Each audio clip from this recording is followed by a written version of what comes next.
Yeah, yeah, yeah. So many lies that you hear from the net, they don't get her respect. She reporting the truth, not a check. You want an unbiased opinion straight from the chest. Not a bit of accomplice or someone here for a check. Tune in, these are thoughts from a lawyer on a mission who goes so hard it's like she works on commission. Trolls in the comments might say she tripping cause they lack the knowledge. They don't know they missing. Got a couple current events that you like. Wanna know about law from the eyes.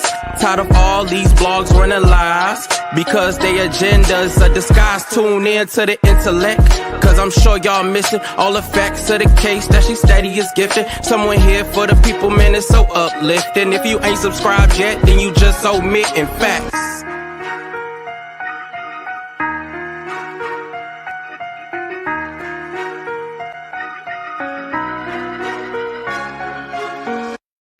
Hello, everyone. It is Pam Esquire, also known as Your Law Intellect. That intro is a bop, isn't it? It's a little bop, you know. Okay.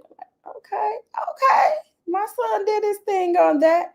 If you are new here, welcome. If you've been here before, thank you so much for your continuous support. If I look tired, it's because I am tired because I was at a conference since like 8 o'clock this morning. And I just got home and I figured I need to hop on here before I can't hop anymore. So I do have the transcripts of today's proceedings. So we are going to go line by line, precept by precept. Now it's a whole lot of pages, all right? So I don't know how many we're going to get through, but I am certainly going to try to get through as many as I can. But the good part about having the transcript is that it's cool to have the tweets, and I told you about that, but there's missing pieces to it because you can only type so much. And so I thought on the cross-examination, I just wanted to see where they was going with this thing. And now we get to see exactly what was said. What? I ain't never heard that. Where'd you get that from? Who told you that, girl? Are we spreading rumors? Hold on. I haven't heard that one.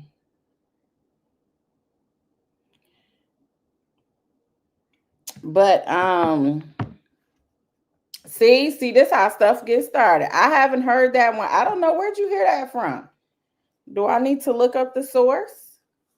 Hey, Chef Don and Scorpio Vibes and Love Shop, Queen Brielle. Good to see y'all. Excuse me for looking like, I've been for real working hard all day. Yeah,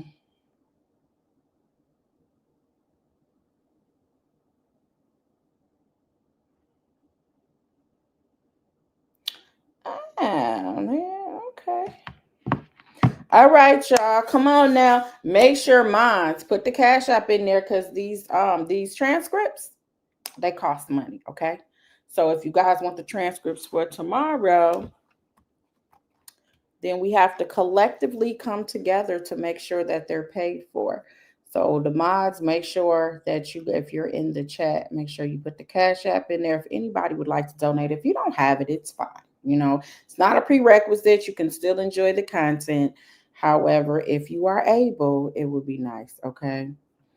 Ray said this about to be good. This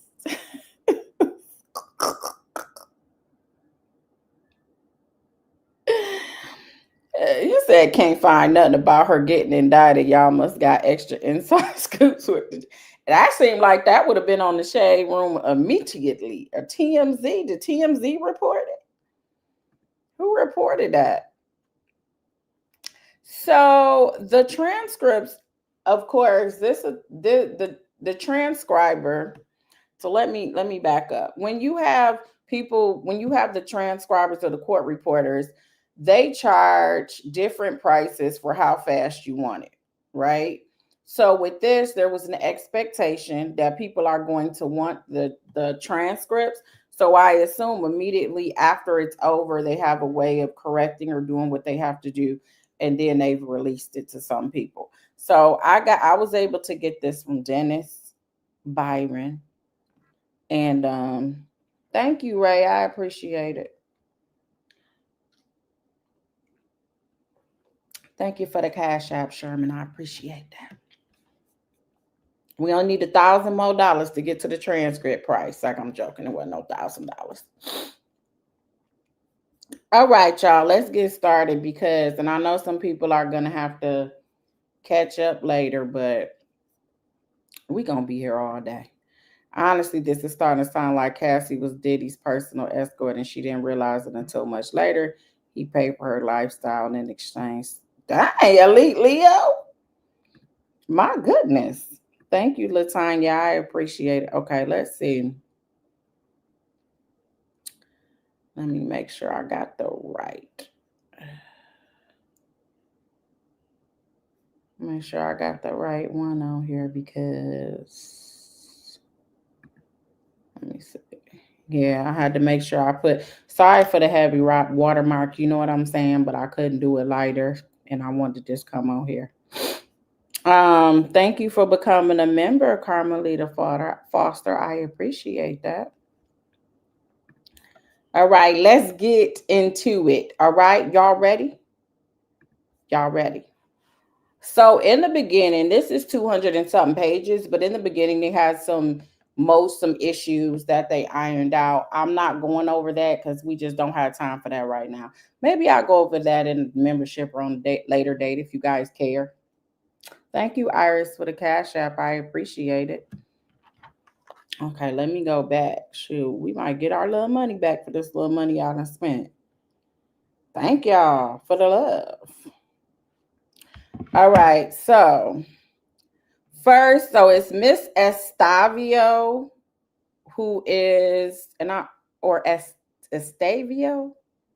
Miss E is the one doing the cross examinations on behalf of Diddy, Diddy's team.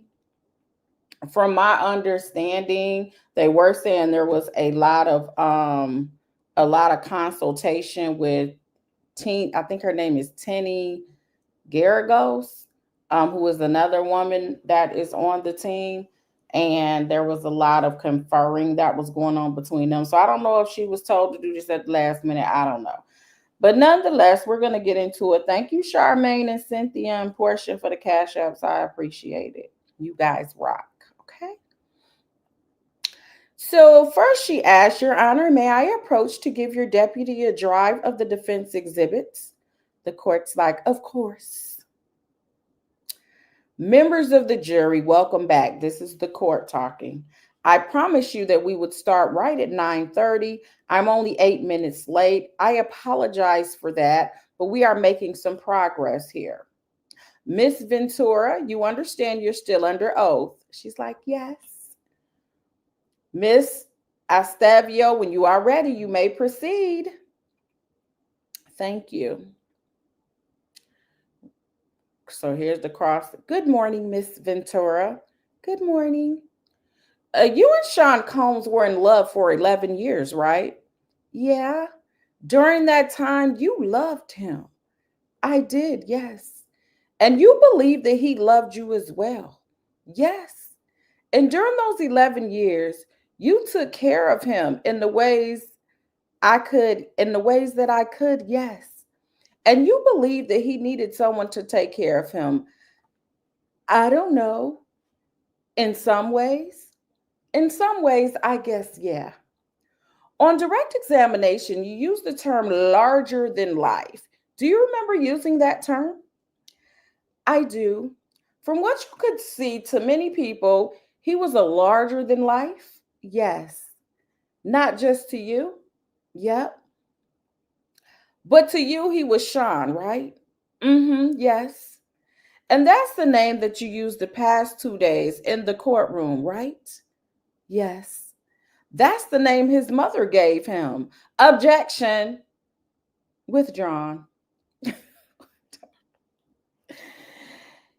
Question. He might have used other names for other people. Puff, Daddy, P, Diddy, but you called him Sean, right? Yesterday, yeah. And that's a part of what made your relationship with him special, is that you knew the real Sean, right? I believe I knew a real version of him, yes. Well, you knew the Sean that other people didn't see. Correct. You knew a version of him that he wouldn't let the rest of the world see. Objection. It's overruled. You knew the Sean that he didn't want anybody else to see but you. Objection. Overruled. They already objecting to this. The government was getting nervous early. Can you repeat? You knew the version of Sean that he didn't want anyone else to see but you, save the other people that were invited into this relationship. Can you rephrase that? I'm sorry. You knew of a version of him that the public didn't know, right? Correct. Yes. And that many people in his circle, in his world, didn't know. Yes, that's fair to say. Even his family didn't know. Yeah. And you knew, and you always knew how special you were to him, right? No, I don't think I always knew. You sometimes knew. Sometimes it's fair. You frequently knew. Sometimes. And that's why it hurt so badly when he lied to you. Yeah. And when he cheated on you. Yes. And that's why it hurt so badly when he promised to tell the truth and be faithful to you and then let you down time again, right? Yeah. You said on direct that you were very jealous. I think insanely jealous is the phrase you used. I did. And he gave you a lot to be jealous of, right? I mean, it's all relative. Yeah. But for 11 years, you put up with that jealousy, right? Not the whole time, no. You were on and off during the relationship. Yeah. But you kept coming back to him for 11 years. I wouldn't use the word coming back. You would continue to get back together with him for 11 years. Yes. Despite his imperfections, his maybe not strong enough. Yes. His flaws, right? Yes. We are going to talk about all of those. That's because you loved him, right? I did. And for those same 11 years, you put up with all that bullshit. No, she ain't say that. Because you believed that he truly loved you too. I did believe he loved me too. And because you were so in love with him when he cheated on you, it really hurt. I won't say not overly. Oh, I see. But you did spend a lot of time feeling very hurt during the relationship. I would say in the early stages, yeah. And I want to go back many years to the beginning of your relationship. You fell in love very quickly, right? After your 21st birthday? Yes, it was very quickly. And the early part of your relationship was filled with love and passion, right? Yes. Could we bring up for the parties in the court defense exhibit 1353, please, and the witness? Do you recognize this communication, Miss Ventura? I don't. I am just going to read it. Do you recognize that email address at the top? Yes. That's your an old email address, I assume. Yep. This appears to be an email from you to Mr. Combs, correct? Yes. Can I read through it? We're going to read through it. You just hold on 1 minute. We're about to go through it. I'm going to move for its admission at this point. The court said, any objections? Yes, Your Honor. We object to the top two messages for hearsay. They appear to be offered for their truth. The court said response. And the response was, this is offered for state of mind and effect on the listener, Your Honor. So then the government responds, Your Honor, based on the examination so far on its face, it appears to be offered for the truth. The court said, Miss Estevio, why don't you ask some further questions and then we could determine whether there is a basis for admission on the grounds that you've indicated. Miss Ventura, can you read the first two messages? Objection, not in evidence. The court said, that's true. It's not in evidence. Read it to yourself. Would you please read them just to yourself, Miss Ventura? From the top or the bottom? From the bottom. Why did you send this message, Miss Ventura? I was just communicating with him. It looks like letting him know I was going to dinner. Then she responds, one moment, Your Honor. Miss Ventura, what was going on at this time when these messages were sent? I'm not sure, honestly. What was going on in your relationship with Mr. Combe at the time these messages were sent? This was like early in the relationship, but I'm not like specifically sure of like that date. And what sort of messages would you and Mr. Combs exchange during this time period? Loving, yeah. Would you exchange messages on a regular basis? Yeah. And would you update each other on what you were feeling and thinking in the time you sent the messages? Yeah.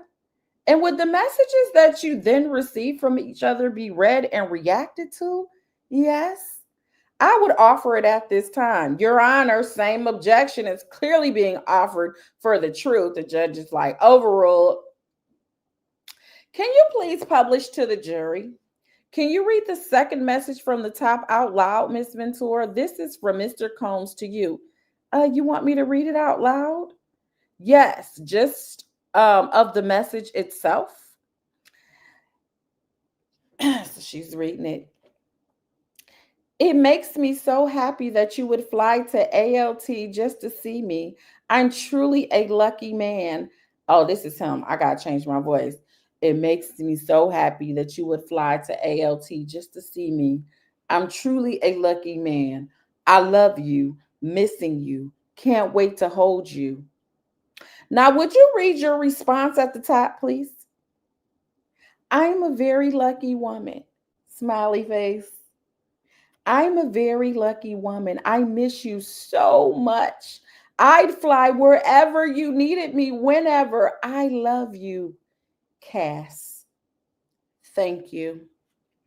Can we please take this down to bring up just for the parties, the witness in the court defense exhibit 1354? Can you take a look at this and just read it to yourself? Just looking at it, reading it. Sure. Do you recognize this to be an email between yourself and Mr. Combs in 2009? That's what it appears to be. I'm almost done reading it. Like, hold on, lady. You just told me to read it. Can I get a minute? Y'all hitting the like button. I know you guys feel, like you're here in this courtroom right now. Hit this like button, okay? All right. Subscribe to the channel. So she's reading it. She said, hold on a second. I'm still reading it. We're going to read it out loud, okay? Don't worry about it. We about to read this out loud. During that time period, would you consistently, again, send messages back and forth with Mr. Combs? In August of 2009, yeah. To update each other on what was going on and what you were thinking, yep. And you read I'm gonna have to look on this other one because my little thing. You read the related to the emails as you received them. I'm gonna have to pull up the other one because when my little watermark is getting in the way of my reading. Yeah, at this point, move for admission. Objection. So the state they are objecting. The government is objecting to everything, is what it sounds like. Objection, Your Honor, on a few bases. I don't believe Ms. Ventura has authenticated this document. The bottom, starting from the bottom, that first message has hearsay within hearsay, and then going up to the third message from the bottom and the fourth message from the bottom. And we object on hearsay grounds. That appears to be being offered for the truth. And then the court is telling them, ma'am, there may be a few more questions you can ask. You can try to address those objections. I'm happy to only offer the first four messages. We object to the fourth, and we would need to do a redaction prior to publishing or just zoom in on the top. But we still object to the fourth message, and Ms. Ventura needs to authenticate the document. The court is like, Ms. Estevio, how do you respond to this? Ms. Ventura, does this accurately reflect an email between you and Mr. Combs on August 12, 2009? From what it looks like, yes, but I haven't seen this message in a while, so I don't. Would it then reflect your BlackBerry PIN number? Withdrawn. Would BG, what does BG mean to you? To me, it meant baby girl. Is that what Mr. Combs referred to you as sometimes? Yes. And did you correspond with Mr. Combs via BlackBerry during this time? Yes. And did you correspond with him on a regular basis via BlackBerry? Yeah. Would you use your BlackBerry to update each other on what you are thinking and what was going on at the time? Yes. Would you read these messages and then react to them? Yes. Move for admission. The court said this portion of the exhibit will be admitted. The government said, Your Honor, we maintain our objection to the bottom email. The court's like, I understand. I got it. So then she asked him to publish it to the jury. She said, I'm going to read the bottom from Mr. Combs' message, and I would ask that you read yours. So he said, I love you so much. It makes me cry. And so has 5 O's attached to it. So I guess it has, I love you so much. It makes me want to cry. You hungry, Pop Pop? Nope, thank you. No prob. Let me know. You can take this down, Mr. McLeod. Please just show the parties, the court, and the witness defense exhibit 1359. Miss Ventura, this document, does it also say BG, new pen in the from column at the top? I see that, yes. And again, BG would refer to baby girl, and that would be you. Yes. And again, would you frequently correspond on BlackBerry with Mr. Combs? When we had Blackberries, yes. She said, move for admission, no objection. Okay, the government ain't object. This will be admitted. Can we go to the third page of this document? Second page. I'm sorry. Our copy has 2. I'm going to read the third message from the top from Pop Pop. You understand that to refer to Mr. Combs, correct? Yes. Did it make you miss me? She says, so that's the text message. Did it make you miss me? And she responds, you want me to read the next part? Yes, please. A lot.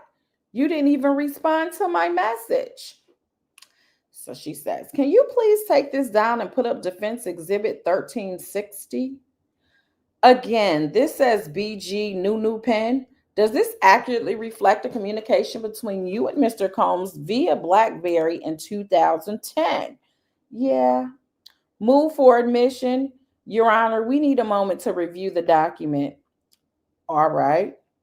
Your Honor, we object to hearsay grounds to all the messages except the top 2 messages on page 1 and the last message on page 2. The court said that objection is overruled. 1360 will be admitted. Miss Ventura, we're going to read from the bottom up. Do you mind reading the BG new pen messages? Going to sleep. Now so that, what is she saying? Hold on a second. I'm gonna have to pull up this other one because honey, this is getting on my nerves now. Okay. Good. She says, going to sleep now so it can be tomorrow faster and you can be home. I love you. Love my baby. Smiley face. I love you so much. It consumes my life. How did that happen? I don't know. I wonder the same thing for myself all of the time. Like, who was I before we decided to be together? I never knew it could be like this. How do you have me this way? LOL. What do you mean? I'm so happy that we fell in love. We are so in love, so don't do anything else. That's not true. Oh, I'm sorry. We are so in love, we don't do anything else. That's not true, but you're going to have to work so hard, 4 times as hard as me, which takes a lot of time. Miss Ventura, this exhibit is from April 4th, 2010. At this point, how long had you been seeing Mr. Combs? He was spitting some, I don't know, some whack gang too. Like, what? I can't believe I love you so much. It's consuming my whole life. You're everything. Like Diddy. Come on now, bro. At this point, I would say like 2.5 years. Mr. McLeod, can you please put up Defense Exhibit 1355 just for the parties, the court, and the witness? Does this accurately reflect the communication between you and Mr. Combs via BlackBerry on August 15, 2009? May I read it? Yes, of course. And then the government gets up. Your Honor, there has at least 3 pages. Could we make sure that the witness sees all 3? Mr. McLeod? The court said, Miss Ventura, if you need to see the next page, you can just let Miss Estevio know. Is there another page or is that it? Was this all of the pages? Because I was supposed to read it this way. I believe there should be a 3rd page. So Mr. McLeod, he must be the one, the debt that's working the publishing the exhibits to the screen. Thank you. Oh, sorry, I was confused. That's all. Yes. Is the government still reviewing? The court. I think the witness is still reviewing. When Miss Ventura, when you're finished looking at it, I think I'm good. Miss Estevio, I know I'm messing this lady's name up. Does this reflect a communication between you and Mr. Combs on August 15th of 2009? It looks that way, yeah. Yep. Move for admission, no objection. This exhibit will be admitted. Turning to page 3, the second from the top, beginning with amazing. Can you read that one? Amazing. I love you so much. It made me feel like I can't wait until we don't care anymore. LOL. What did you mean by until we don't care anymore? Honestly, I don't know. I haven't seen this message in a while, but we definitely were not open about our relationship for the beginning part. Yeah. Can we go down to the second from the bottom, beginning with the subject line, and then the second from the bottom that says, read my last tweet. You say, OMG, pop pop. Can I respond or write something about my man? Does that help you? Does it give context for what you meant by I can't wait until we don't care anymore? Yeah, it's still kind of the same meaning to me. Go ahead. It was about a post, right? So I'm looking. Does it suggest that you're looking forward to being public with your relationship? That I can agree with. Yeah. Because at that time, it was still relatively secret. Is that right? In 2009, yeah. How long had you been together with Mr. Combs at that point? I think, like I said, it was about 2.5 years by now, by August. Okay, can we go to the first page, please? The top 3 lines, top 3 messages. What do you say the 3rd message from the top? Pop, pop, I really miss you. Mr. Combs says, me too, baby. Damn, I can't wait till I see you. What did you say? Me too. While you were seeing Mr. Combs for the duration of your relationship, did he frequently travel? Yes. How frequently was he traveling generally? Weekly, I would say. And were you traveling pretty frequently as well? Frequently, not as much as him. Even though you were in a relationship with each other, you weren't together all the time, right? No. In fact, you often had long breaks from each other when you didn't get to see each other, right? Yeah. And he sometimes would have to travel for long periods of time when he was doing something for work. Yeah.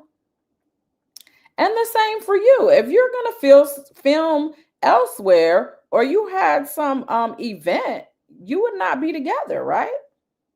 Yep. Can we please bring up Defense Exhibit 1364 just for the parties, the court, and the witness?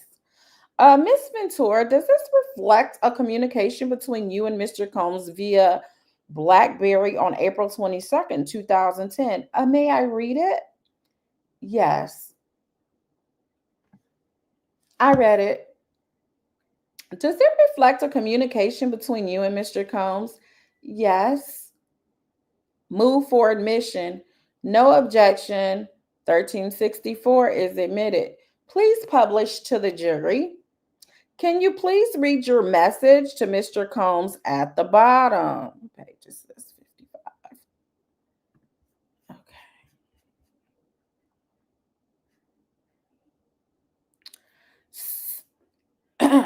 Okay. So you hung up. It's like I need to have something written out to say to you with no breathing room, or you'll get mad at me and hang up. I haven't talked to you at all. I know you can take 3 minutes out of your day to talk to me, and you don't even try. You're in too much of a rush to get me off the phone. That's not being in a relationship with somebody that you love and are in love with.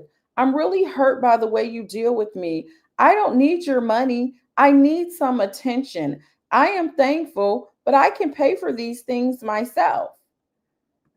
So she says she didn't need his money. She just wanted him to spend some time with her. All right. Come on in and have a seat. As you come in, make sure you hit the like button, subscribe to the channel if you haven't done so already.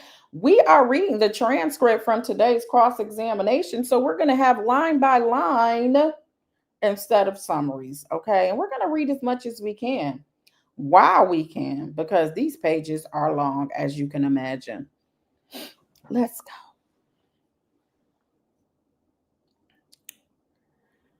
I believe you testified on direct examination that you frequently wanted more time with Mr. Combs, right? Yes. And it was important to you to get your special time with him. Yeah. And it was common for lots of people to want to spend time with him, right? Right. He was in high demand, right? Yes. Why is that? Why do people want to spend so much time with him? Objection, speculation. The court said you can rephrase. Why did you want to spend so much time with him? Well, I wanted to spend so much time with him. I mean, at this point in 2010, because I had fallen in love with him and cared about him very much. When you said in your direct testimony that he was a larger than life figure or personality, what did you mean by that?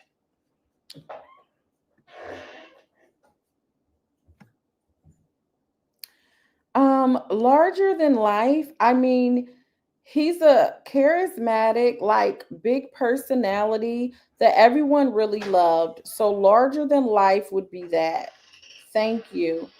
And you testified that you were in love with him and wanted to make him happy, right? Yep. What about him made you fall in love with him? That's what we want to know. I haven't thought about it in a while. The beginning of the relationship was really, I think of spoke about it already. It was really fast and fast paced, scary. But the more I spent with him and got to know him, it was just his really personality.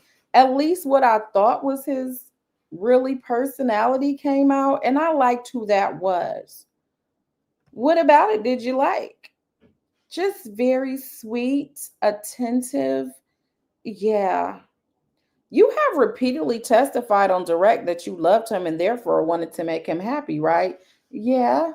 And you didn't want him to think that you thought withdrawn. You testified that you were afraid that he would find someone else if you did not agree to have sex with him in the way that he wanted, right? Objection, Your Honor. That misstates the testimony. You testified that you were afraid. Withdrawn. You testified, you stated when you really care about somebody and you're in love with them, you don't want to disappoint them, right? Yes. And that reflected how you felt at the time with Mr. Combs, right? Yes. And you testified, I wanted to make him happy, right? Yes. And you testified, I didn't want him to think that I thought anything bad of him for it, right? Right. What did you mean by that? Objection, Your Honor. Can we just clarify that it is in that message and a time period? The attorney for Combs said it's referring to freak offs. I can repeat it. You were asked, why did you agree to try a freak off? You answered, I wanted to make him happy. I was in a really significantly mature relationship that I don't think I was prepared for. Now that I look at it, but yeah, I loved him. I didn't want him to think that I thought anything bad of him for it. I just wanted to make him happy, right? Yep. That's how you felt at that time, right? At the time, I wanted to make him happy. Yep. And you also testified about a communication that you had with him where you said, I love you so much. You make me a better woman, daughter, sister, and person. I hope you always know how much I love you and appreciate you, right? Objection, Your Honor. Can we get a time period for that quote? No, overruled. The judge is over these objections too. He's like, listen, can she cross-examine? Sorry. Isn't it true that you testified that you had previously told him, I love you so much. You make me a better woman, daughter, sister, person. I hope you always know how much I love and appreciate you, right? I definitely wrote these messages. Yep, that's me. And that's how you felt at the time. Yeah, whatever time that was. Yep. We will get there, I'm sure. Okay. And you also wrote, you can't wait until we have a baby of our own to celebrate Father's Day.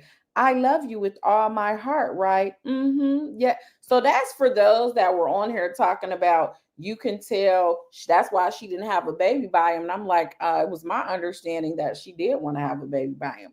And she's basically confirmed that she did want to have a kid by him. And you were asked why you sent that message, and you said because I loved him and it was Father's Day. Yes. And you knew he would appreciate that as a father. I thought so. You knew that he had his 6 children at the time, right? Yep. You also testified that you wanted to be around him and you wanted to be around him for the same reason as everyone else at the time, right? That's what you said yesterday. Okay. And you said it's just this exciting. He's just this exciting, entertaining, fun guy, right? Yep, I'm sure I said that. And that's how you felt. Mm-hmm. You said it felt special because not a lot of people got that kind of time with him, right? Yep. And that you really fell in love with him and you were just like a little shadow for a little while. Yes. You also testified that it was a very different relationship from other relationships you had before, right? Well, it was, yes. It was exciting. It was much different and it was passionate. There was passion, yes. And it opened up your world tremendously, right? Hmm. There's not really a yes or no answer to that one for me. Did it open up your world? In a different way, yeah, I'll say that. Is it fair to say that he trusted you with his secrets? I think that's fair to say. And that meant that you held a special place in his heart. Yeah, and that you wanted to keep that trust. Yep. And earn that trust. I don't know that I wanted to earn it. You did earn it. I did earn it. Yeah. So to make him happy, you told him that you wanted to do freak offs, right? No, there's a lot more to that. I'm sure we will get there. Can we please put up defense exhibit 1159 just for the parties, the court, and the witnesses? Page says 61.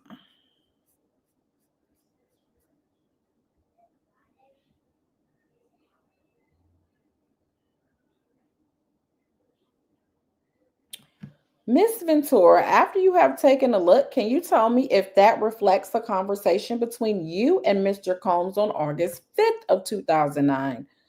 Okay. Move for admission. Excuse me. Does this reflect a conversation between you and Mr. Combs via BlackBerry on August 5th, 2009? It looks like a real conversation, yes. Move for admission. No objection. The court, 11:59, will be admitted. Can we begin reading? And I will be Mr. Combs, the fourth message from the bottom, and go backwards. Would that be at the Me Too? That must be the time they starting. Hold on.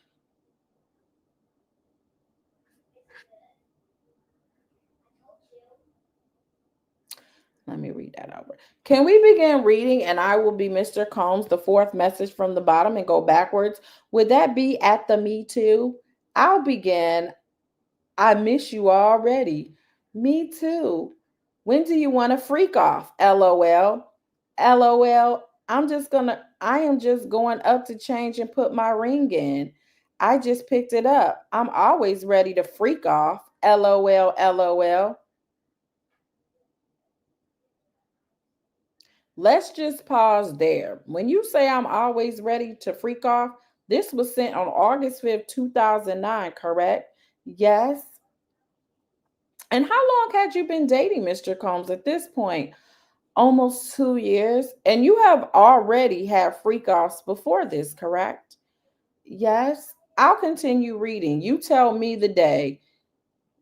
I'll continue reading. So then this is what they say. I'm assuming it's a text message. You tell me the day. You choose. It can be whenever. Name the night. I feel like the weekend, like a Friday night would be best because we want time to recover for work or the work week, right? This upcoming weekend, the 8th, is the only one I have until the 28th. Okay, I'm on it. LOL. Okay, but if you can't, we can always do it during the week. You know that doesn't matter to me. Can we pause? When you say we know that doesn't matter to me, you're saying that you understand that Mr. Combs knows that you don't mind whether or not it's on a weekend or during the week, right?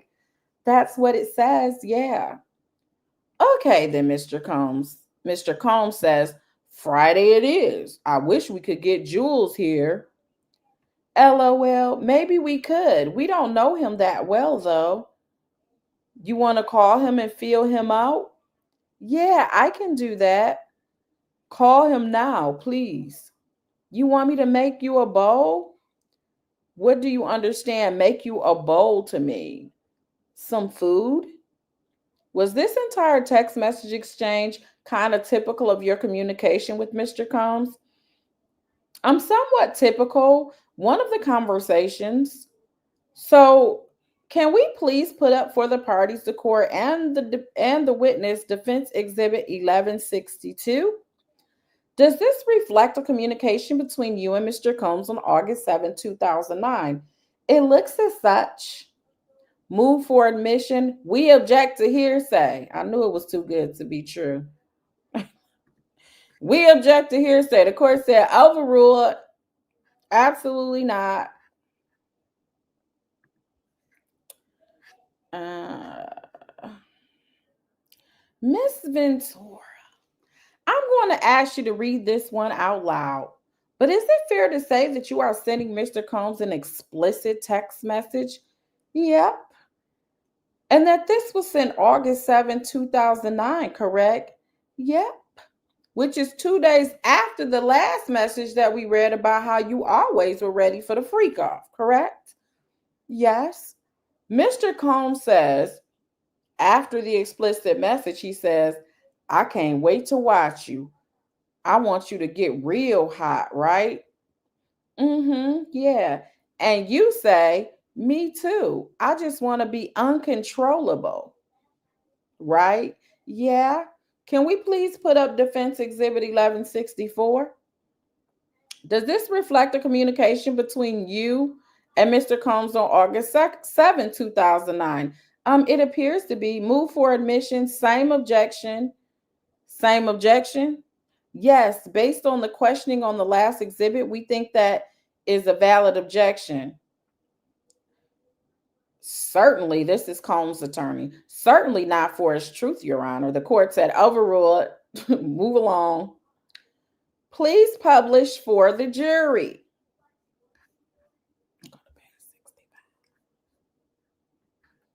Please publish for the jury. I'm not going to read this explicit message, Miss Ventura, but fair to say that it's an extremely explicit message sent by you to Mr. Combs on August 7, 2009. Yeah. And again, August 7, 2009 is 2 days after you and Mr. Combs were discussing planning a freak off, right? Yes, that's what it says. So it's a fair interpretation to assume this was an explicit message related to the anticipated freak off, correct? Objection. That's sustained. Can we please put up Defense Exhibit 1165 for the parties, court, and the witness? Mrs. Stevio, could we take a brief 10-minute recess? Yes. Members of the jury, we will be back in 10 minutes. The court said, we will come back in 10 minutes. Ms. Ventura, during the break, you are not allowed to have any communications with anyone on the government side. Thank you. So the court said, well, Ms. Ventura just needed a short break, which is fine. If anyone else needs a break, that's fine as well. Since this is going to be a recurring issue as to these text message exchange, my understanding is, Mrs. Stevia, that they are admissible and not being presented for an improper purpose because okay. Do you have a response? So they're arguing over trying to get over them objections. We're not going to go over that. Okay. How y'all doing over there? Everybody okay? What do you guys think so far? She opened up Pandora's box and the devil's sport. Huh? Cynthia said there are women who are willing to experience a threesome, but doesn't mean they want to have it all the time. Oh, y'all arguing about stuff that I ain't even talking about. Honestly, the age thing is not even a factor. Cassie dated a man before Diddy who was 10 years older. Yeah, and that comes up, which I figured it was going to end up coming up. Just because she may have wanted to do this in the past does not mean that she wants to continue to do it later. Consent isn't a one-time thing. Something you have to continue to revisit. That's from Liz, right? We're just at the beginning of the text messages, so we don't know. They're going to cross-examine all day tomorrow. So by this, it's like you're already, by this statement, you're already defending, trying to defend to make sure that it looks like it was not consensual. Oh, just because it was consensual before doesn't mean it's consensual now. We don't even know what her texts were later. We don't know that yet. We haven't got there. That's why I say always keep an open mind, because we don't know what they have. We don't know what text the defense have. What we do know is the government is objecting, trying to make sure that they don't get into evidence. So these pages going by fast. Probably wasn't at the court. She was hung, some infatuated, saying the things she knew or groomed to know he liked what pleased him.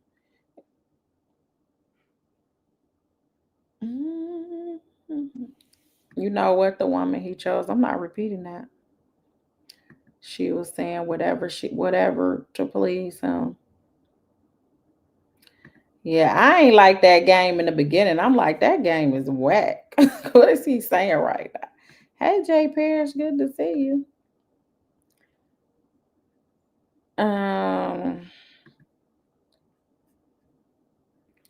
We don't really know about her parents, so we would be assuming that. You said Cassie's parents must not have. We don't know. Her parents, I think, are there in the courtroom, so I don't know.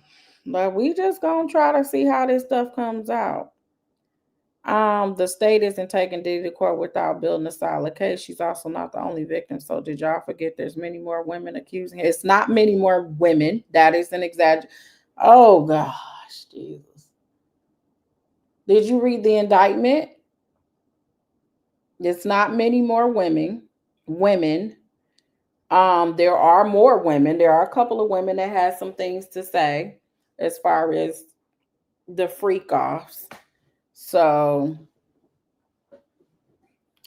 you said that man is old enough to be the grandfather. 17? Huh, Cynthia? 17? Maybe daddy. Almost, but not 17.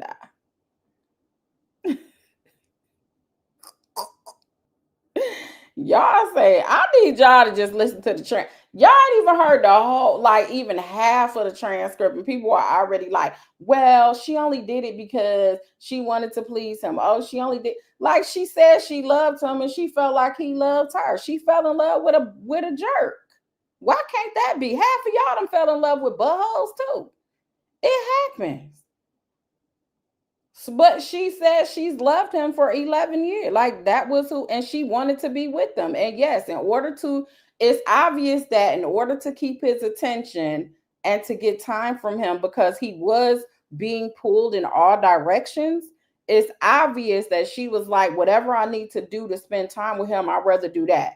Yes, you're paying me money, you're probably paying my bills and all of that, but you're not even really spending time with me, and you keeping me a secret.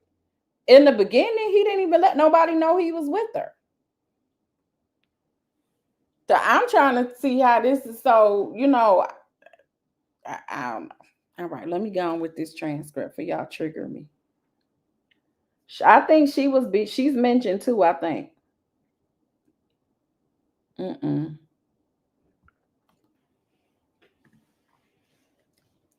Yeah, I'm gonna need y'all to hit that like button now. There's too many of y'all. All right. Oh, they still talking about exceptions and stuff.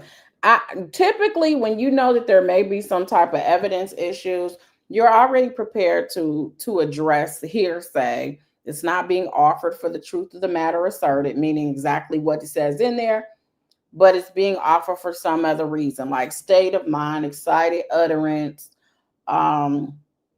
against a party opponent. Like there's different reasons you can enter it. You just have to be prepared to know how you can get it in, because a lot of written stuff, especially if they're talking about somebody else and so said so and so, it is hearsay. So you have to, unless there's an exception to the rule. So anyway, Miss Estavio, when you're ready, you may proceed. I believe we were on Defense Exhibit 1165 and I move forward to admission. No objection. Exhibit 1165 will be admitted. Ms. Ventura, this exchange begins with the subject, what you thinking about, from Mr. Combs to you, correct? Correct. And then you respond with the extremely explicit message in response.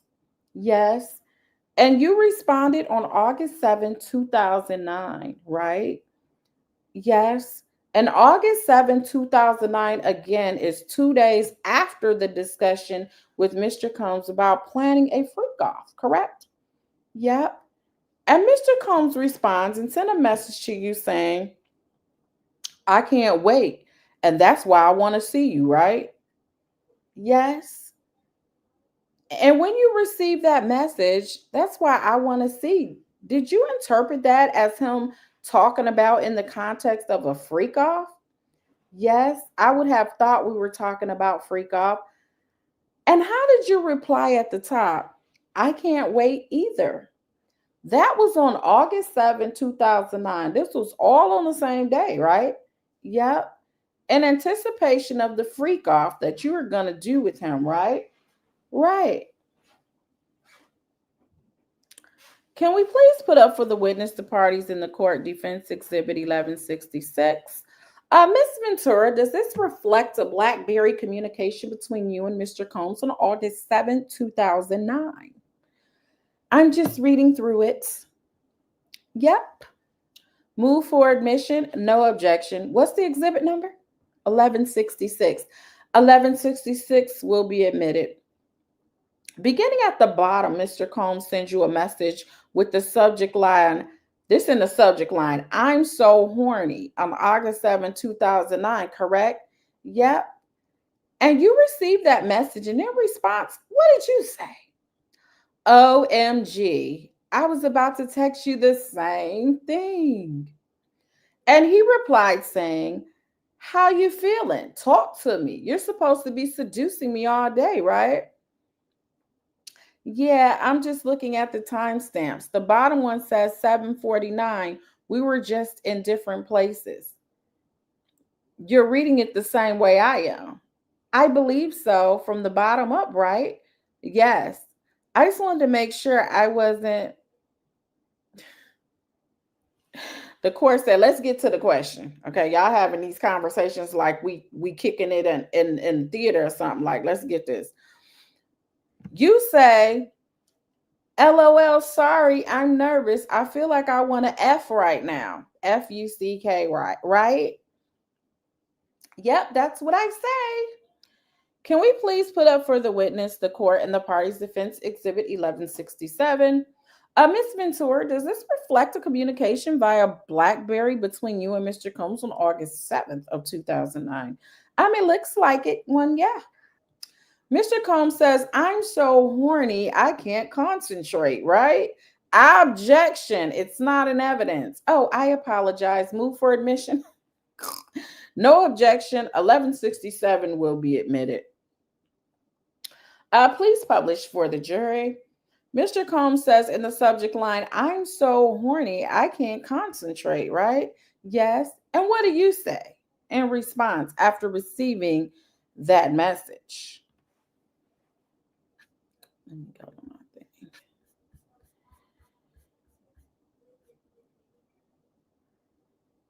It says, so what do you want to do? I'm going to Dwayne Reed to grab candles and I'm going home to pack us a bag. Do you want any reg clothes between or just sweats? Then I can go check in and set up the room. I'll eat, take my vitamins, LOL, and get ready before I leave the house. Just want to know what you're thinking. So that reflects your response to him indicating that you're going to set up a room for a freak off, right? Yes. Can we please put up Defense Exhibit 1177 just for the parties, court, and the witnesses? Ms. Ventura, does this reflect a BlackBerry communication between you and Mr. Combs on August 18th, 2009? It looks like it, yeah. Move for admission, no objection. 1177 will be admitted. Ms. Ventura, can you read the bottom message from you from BG New Pen? I just deleted our new vid to this off of my camera. It was so dope. I just deleted our little vid to this off my camera. It was so dope. And does that refer to a video of a freak off with you and Mr. Combs? Oh, I'm not sure. Would you have taken any other videos with Mr. Combs? Yeah. In response to that message, Mr. Combs says, I'm going to do it again, right? Yes. Does that suggest you to, probably to you, that he was referring to taking another video with you? I would think so. I just don't know what we're talking about exactly. Objection, speculation. The court said, you can move on. Ms. Ventura, when you took videos with Mr. Combs on your devices, you testified on direct that you typically deleted them, correct? The actual videos, yeah. Yes, and this message suggests your deletion of a video off of your camera, correct? Yes. In response to this message, you asked, do you have any more pills on you, right? Uh-huh. What was that referring to? Again, I'm not sure which kind of pills, but yeah. What kind of pills were you taking around this time in 2009? Around this time, I was taking opiates. What kind of opiates? I don't know specifically on this date which ones, but Norco was ones that I mentioned. And Mr. Combs was also taking opiates at this time, right? Yeah, I don't know how much. Like, I don't know what his intake was then, but yeah. But the message suggests that you're asking if he has any pills on him that you could have, right? Yeah. And going back to the videos, you testified on direct about deleting videos that were in your possession, right? Yeah. And by recording them on your devices, it gave you the capability of deleting them, right? If I saw them, yes. At a certain point in your relationship, you insisted on recording them on your device so that you could delete them, right? No. Would you want to record them on your device so you could delete them? I didn't want them to be recorded at all. If you are going to be recorded, you prefer that they would be on your device. I don't know. In some of the videos, did Mr. Combs appear in them as well? Yes. Before we leave this exhibit, turning to the bottom, you wrote, it was so dope, right? Yes. And that's referring to a little video on your camera, right? Yeah. Could we please put up Defense Exhibit 1179? Miss Ventura, does this reflect a BlackBerry communication between you and Mr. Combs on December 8th, 2009? If we're going to go year by year, month by month, they're going to be here for a long time. I'm going to read through it first. I've read it. Does this reflect a communication between you and Mr. Combs on December 8th, 2009? I don't remember it, but it appears to be. Yeah. Move for admission. No objection. Please publish for the jury. 1179 will be admitted. I'm sorry, Your Honor. Yes, she already asked to publish before the judge even admitted it. I'm sorry, Your Honor. Okay, Miss Ventura, I'll read Mr. Combs' initial message to you. Subject line: the things I want to do for you and to you. I want to be nasty for you. I want to do what you want me to do. I want to make you come more than you've ever came. And in the text, he says, I want you to feel safe to let go. And you begin reading your response. We'll take it one line at a time. I like that. I want it, and I want to give you the same. I just think that I have to trust you beyond it just being sexual. Do you know what I mean? In order to be more open with the things we do in bed, I need to feel safe, like home, like this is my husband, and this is the only man that will ever have this aggressive sexual side of me. Can we pause here? In this message, you're showing that you feel two ways about the freak offs with Mr. Combs, right? Yeah. And the hesitancy that it reflects relates to the fact that you want him to be the only one that he's doing these things with. Withdrawn. It reflects that your acceptance of doing freak offs with him is that it's like home, like this is my husband, and this is the only man that will ever have this aggressive sexual side of me, right? Am I reading that correctly? Objection. Sustain. I think you need to rephrase. Do you understand this message to reflect feeling two ways about freak offs? Would it help to read the rest of the message first? Yeah. The last time was a mistake, but since has made me feel a little dirty and grimy as opposed to sensual and spontaneous.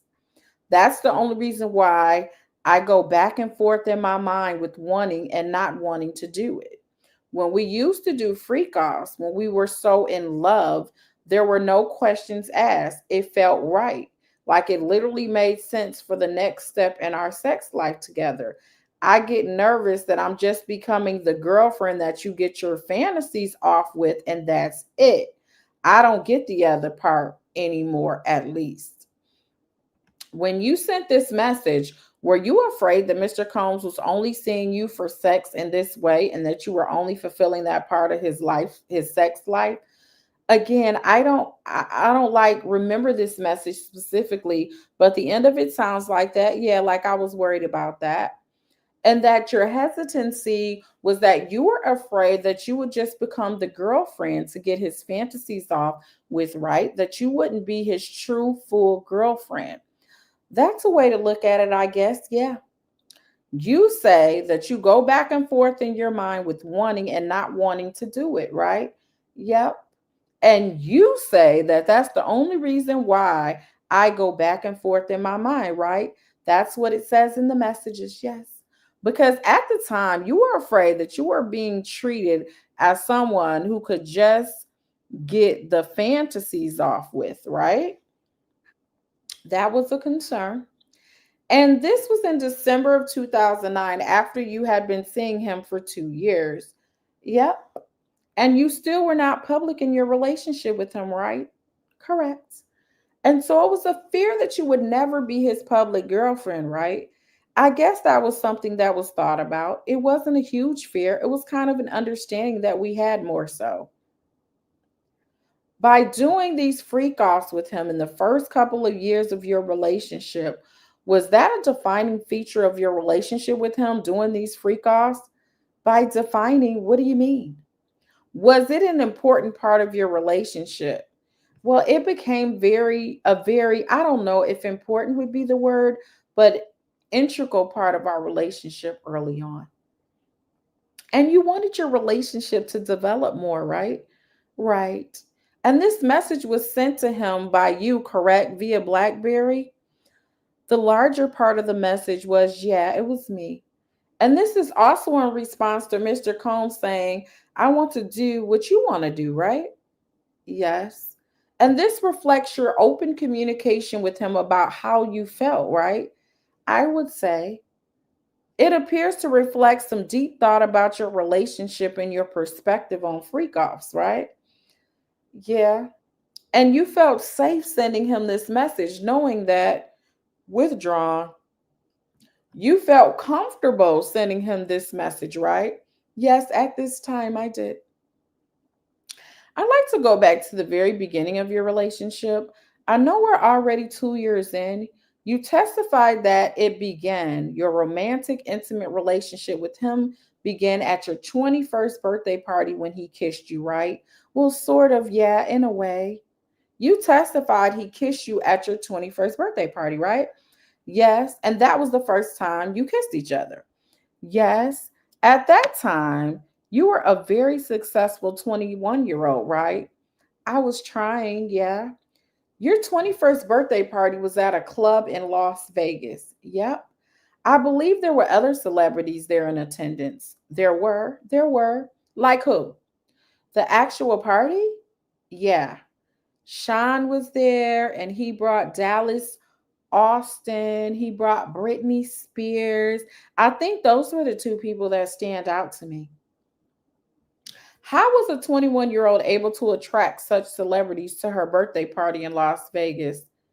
That was all him. Yeah, I didn't know them. What accomplishments had you already achieved by the time you were 21? Wow. I successfully put out my first album by then. That was a big deal for me. How successful was that album? It did well, I think. We have a plaque. Fair to say that you were a celebrity in your own right? That's fair to say, yeah. And you had very popular songs. I had some, yeah, that were well known at that time. Yep. And people wanted to know you and get to know you. Yep. And you've been modeling for some time. Yes. And you're very beautiful and charming. Thank you. Can I show the witness and the parties in the court defense exhibit 1380? So by the time you were 21 years old, you'd been a musician for about how long? Like 3 years? 3 years. Yeah. And did you have a manager? I did. Who was your manager? At that time, it was a man named Ed Woods. Did you have other people that worked for you on your team? I had people from his management office. It was Casablanca Records. It was Tommy Mottola's company and the people that worked at that office. Tommy Mottola. Ooh.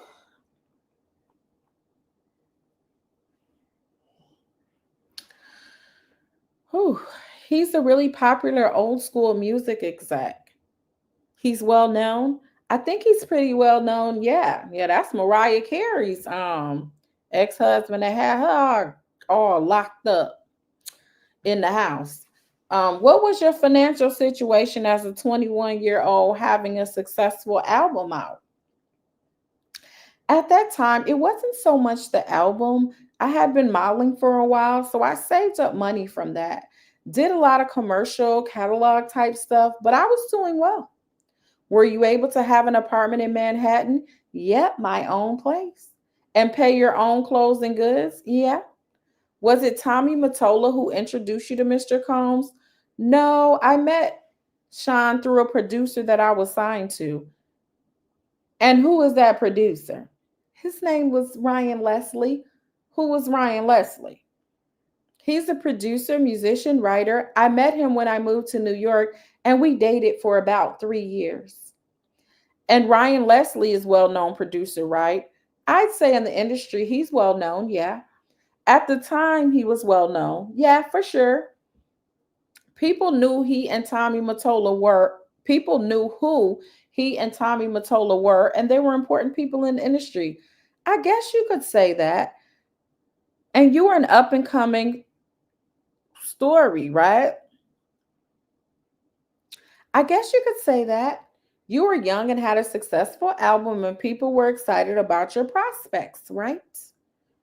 Yeah. Do you remember you testified yesterday that after you were signed to Bad Boy Records? So when you were signed to Bad Boy Records, you were still in a platonic relationship with Mr. Combs, right? Correct. Yep. And you testified that he looked out for me. I had some rough performances, so he had my back through that, right? Yep. That what performance are you talking about? I had one specific television performance for BET, a show called 106 in Park that used to do a countdown of all like the top records at that point. Yeah, it did not go well for me. Was it live or pre-recorded? It was pre-recorded. Still somehow ended up like that. Yeah. And how did Mr. Combs have your back in that? After it happened, I spoke to him about it and we did like a YouTube video where he kind of said, everybody makes mistakes and we're moving on from it. Cassie's moving on from it. What happened during that performance? Oh, it was just bad. Couldn't hear myself, just didn't sound good. And what was the general public reaction to that performance? Everybody recognizes objection. That's the thing. What feedback did you receive about that performance? That it wasn't great. Yeah. So it must have meant a lot that Mr. Combs supported you through all of that, right? It did. So you just said that prior to your relationship with Mr. Combs, you were in a relationship with Mr. Leslie, right? Uh-huh. And how much older than you was Mr. Leslie?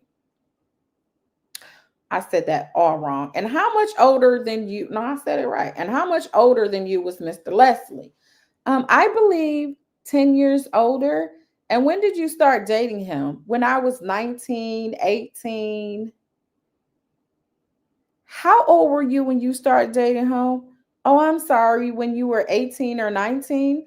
And you testified that you took a trip with Mr. Combs in Miami after your 21st birthday, right? Yep. And you wanted to spend the weekend together. So you came up with the flyer, I believe you said. I didn't come up with the flyer, but the flyer did happen. Yeah. In anticipation of your trip to Miami, there was a flyer that was made, right? Yep. And that flyer suggested that there was a club's appearance for you in Miami, right? Yes. And the purpose of that flyer was to give the impression that you had a professional reason to go to Miami, right? Correct. And the reason for that was because you were still dating Mr. Leslie, right? Yep. So that he wouldn't be suspicious of you going to Miami. Yep. When in fact you were spending the time with Mr. Combs, right? It was. And your friends also went on this trip to Miami with you, right? Well, one of my girlfriends, yeah. And who was that? Carrie Morgan. And how long have you known and been friends with Miss Morgan? Well, we are no longer close, but we remain friends. We met, I want to say early teens, 14, 15. Yeah, we were good friends for like 17 years. So Mr. Leslie doesn't know that you're on a trip to Miami and you go to Miami with Mr. Combs and Miss Morgan, right? Not that the detail matters, but I think he knew I was going to Miami. He knew I was going away. So you dated Mr. Leslie for 3 years, right? About. And it was relatively serious. Yeah. And in fact, I think you had a tattoo of his initials on your body, right? Uh-huh. And that wasn't your only tattoo at the time, right? No. How many tattoos did you have? Objection, relevance, overruled. But let's try to keep it moving along. How many tattoos did you have at that point? By the time you met Mr. Combs, by the time I met him, I probably had three, two or three. Did you have one on your forearm? On the inside of my forearm? Yes. What did that one say, or does it say? It says no regrets. No regrets? Yeah. So because you spent 3 years with Mr. Leslie, when you started dating Mr. Combs, it wasn't the first time you had been dating an older man, right? Second, but yeah. And you testified that this weekend in Miami was the first time that you and Mr. Combs had intercourse, right? Yes. And you testified that after this trip to Miami, that Mr. Combs was the person who introduced you to the idea of oral sex, right? That actually happened before that trip. Oh, before the trip? Yeah. When you were seeing him at hotels in New York, right? Yeah. And presumably you were seeing him in hotels in New York because you were still dating Mr. Leslie. That was part of it. When Mr. Combs invited you to the hotel after he'd kissed you at your 21st birthday party, you understood that the invitation implied that he wanted to have sexual relationships, right? I'm sorry. I just got a little lost. If you could repeat it, oh, sure. When he invited you to his hotel room, it implied to you that he wanted to have sexual relationship. Which point is this? Sorry. Between your 21st birthday and the Miami trip. Oh, I don't know that makes sense timing wise, chronologically. When did he invite you to the hotel rooms in New York? This was prior to the Miami trip. At that point, when he invited you to his hotel room, did you understand that he was inviting a sexual relationship? I don't remember, honestly. I was definitely getting to know him though. But you remember that that's when you were introduced to the idea of oral sex, right? Yes. And that wasn't something, as you testified, you understood or did at that point, right? Correct. And that he was the one who taught you how, right? Yep. Can we pull up for the parties, the court, and the witness defendants exhibit 1351? Miss Ventura, could you please take a look at this and tell me when you're ready? Okay. Miss Ventura, does this reflect an email between you and Mr. Combs on October 14, 2007? Yeah, move for admission. No objection is admitted. Please publish for the jury. Can you read from this, or would you prefer if I read it? You can read it. I can also read it. It's making me giggle because it's from 2007. So she was on there laughing. So she said those texts, those emails. And I seen some of the inner city press and they were putting next to him like she was on there laughing. Like at a certain point, she was giggling. You said, now you spilling Ryan Leslie's tea. Whew. She said, it's making me giggle because it's from 2007. I know we're taking you back. You can do it though. We've only really had 1 week of each other just together, and I can say that it's been the best and the worst. I've never felt so loved, safe, and empowered since we've come together. When I'm with you, I feel like I'm your woman and no one else's. Feel protected when I'm in your arms and so comfortable that I can sleep and not worry about anything. You are one of the sweetest, most sincere people I've met in a long time, and I cannot express enough how grateful I am that you've chosen to be a part of my life. I don't want to rush things, but I can't help but sit with you and dream up a beautiful future together. Who knew I'd fall so fast? You make me you make me feel like I can do anything, and that's real. On the other hand, you're constantly weary of me. I'm sneaky. I never seem to make the right decisions to you. I'm a spoiled brat. I'm dramatic, disrespectful, and for some reason, you just don't trust me. It always goes back to, well, Maybe Carrie would have been the better one to go after since I've witnessed more than once you realizing that she is way better fitting for you than I am. It's hard for me to handle that as I feel like I have given so much of myself in the short time, but whatever, I can take it. I'm guessing there will always being something negative. I don't know. I really don't. I'm hurt that you think that I'm a malicious person. The dinner I went to last night was definitely at bad timing, but it had been planned before all of the drama and things had to be handled just like you have to handle your business. Never step on your toes when it comes to handling yours. I'm about to get in the hold on. Let me go to this other one page. Ooh, Lord Jesus. Let me read it off of here.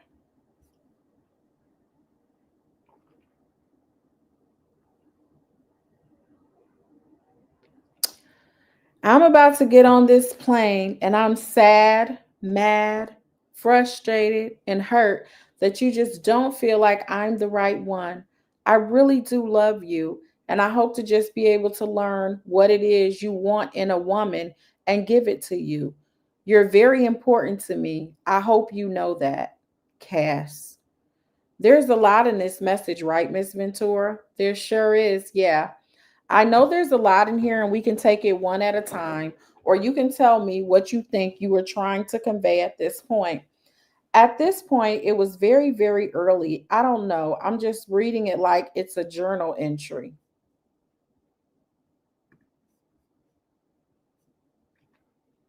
It does appear to be a journal like, doesn't it? Letting it all out. Do you have any questions for me first? Let me put it this way.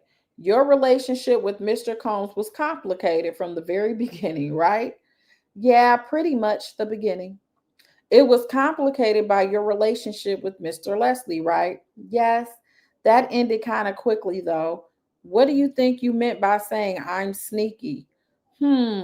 Probably that. You think it probably related to your sneakiness with your cheating on Mr. Leslie? Could have been. I don't know. When you refer to the dinner you went to the night before being bad timing, do you know what that was about? No. This message reflects pretty open and honest communication from you and Mr. Combs, right? Yeah, it was usually like a one-way street when it came to messages like this. You were honest with him and he wasn't necessarily always honest back. I don't know he wasn't honest. Just I put a lot in there. So maybe not honest so much as you were open with your feelings and you sent him messages that reflected those messages more than he did, right? Yeah. And this message also suggests that his relationship with you was complicated by his relationship with Kim Porter, right? No. Based on the time on this message, based on the date of October 14, 2007, was he still seeing Kim Porter at that time? I actually don't know. I don't know what the status of their relationship was then. This message suggests that you are hoping to have more of a relationship with Mr. Combs, right? Yeah. You're dreaming up a beautiful future together, right? Uh-huh. And you also discuss your friend Carrie Morgan in this, right? Uh-huh. Did you think that Mr. Combs had an attraction to Carrie Morgan, Miss Morgan? There was a point in the very beginning, but again, I don't remember like ever talking about it like this. So, did that complication carry on in your relationship? Not really. Carrie just was always with us for a while. She was in your friend group, right? Yeah, she was my closest friend. And this also suggests that you very quickly fell in love with Mr. Combs, right? This is just a few weeks after your 21st birthday party. Yeah, I like to start talking about freak offs a little bit. Oh Lord, maybe I need to put viewer discretion is advised. Okay. On your direct examination, you told us that at least in the beginning, you disguised your appearance, right? Yeah. And when you were meeting someone new, you also disguised your appearance, right? Yep. Sometimes you wore a wig. Yeah, yes. In the beginning, you had masquerade masks. Yes. This is because Mr. Combs and you were well known and recognizable, right? That was the main reason, yeah. And you wanted to be discreet, right? Yes. Why did you want to be discreet? The encounter itself was pretty crazy. I mean, I really followed his lead on that because I never had done it before. Is it fair to say that you didn't want anyone to know? Yeah, definitely did not want anyone to know. Was it your understanding that Mr. Combs didn't want anyone to know either, right? That's my understanding. Yep. You also testified on direct that you feared for your career if tapes were released, right? Yes, because that would have been embarrassing, right? Totally. Mr. Combs is also in those videos, right? Some of them, I'm sure, yeah. And your lawsuit in November 2023 that you testified about on direct. And your lawsuit in November 2023 that you testified about on direct, that was the first time that the term freak off ever became public, right? So far as you know, so far as I know, right? The general public did not know about your objection. The court said, I think there's a rephrasing that can be done there. Based on your understanding, until November 2023, you were not aware of other people knowing about the freak offs, right? Besides the participants, I guess, yeah. You mentioned on direct examination that you fear that the release of any explicit tapes would ruin your career, right? Yep. From your perspective, what happened to Mr. Combs' career after your lawsuit? From your perspective, objection overruled. Sorry, can you repeat?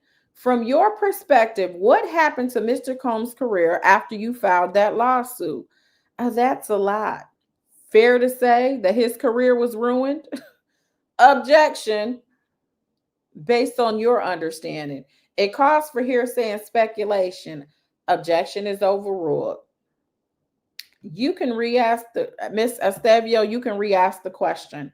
When your lawsuit was publicized in November 2023, you understood that his career was ruined at that point, right? I could understand that, yeah. Based on everything that you heard after your lawsuit, objection, that's sustained. Can we put up defense exhibit 1007 for the parties, court, and the witness? Then this is the government. Your Honor, this exhibit is 14 pages long. If the witness would like to read it, could we pass up a paper copy? You may. Does this reflect a text message communication between you and Mr. Combs on June? We will see the timestamp between July 29, 2012 and July 31st, 2012. Yes, it looks like a communication.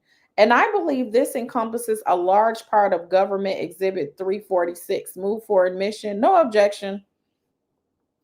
I believe that some of this was read during your direct testimony, but not all of it. Can we begin? I'll be Mr. Combs, and halfway down the page, what you want to do tonight. Can you read the blue bubbles? So I guess it starts with, what do you want to do tonight? Then they asked her if she could read the blue bubbles. Yep, I don't know. What are the options? Am I meeting you in the Hamptons or will we be in the city? In the city, whatever your heart desires. Well, I get kind of late. Oh, well, I get in kind of late. We can just go to bed. You'll probably be tired. I doubt that. I'm going to sleep on the plane. LOL. So what you want to do, woman? And no, I'm not asking you to FO. I want to know what you want to do. Get something to eat, smoke, take a walk. Debbie Cotta has a party tonight. I'm horny as F also. By the way, and please sleep on the plane. Smiley face. And it looks like I have off tomorrow and I need some value, which is there is a pack in my top drawer. Hello. Ish. I'm already down the hill. I'll go back up. I'm at the beauty store, okay? Let's go and have some carefree fun. Don't tell her I'm coming. I want to surprise you if we go. I'll go get the volume when Greg comes to me. I really need to go pack. He comes in 1 hour and haven't even started packing yet. We will play it by ear. Don't worry about volume. If it's an extra move, I'm at apartment now. When are you on your period? And what's carefree fun? I'm skipping it, just taking it as it comes. Are you on it now? No. Good. Are you horny? Yes. How horny? What you be thinking about when you horny? I think about you on top of me and inside me, the way you look at me and talk to me like that. I love looking up at you and hearing you moan. If you don't ever want to read the message, I can read it for you. She's like, thank you. I guess she don't even want to read this. Like, geez. So then now you got Diddy's attorney is reading the messages that were Cassie, because I guess she offered, if you don't want to read this, triggering or whatever it is, then I'll read it. So they say, so she says, you like it when I moan? LOL. I'm a moan more just for you. I love it. LOL. That's really what I think about. I love the way you talk to me when you're on top. I'm sorry I wasn't able to get your things. One of my favorite times is when we FO'd and then we made love after that. I also liked it when we make love before and then just was in next room. Then he came in and I blindfolded you. Yeah, I like these times. I love when we make love after. The last time was so good. We are at my place. I came so hard for so long. So then she says, we can stop there. The soul has lots of O's following it, right? So it was so long. Yeah, you're talking about a freak off that you had. We are talking about a freak off. I'm talking about us making love after. And after, during a session of a freak off, you would make love with Mr. Combs, right? Afterwards, yeah. And in the message, you're telling him that you love it when you make love with him during the freak offs, right? With him, yeah. And he's also talking about one of his favorite times when you had a freak off, right? Yes, I think. And he also loved it when you made love after, right? Objection, sustained. He also told you that he loved it when he made love with you after, right? That's what it says. Yeah. Before that, when you were discussing your period, Mr. Combs is asking you, when are you on your period, right? Yeah. And he's asking you that in the context of planning to meet up to have sex, right? Yeah, it looks like that. And presumably he's withdrawn. And you tell him that you're skipping your period, right? Yep. And you're telling him that so that you can plan a freak off, right? I don't know exactly what I was thinking then, but probably, yeah. In the context of a conversation about planning a freak off, you're telling him when your period is, right? Yep. Can we skip to page 11, please? I'm sorry, page 10. I want you to tell me a new fantasy of how you want it next time. This is Diddy talking. Would Dave turn you on? And you say, I don't know. I haven't even had time to think about it. I've been trying to think about you with the girl to get into it, and I think I'm starting to fantasize about that. That's what you say, right? Mm-hmm. Yeah. That's what you told Mr. Combs on July 20th, 2012, right? Yes. And prior to this, withdrawn. Do you recall having conversations with Mr. Combs about you watching him with a female? It happened, but not often. The discussions or the instances, both. About how many times would you say it happened actually watching him have sex with a woman? 2 or 3 times, maybe 4? About how many times had he proposed it? Had he proposed it? Yes. He brought it up. I don't know. I don't have like a number. He brought it up frequently enough. And this was in the context of something that he referred to as a swingers lifestyle. Yeah. I believe you testified about this on your direct examination, right? Uh-huh. That he understood that the freak offs were objection, withdrawn, sustained. Do you recall having conversations with Mr. Combs about the swingers lifestyle? Yes. And based on those conversations, withdrawn, she trying to get her questions together, y'all. Be patient. What do you recall from those conversations? From those conversations, the earlier ones, it was just about what the swingers lifestyle is, what you see, how people act, how nobody talks about it. That is what I knew of it. And then actually seeing it in person at sex clubs, you see exactly what it is. Did you understand that freak offs were consistent with Mr. Combs' description of a swinger's lifestyle? Can you reword that or ask it again? Sorry. Did you understand the freak offs to be related to the swinger's lifestyle? Related in a sexual way, yeah, they are very different. When you said that nobody talks about it, that means it's a secret, right? Yeah. When you kept it a secret, did that mean you were also keeping it a secret from your friends? Objection, vague. Were you keeping it a secret from your friends? Can you define it? That's the government asking that. Were you keeping freak offs a secret from your friends? Yes. You testified on direct that you were employees of Mr. Combs, right? I'm sorry. I'm going to redo that. My eyes are burning. You testified on direct that there were employees of Mr. Combs, right? He has employees, yes. He has personal assistants, yep. And his personal assistants do all sorts of things for him, right? Yep. They help him wake up in the morning, yes. They arrange for his breakfast, yep. They cater to his every need, right? Whatever he needs, yep. And you testified on direct that they would sometimes assist in setting up hotel rooms for these freak offs, right? Correct. But the personal assistants didn't know what was going on. Objection sustained. Did a personal assistant ever come into a hotel room and see what was going on based on your knowledge? Based on my knowledge, no. But they had come in the room during that period, yeah.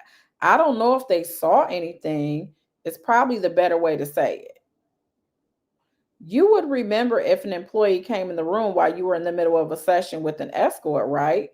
Would I remember? Probably, maybe. I don't know. I was high as well. So much of it you don't remember actually because of the drugs. No, I remember. I had my privacy invaded quite a bit while I was in that relationship. So I can imagine. You don't have any specific recollections of an employee walking in while you were in the middle of a freak off, correct? No, I don't have a specific recollection. No, she got lucky on asking that question because if she didn't know the answer to that, she could have said, "Yeah, they walked in us on us 2, 3 times." That was kind of a dangerous question to ask. You don't ask questions you don't know the answer to. So what she's doing is establishing that the assistants did everything for him. You can't say it's an enterprise when they just did what he asked them to do. So they said, grab this stuff, set it up in the room. They didn't know what he was doing. They may not have known he had freak offs at all. They just knew they were setting up the room and it could have just been what he does, the stuff that he prefers when he's with Cassie or with whoever that he's with.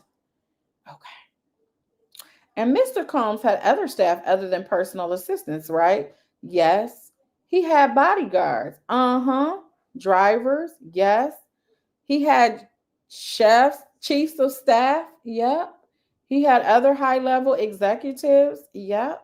And you never told any of them about what was going on during the freak offs, right? No, I did not. And you wouldn't want any member of the staff to find out what was going on during the freak offs, right? I definitely didn't know. Can we pull up Defense Exhibit 1003, please? The government gets up. Your Honor, this one is 25 pages. If the witness wants to read it, we have a paper copy. May I hand it up? Okay. We are not going to read this whole thing. I'm almost done. I just don't want to miss anything. Miss Ventura, does this reflect a text communication between you and Mr. Combs in July 2012? Yes. And the earlier part of the conversation was a government exhibit, but we're going to pick off a day after that exhibit leaves off on page 18. Please, objection. It's not an evidence. Move for admission. I apologize. No objection. Okay, the court says 1003 will be admitted. In the next chain on July 14, 2012, you say, Mr. Combs, how was the party? I'm horny and bored. I tipped the cleaning ladies. Hope you don't mind. Hello, I need your DICK. Okay. Dying. I feel like I'm trapped. I'm sorry, I'm not on that page. I apologize. Page 17. I can read it again. I see it. You say. So then they just read it again. Okay. Y'all know what they just said. Yeah, this was after a freak off, correct? There is a lot of text here. I don't know. You are discussing tipping cleaning ladies in this message, right? Yeah. And when we go to the next page at the bottom, you say, I love you, had so much fun with you. I'm so happy. Thank you. And then the next message has 4 exclamation points, right? Yep. This is on July 16, 2012, right? Yes. Can we go to the following page? And Mr. Combs says, I love you. And then your next, you text a series of photos of you and Mr. Combs looks like outside a private plane, right? Yep. Can we pull up Defense Exhibit 1004, please, just for the witness and parties in the court? Without reading this entire mess exchange, does it appear to be another text communication between you and Mr. Combs? It appears to be. Your Honor, I would ask that the witness be allowed to read the entire exchange. The court says, Mrs. Stavia, are you only going to be asking about particular parts of the exchange? Yes. If the whole thing is being offered into evidence, the court said, we'll get to that. It hasn't been offered yet. I move for admission. Then the witness is going to have a chance to read the entire. How many pages is this? 8. Okay.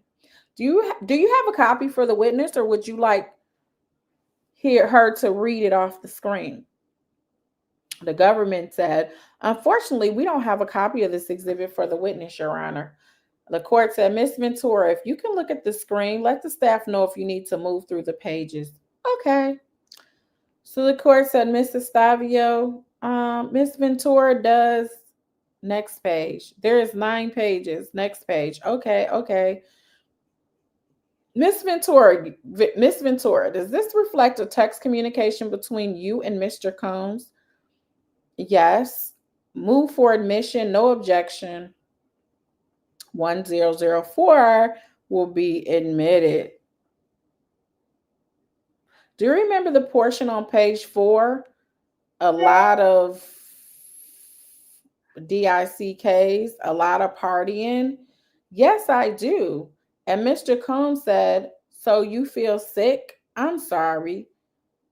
Yep. And you asked, why are you sorry? Yes. And during your direct testimony, you were asked why you asked that question, right? And you responded something to the effect of, well, he never asked that. He never said he was sorry before, right? About what was going on. Yeah. Can we go to the next page, please? Mr. Combs says, can you make it? I think it would be good to go in with Will tonight. Rube can take you. You say, how are you? I love you. Mr. Combs says, I'm missing you, Miss Spell.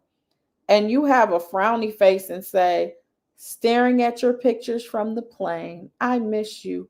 Mr. Combs says, I love you. Good morning to my queen. Have the greatest day of your life and get a lot of work done. You say, good morning to my king. You mean everything to me with lots of extra O's and E's. The government said, Your Honor, is there a question coming? So then they said, am I reading this accurately, Miss Ventura? I'm just waiting to find out what you want me to answer. So she piggyback off the government like, I'm waiting on the question. Am I reading this accurately? I asked the question, ma'am. I believe so. You are just reading it. And then do you respond, I will never have the greatest day of my life until you're back home, right? Yes, I see that. After Mr. Combs says, I'm sorry, and you respond, why sorry? You exchange messages of love and affection, right? Yes. fair to say that when you say that you're sorry, you mean, why would you even ask if you're sorry? You have nothing to do with that. Oh, I don't know. During your direct testimony, you testified that Mr. Combs often puts you down, right? Mm-hmm. They should be directing her to say, is that a yes? Because there's too many uh-huhs in here. And you need to clarify yes or no, because this is a transcript. But anyway. But he also often built you up. Absolutely, yeah. And often sent you very encouraging text messages. Yep. And often told you that you were a queen, right? Yeah. And often encouraged you to be the best artist and woman you could be, right? Yes. There are many, many examples of that, right? There are. And we don't need to go through all of those text messages. Thank you. Yeah.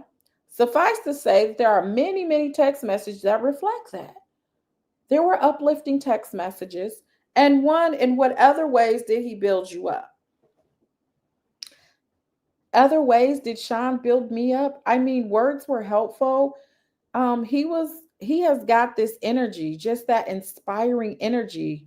So words, can we please show the witness, the court, and the parties defense exhibit 1005? Your Honor, we do have a paper copy of this. It's 26 pages long. Let's have a brief sidebar. Y'all all right over here? Y'all okay? Let me check out these. Thank you, Clementine, for becoming a member. Wayne 704, thank you for the super chat. Said free Diddy. Attitude and Tylenol, almost my anniversary. Okay, thank you for the 11 months. Thank you, DZ, for the $2 super chat. I appreciate that. Thank you, Queen Brielle, for gifting the memberships. Gwen said, I love your dramatization. Thank you so much. Thank you so much. Thank you for the super chat. Aries One said, I appreciate you, Pam. Thank you. Patty Patter, thank you for the super chat. Deborah said, Pam, thanks always for the updates, a little towards the transcript. Appreciate you. Thank you. Miss Bees, thank you for the super sticker. Irie, you better catch up now, sis. DC Lively, thank you for the super chat. Thank you, thank you, thank you. I think I got everybody else. Does y'all have any questions?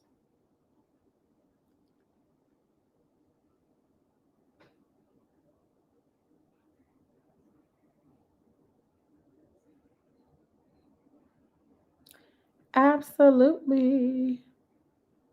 Oh, I got my little drink over here. All right. Who's cross-examining her? I keep butchering her name, but it's another one. I think she might have been. No, she's been on there for a minute. It's another woman that's on there. It's not Garrett Goes. It's Estavio. I'm messing her name up. So, uh-huh.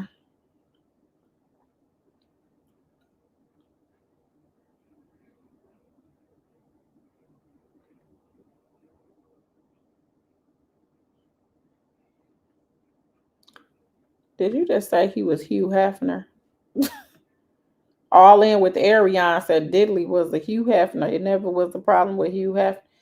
Yeah, it was like, have y'all seen that documentary for the Playboy Mansion? It was a lot going on over there. That's why I said some of this stuff and the stories they told, just because it's not something that you're accustomed to or that you've seen or that you will allow in your life, doesn't mean that other people don't do it. So you have to stop looking at things from your lens. But he knew people would have this reaction. And I think that's why they didn't ever want this to get out. That's why he tried to hurry up and get this mug settled and hope it go away so they don't have to get into the deep dive of these freak offs and men coming in. Because, there was always rumors about Diddy. But now to learn some of this stuff, you like, oh my gosh. But yeah. I have some thank you, Tamara, for the Cash App, Carolyn, Patrice, James, and Charmaine, and Cynthia. Thank you guys so much for helping with this transcript cost. Y'all ready to move on? Have we hit the like button and we subscribe? Welcome to all new subscribers. Crimson Tide said this is terrible for the prosecution. Yes, it's strategy. Absolutely strategy. You have a woman on cross. That's what I didn't like about the Tory Lanez case. When they had a man doing cross, I was like, wait, what? They had a man cross Megan Thee Stallion, and it looks very aggressive. And it sounds like, from my understanding, this is like almost a conversation. So that's why she made Cassie feel comfortable. Cassie isn't trying to be combative. She's yeah. I said all that. I did that. Like, she's not resistant. Yeah, I loved him. He loved me. Yeah, our relationship was complicated. Yeah, I set up rooms. Yeah, I don't know whether people came in and knew that we was doing freak offs. That's the enterprise part, because they're trying to say that they helped him. So like his attorney is their attorney is setting up. I think people are just seeing where they feel like she was so young, like she didn't have the capacity or the mentality to say yay or nay, is what people are kind of treating this as. She was 21. He was older than her. But I think they're showing that a lot of this, like, he didn't want to be with her at first. And I guess she was kind of persistent. And he was saying he didn't trust, like with the sneakiness and all this stuff. And she had a whole nother boyfriend. So their relationship started out complicated, and he was with Kim Porter. At first, it was complicated. They was trying to sneak around. And then it started out with just being sex in nature instead of having a relationship. Then she wanted a real relationship. And so she was trying to do, I guess, what she could. That's why I said it seemed like she probably felt like she was always in competition with Kim Porter, because he seemed like he was always going back to her. But yeah.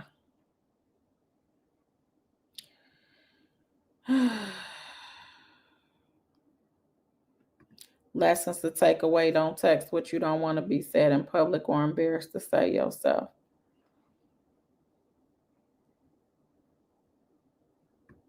Okay, I've never, um, I don't know. Who says told? Well, she's the star witness, Crimson Tide. We knew that. Yeah, Tia Lee's Cassie is showing her candidness in the answer. They'll get into mindset and trafficking. I think she is get. They are. She's being. She's not being a hostile witness. Like, you don't even have to. It's a conversation, and that's what you need to have. She's a pregnant woman. Like, look at the optics. So I think the strategy to have a woman to do it, and it sounds like they are literally having a conversation. Gina was the witness, and she came in and she went MIA. Oh, wow. Wow. Thank you so much. Continuously evolving said this isn't about Cassie. She's not on trial. This is about Cassie, because Cassie is victim number one, and she was the only victim for a while. Her lawsuit is the reason why this whole indictment, search warrants of the properties, all of this stuff even happened, is because of her. So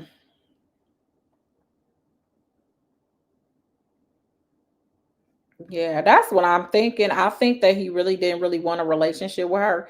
He wanted her kind of as a side chick, and she wanted more, and she was willing to do things to try to get more, and she regrets it. Shoot.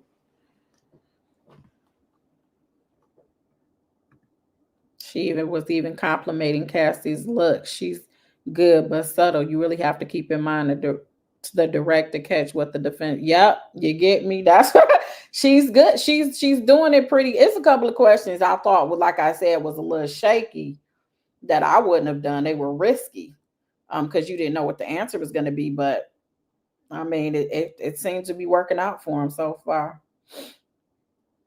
Y'all can call it whatever you want to.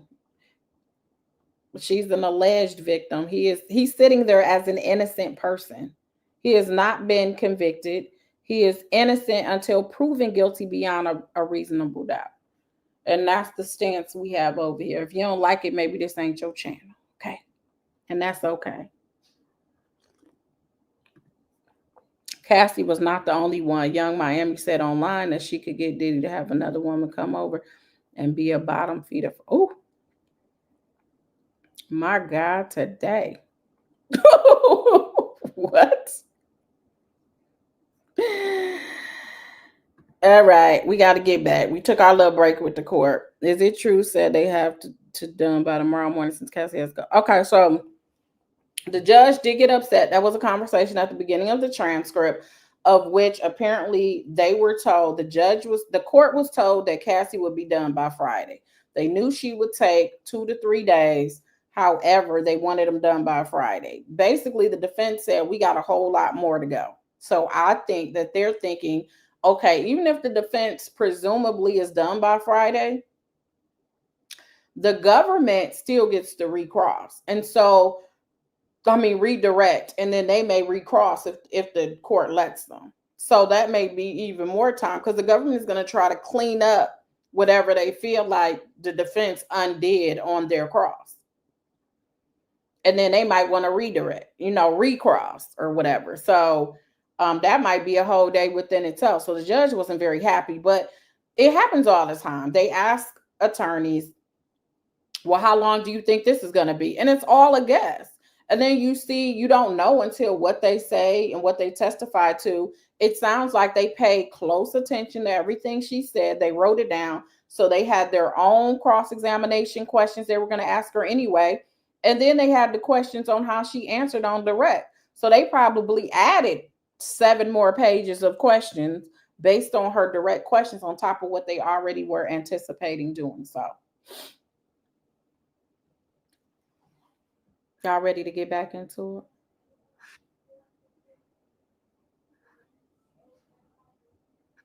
Yeah, I think she is. She's definitely far along. She's kind of big. All right, let's go on. So I'm not gonna talk about the text messages. Look like they going back and forth. Okay. The court says, Miss Ventura, you can take a moment to review the documents and let us know when you're ready. Okay. Your Honor, there is a 412 issue with this exhibit that we just found. Give me the page. And then they said, I agree with the government on this one. Why don't we put this to the side for the moment? Okay. During your direct testimony, Ms. Ventura, you discussed the instant withdrawn. During your direct testimony, you said that Mr. Combs would periodically call you incessantly, right? Yes. And this was a frequent feature of your communications with him. Yes. If you didn't pick up the phone when he wanted you to pick up the phone, then he would continue to call you, right? Correct. And this was especially the case if he suspected that objection, it's speculation. The court said, I don't know what you're going to ask, but you can rephrase the fragment and we can see where we are. What do you recall withdrawn? What would trigger this incessant calling from your perspective? From my perspective, what would it trigger? It could be anything from not telling him where I was, many things, just angry with me about anything. Why did you think he was concerned when he didn't know where you were? I think because he would assume that I was cheating, but I don't know. If he gave you a reason to think withdrawn, when he suspected that you were cheating, he would call you objection, same objection, that's overruled. When he suspected you of cheating, he would call you incessantly, right? It's one of the reasons. If you didn't answer the phone when he called, he would jump to the conclusion that you were cheating on him. That's sustained. Your Honor, my next series of questions are about exhibits, so if it makes sense to take a break, we can do so. Just give us 1 second. Are you prepared to move forward for a few more minutes just so we can make efficient time? Sure. Let's keep going, and then we'll take a break shortly. During your direct testimony, you talked about the ways in which Mr. Combs was consulted on your appearance, right? Yeah. And you would periodically text him photos of your clothes, right? Yeah. Miss John, this is the government. Objection mischaracterizes the testimony. The court said, overruled. Would you send him photos of your clothes?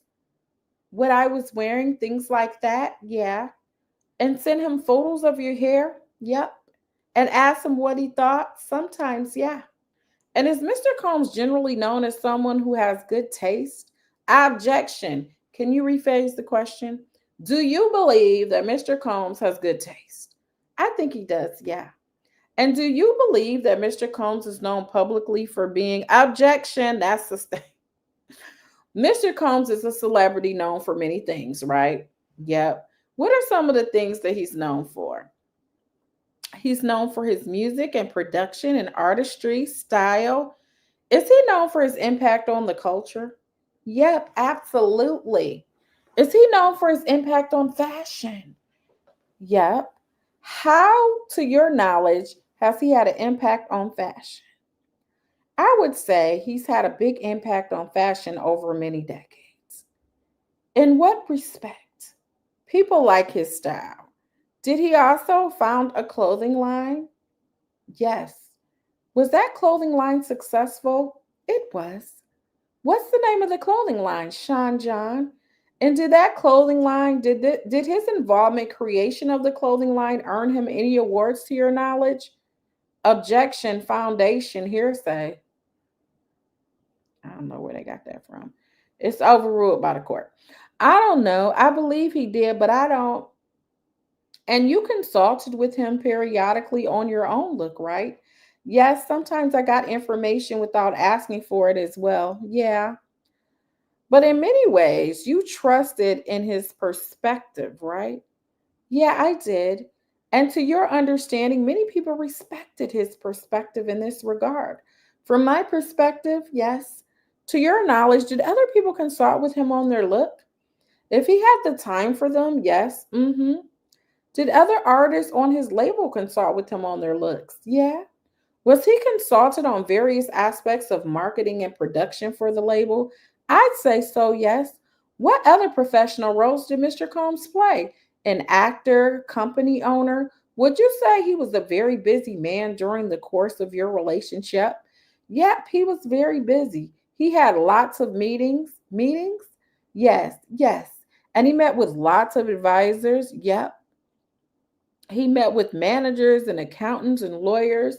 Yes, he was very busy, very busy. He ran multiple companies. Yep. Successfully. Yep.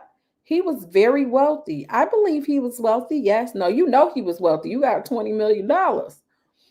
And he continued to be very wealthy and very successful and very busy during the course of your relationship when you were having freak offs, right?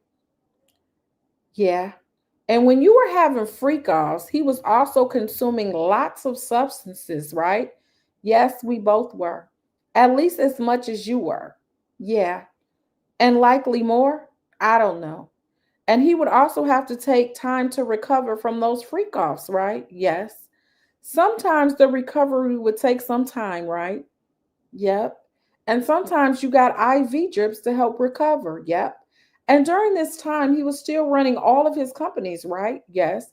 And still attending board meetings, right? To my knowledge, yes. And still traveling all over the country and the world, right? Yeah. And would you say that he was a high functioning addict? Withdrawn. You would say he was an addict, right? Yeah, I would say he was an addict. What was he addicted to? Success. What substances was he addicted to? I think it varied over the years. It depends on what he was taking. I don't know exactly. Was he addicted to opiates? At a point, yes. How do you know that he was addicted to opiates? Because he told me. Did you also see him taking opiates? I had seen him. Yep. You would see him on a regular basis taking opiates, right? Often enough. I don't know about regular basis. Depends on when you're talking about in the relationship as well. There were points of your relationship when he was heavily dependent on opiates, right? Objection, it's overruled. There were points in your relationship when he was heavily dependent on opiates, right? We both were. There were points. And what is it like to withdraw from opiates from your experience? From my experience, it's just really painful. I mean, withdrawal of any kind. You just are super sick. You can't really do normal things like function normally. When you say sick, what do you mean? For me specifically with opiates, when I stopped taking them, I would be nauseous and I would have like stomach issues. There's various things that can happen. Does it affect your mood or mental state? Absolutely, yeah. In what way? I think you're more agitated, you're really uncomfortable. Did you ever witness Mr. Combs go through opiate withdrawal? I did. You witness this frequently, right? It depends on what's frequently, definitely more than once. Over the course of your relationship, you would witness Mr. Combs attempt to lessen his dependence on opiates, right? Yes. Is it fair to say that his opiate use would go up and down? You could say that. I don't know specifically what he was taking like day to day, so I don't know. Is it fair to say that there were times during your relationship when his drug use was worse than others? Objection, foundation, we've not. Hold on. The question needs to be rephrased. Did Mr. Combs' mood, from your perspective, depend on whether or not he was withdrawing from opiates? I'm sorry, could you reword that? When Mr. Combs was withdrawing from opiates, he was more irritable, right? Yes, I would say. And more angry? Yeah. And be volatile? I don't know about all those things, but you're definitely irritated when you're coming off of opiates. Yes. There were times in your relationship when he was more irritated than other times, right? Yes. He would go through periods of time and he was in a bad mood nearly every day, right? It went up and down. Were there certain years in your relationship that were worse than others? I think so, yes. And from your understanding, were the worst years associated in any way with his drug use? Yeah, I would say. In what way? I mean, from my perspective and in my mind, like drugs don't help you do anything. So he was taking them and not doing well. That's what happens when you take drugs. You said that when he's taking drugs, he's not doing well. Is that what you said? I was saying from my perspective, like my mind, if I'm taking drugs, I'm not doing well. Like, I'm sorry. I'm just trying to follow you. My question is confusing. It's okay. See, Cassie's all nice. It's fine. When Mr. Combs was using more drugs, was his mood worse? I can't specify. There was a lot of drug use. There was a lot of drug use. You witnessed a lot of drug use by Mr. Combs, right? You know what? There were times that I could really look back and I think Diddy, like, he looked like something was going on with him around those times. I was like, some of his actions and was just like he was super hyper or super aggressive or super, you know. So, to the extent you can remember, you know that he took a lot of drugs at certain points, and you were doing drugs as well. I was. You were also addicted to opiates. I was for a period, yep. What other drugs was Mr. Combs addicted to during your relationship with him? Objection. We don't know what she knows. Yes, foundation. No, it's objection, and I'll inquire as to the grounds. Basically stop doing speaking objections. Just say objection. If I want to know what grounds, I'll tell you. The objection is sustained. The question needs to be rephrased. Are you aware that Mr. Combs being addicted to any other drugs? No. What other drugs did Mr. Combs do in your presence? Ecstasy, MDMA, cocaine, K, GHP. Oh my God. Is MDMA something that you get addicted to? It's a good question. I don't know. Did you ever get addicted to MDMA? I didn't feel that I was ever addicted to MDMA. No. Did you ever feel like you were addicted to Molly? No. Did you ever feel like you were addicted to cocaine? No. Based on your experience with Mr. Combs, did you ever understand that he was addicted to cocaine? No. Were you ever addicted to GHB? No. From your experience with Mr. Combs, did you ever understand that he was addicted to GHP? Not to my understanding, no. Based on your experience with him and all the drugs that you did, what was his primary drug of choice? His primary drug of choice, from my perspective, was ecstasy or MDMA. That's in the context of freak offs, right? Partying in general. That was a party drug, right? Yep. And opiates were daily, regular drugs, right? For me, at least, yeah. And based on your experience with him, for him as well, right? When he was doing them, yeah, daily, I would say. And you said before that you have witnessed him withdraw from opiates, right? Yes. And based on those experiences, how did his mood change during the withdrawal? Hmm. I haven't thought about it in a while. I'm not a doctor. Your serotonin levels are definitely messed up after you party and take certain pills. So, coming off of them, yeah, you'd be pretty irritated.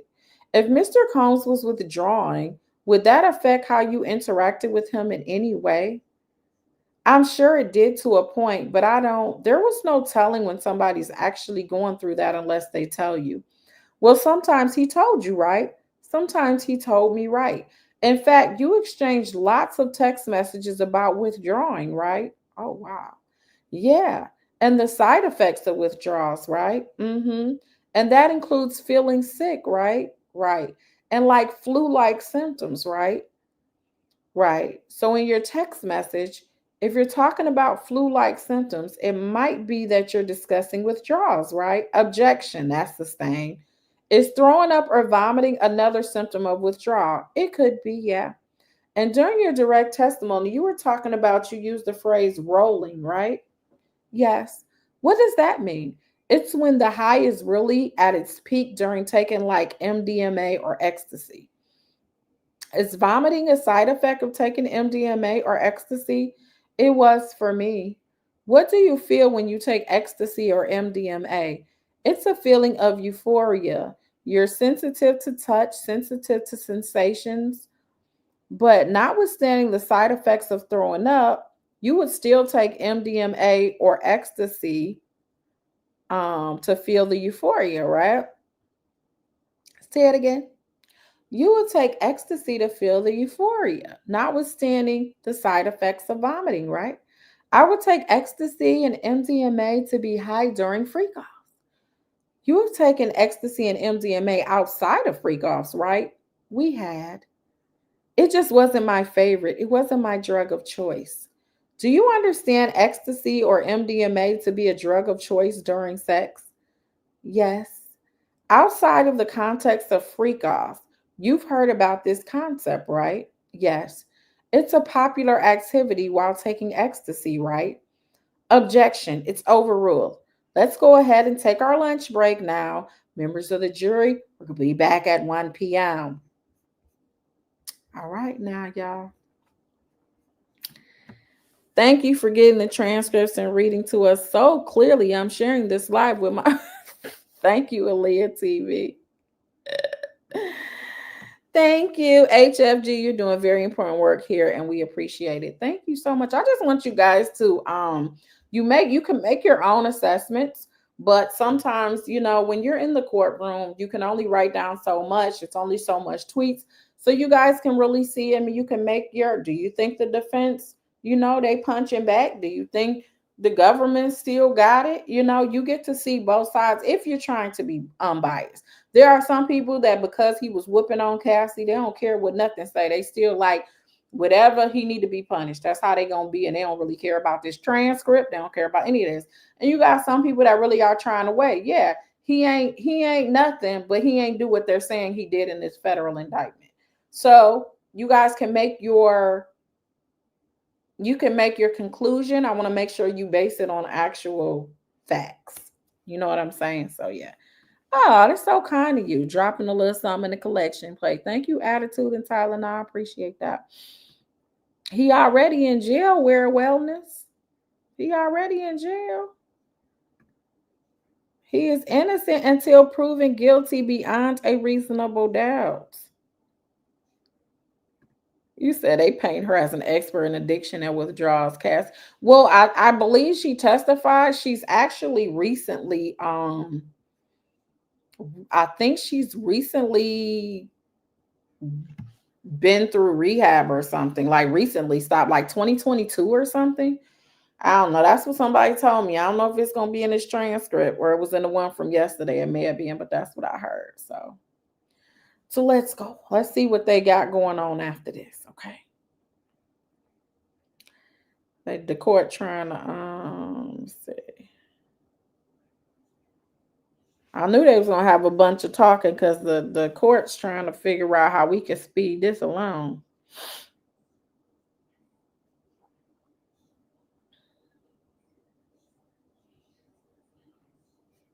All right.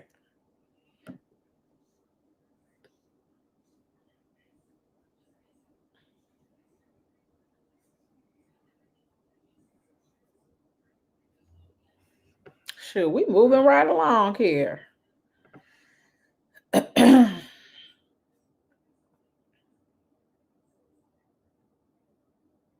All right, y'all ready?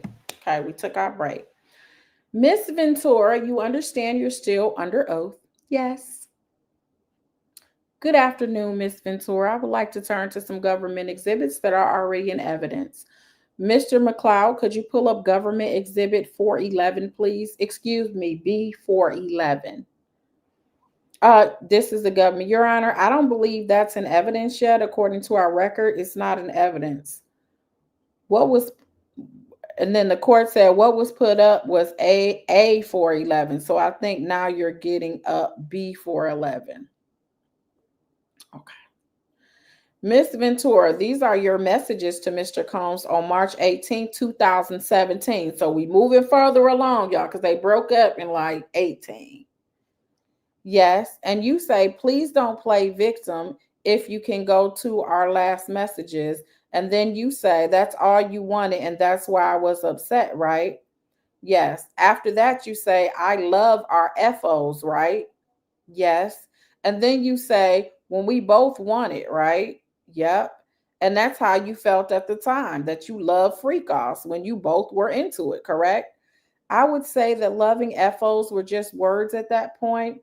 Well, those were words that you said to Mr. Combs, correct? Those are texts, yes. Those are texts Mr. Combs received from you, correct? Uh-huh. Could you please pull up B415, Mr. McLeod, and scroll down? In this text message, Mr. Combs says to you, I want to freak off right now, LOL. And how do you respond? LOL, me too. Well, I want to have fun with you. That's you telling Mr. Combs that you also want to freak off right now, correct? That is me agreeing to it in the first message. And the second one is me establishing that I want to have fun with him. The text message that you sent to Mr. Combs was LOL, me too. Well, I want to have fun with you, right?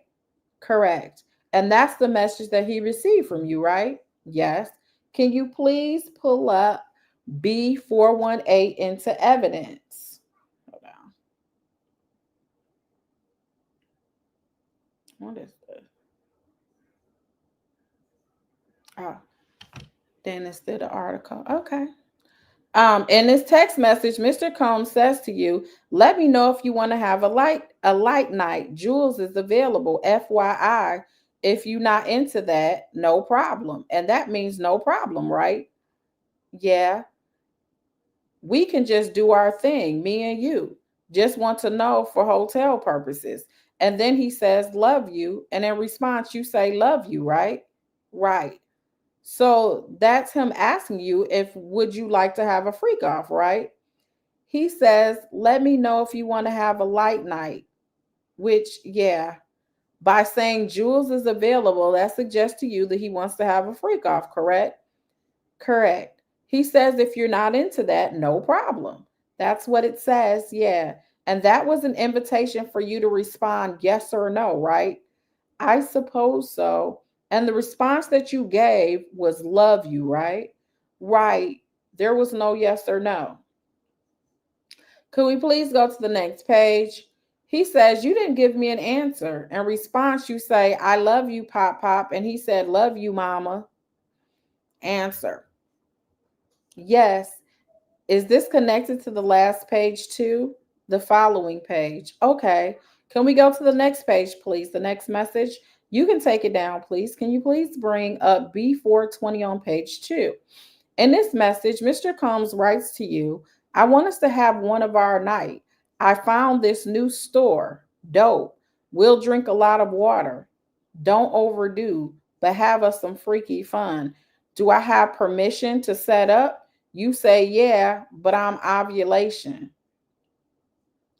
That's you responding, yes, his request to have freaky fun, right?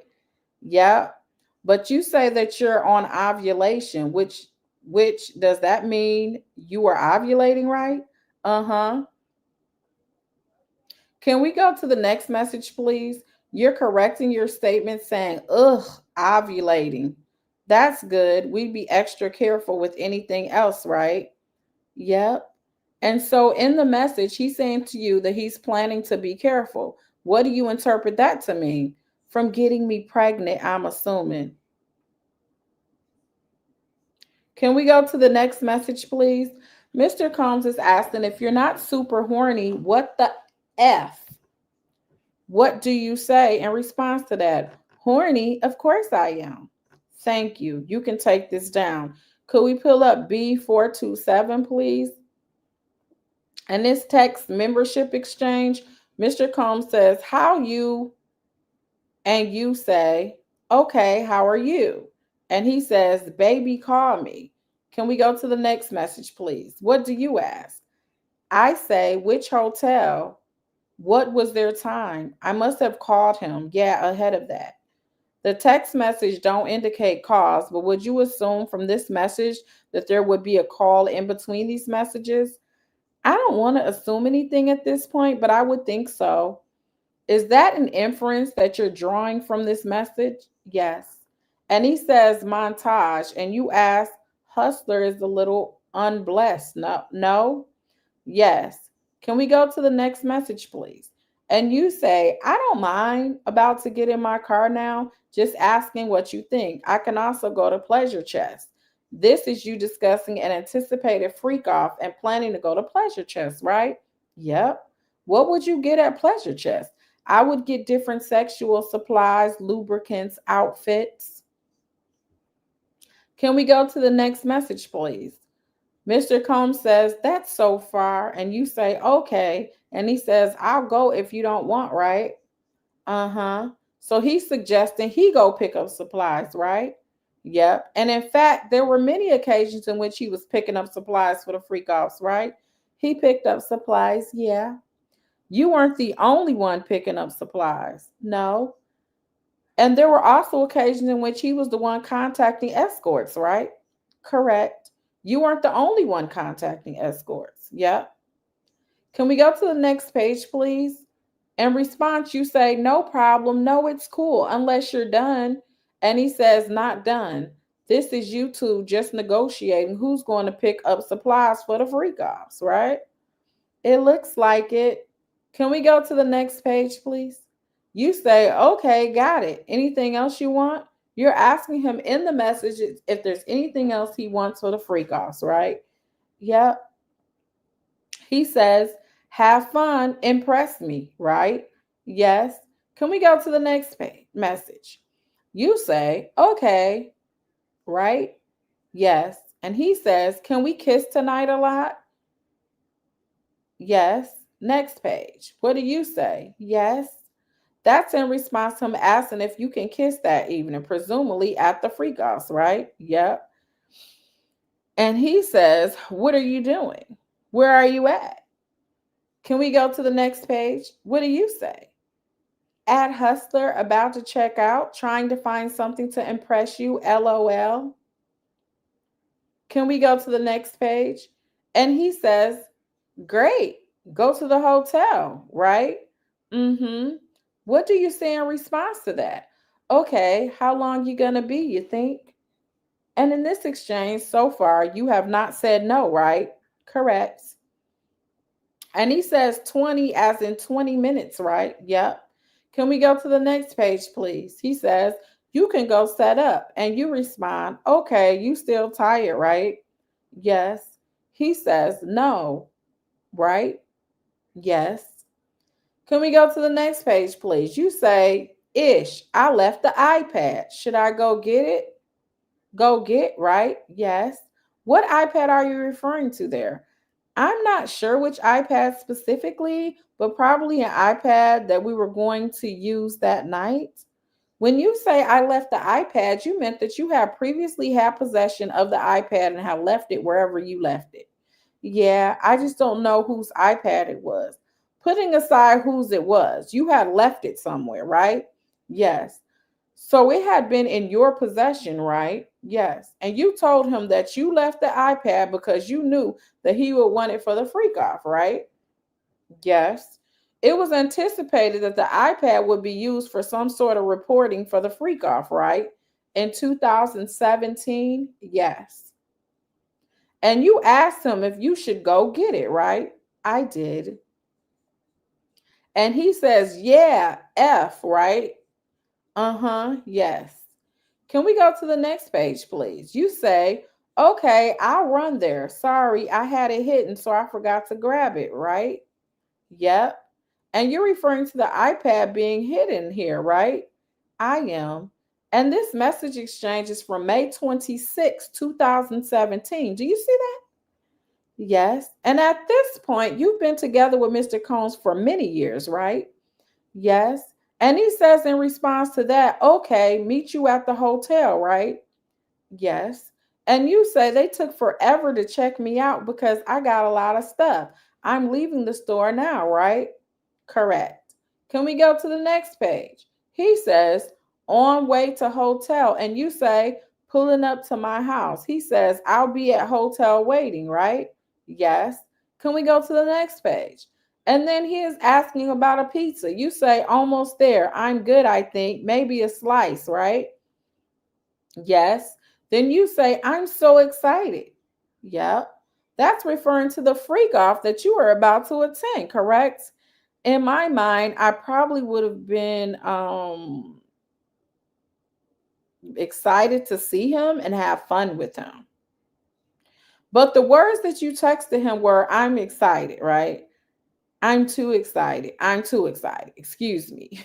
And this was after a discussion about negotiating supplies and logistics for a freak off, correct? Yes, thank you. Could you please pull up government exhibit B428, Mr. McLeod, and go to the last page? This is not in the evidence yet. Can I just ask that the witness and the parties and the court look at this exhibit? Miss Ventura, could you review this exhibit, please? If Mr. McLeod can go through, thank you. Are you ready? Was it just like the 3 pages? Yes. Okay. Is this a text conversation between you and Mr. Combs, Miss Ventura? It looks as though it is. Yes. Move to admit, no objection. Okay, so it's admitted. On this page, Miss Ventura, you said, I was away all week, partied with you, recovered, and now I'm back. It is what it is, right? That's what it says. Yeah. And he says, what you want to do? You want to see me tonight? What's the road to peace? There's no problem. I'm doing this fasting. I can't deal with no problems. I'm here. What's wrong? I'll be there right after premiere before my session, right? Yes. This is in June of 2017. You recall the argument that you were having with Mr. Combs around this time period? Around this time period? No, not specifically. Can you please pull up government exhibit B431, which I believe is in evidence? Can we blow up the larger bubble? Thank you. In the text exchange, you say to Mr. Combs, the game starts at 10 p.m. No texting after this. Create a character that you will be that is nothing like who you really are, and so will I. Different name, different occupation, different styles of dress, different background story. We cannot break character until 8 a.m. When you see me, I am no one you have ever met before. I'm not Cassie, and you are not Sean, Puff, Diddy, Mr. C, etc. LOL. Example, pilot, doctor, author, professor, or whatever you decide. We do not know each other. Then it goes on with this game. What was the purpose of sending this text message, Miss Ventura? Well, the purpose of this, from what I remember, is this was a game that a friend of mine told me about and said it's like it was a good way to like rekindle our romance. And what were you trying to rekindle your romance? And were you trying to rekindle your romance? I guess I was at that time, yeah. By doing something a little bit different in the bedroom, right? Yeah, it pertained more to what was happening prior to getting into the bedroom. It's like a whole character setup. Can we pull up government exhibit B432? And this exhibit, Mr. Combs says to you, same effing page. Let's get some outfits, shoes, and I'm not sure what the next word is. Go to the sex club, maybe. Is this how you could interpret it? That's how I would interpret it. Then he says, maybe a sex club with your wig, right? Yes. If we go to the next page, please, what do you say? I say, okay. He says, we sure about tonight because I'm making plans. So I need to know. No stress, right? Yes. Then he says, babe, can we go to the next page, please? He says, didn't hear from you. So I just put some plans in motion. If you're not sure, please let me stop. Surprise package coming from out of state, right? Yes. And in that message, he is asking you to tell him to stop if you are not sure, right? That's what it says. He says, just let me know if I'm headed in wrong direction so I can cancel, right? That's what it says. Yep. Then he asks, why can't I reach you, right? Yep. Can we go to the next page, please? You say, I told you I was getting my lashes and brows done at 8. I just finished. He's like, cool, read and answer my text. Can we go to the next page, please? You can take that down. Thank you. Miss Ventura, we mentioned earlier Miss Porter, right? And did there come a time when you learned that Mr. Combs was leaving a freak off with you to see Miss Porter at another hotel room? I'm not sure. I mean, maybe there is something could remind me. Were you jealous of Miss Porter? I had some jealousy of Miss Porter. Yeah. You understood that Mr. Combs spent his holidays with his family, his children, and Miss Porter, right? Yes. Even though you were under the impression that he was no longer romantically with Miss Porter, right? Right. So when you learned that he was spending time with Miss Porter, you were upset by that, right? At what point? For example, were there periods during the holidays when you learned that Mr. Combs was spending time with Miss Porter? I always knew that every holiday. And did that upset you? It did. Yeah.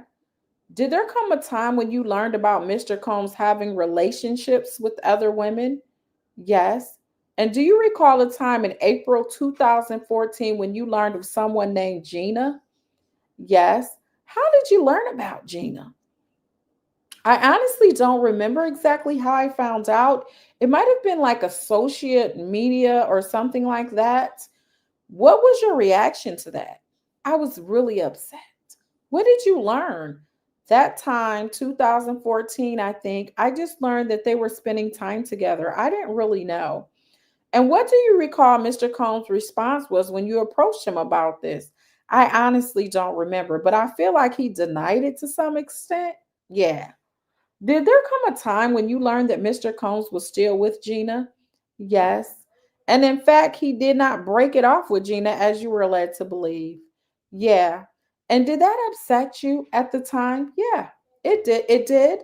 There were multiple times when you found out that he was getting back together with Gina. Yeah, I would say there were multiple times. And that prompted arguments between the two of you, right? Yeah. And when you learned about him spending time with other women, those also prompted arguments with him, right? Yeah. And Mr. Combs also developed suspicions that you were not faithful to him, correct? Correct. And what was his reaction like when he developed those suspicions? About me? Yes. It was a little scary. Yeah.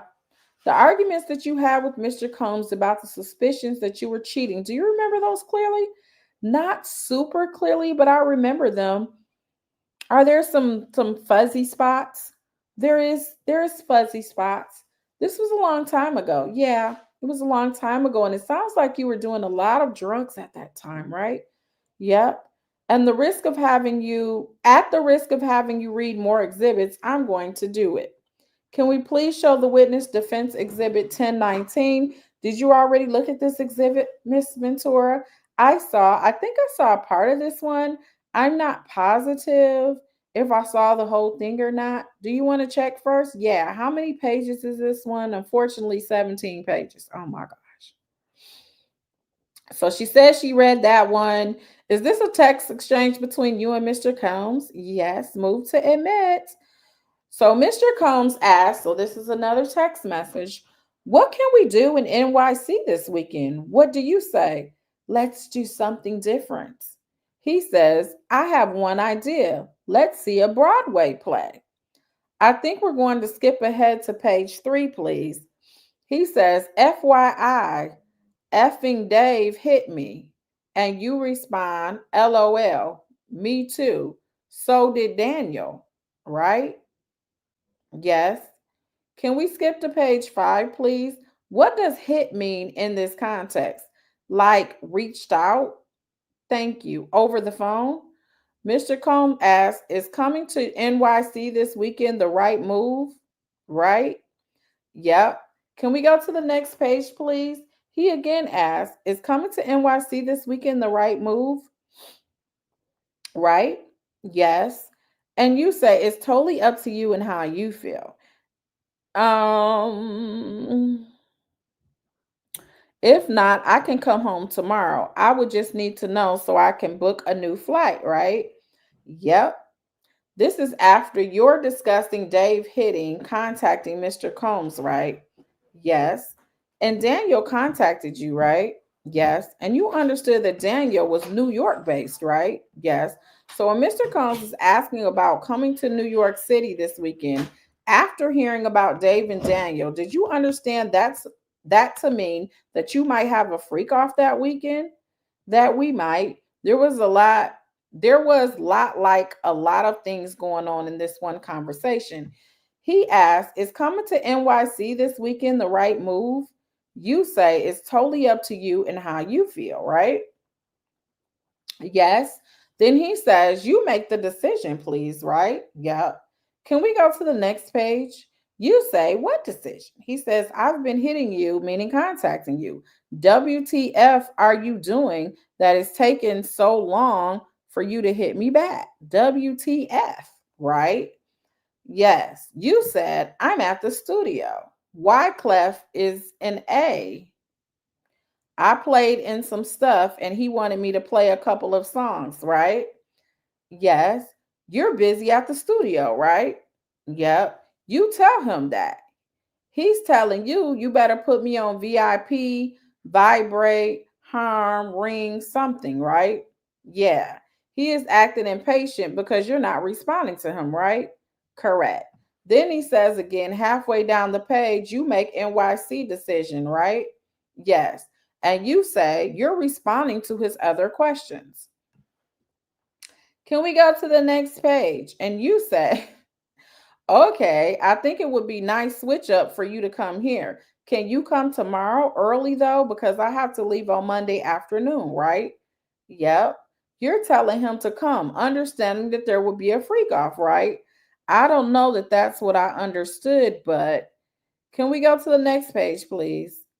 He says, I miss you, baby. And you say, I miss you so much, right? Yes. Then you're talking about seeing the Book of Mormon, right? Yes. Can we go to page 12, please? He says, I'm horny for that. Yeah. And you respond with another explicit text message back, correct? Yes. He says, nice and slow for 30 minutes straight, right? Yes. And you send another explicit message in response, correct? Correct. Can we go to page 14, please? You send him a screenshot. What is this? It looks like an email that I received from, I don't know where it's from, Lifestyle Lounge account. Then you sent it to him, right? Yep. It's something called Mass Pleasures. Yep. Does that appear to be a sex club to you? I would guess that. Can we go to the next page, please? On that page, he said he's on his way. You asked, are you here yet? He said, Daddy's home, right? Yes. Can we go to the last page, please? He sends an explicit message and then says, "You ready for tonight?" What do you say in response to that? I say, "Yes, I just got to get stuff." Can we show just the witness, the court, and the parties? Defense Exhibit 1021. This isn't about how, like, what I feel is relevant at all right now, right? Because there's a lot that we skipped over. Can you please read the exhibit in front of you and tell me when you're ready? Which part? It's 19 pages. Have you already looked at this, Miss Ventura? I haven't seen this one yet. So then the government's asking to confer with counsel. And they asked to pull up another exhibit. And then Cassie says, "You want me to just read through the whole thing? Just to tell me if it's a conversation between you and Mr. Combs?" Yes. We offer it, no objection. So then they go to the first page. This is from October 19, 2012, right? Yes. "I miss you," an explicit message, "and I miss our love sessions in the afternoon," right? Yes. And when you're referring to love sessions in the afternoon, you're referring to freak offs, right? I don't know in this message. You often have freak offs in the afternoon, right?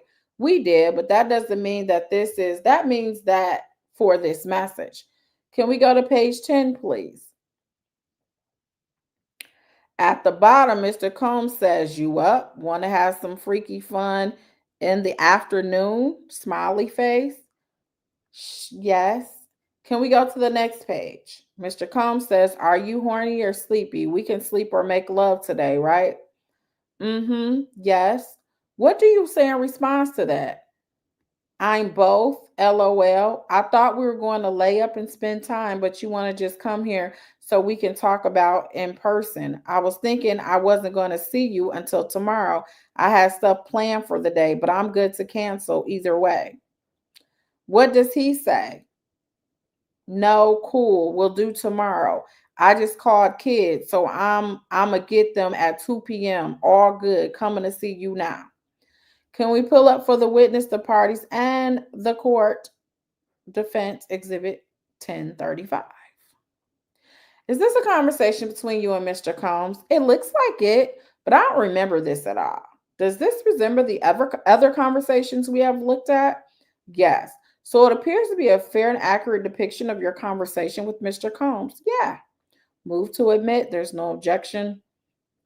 Can you read your bubbles to Mr. Combs, please?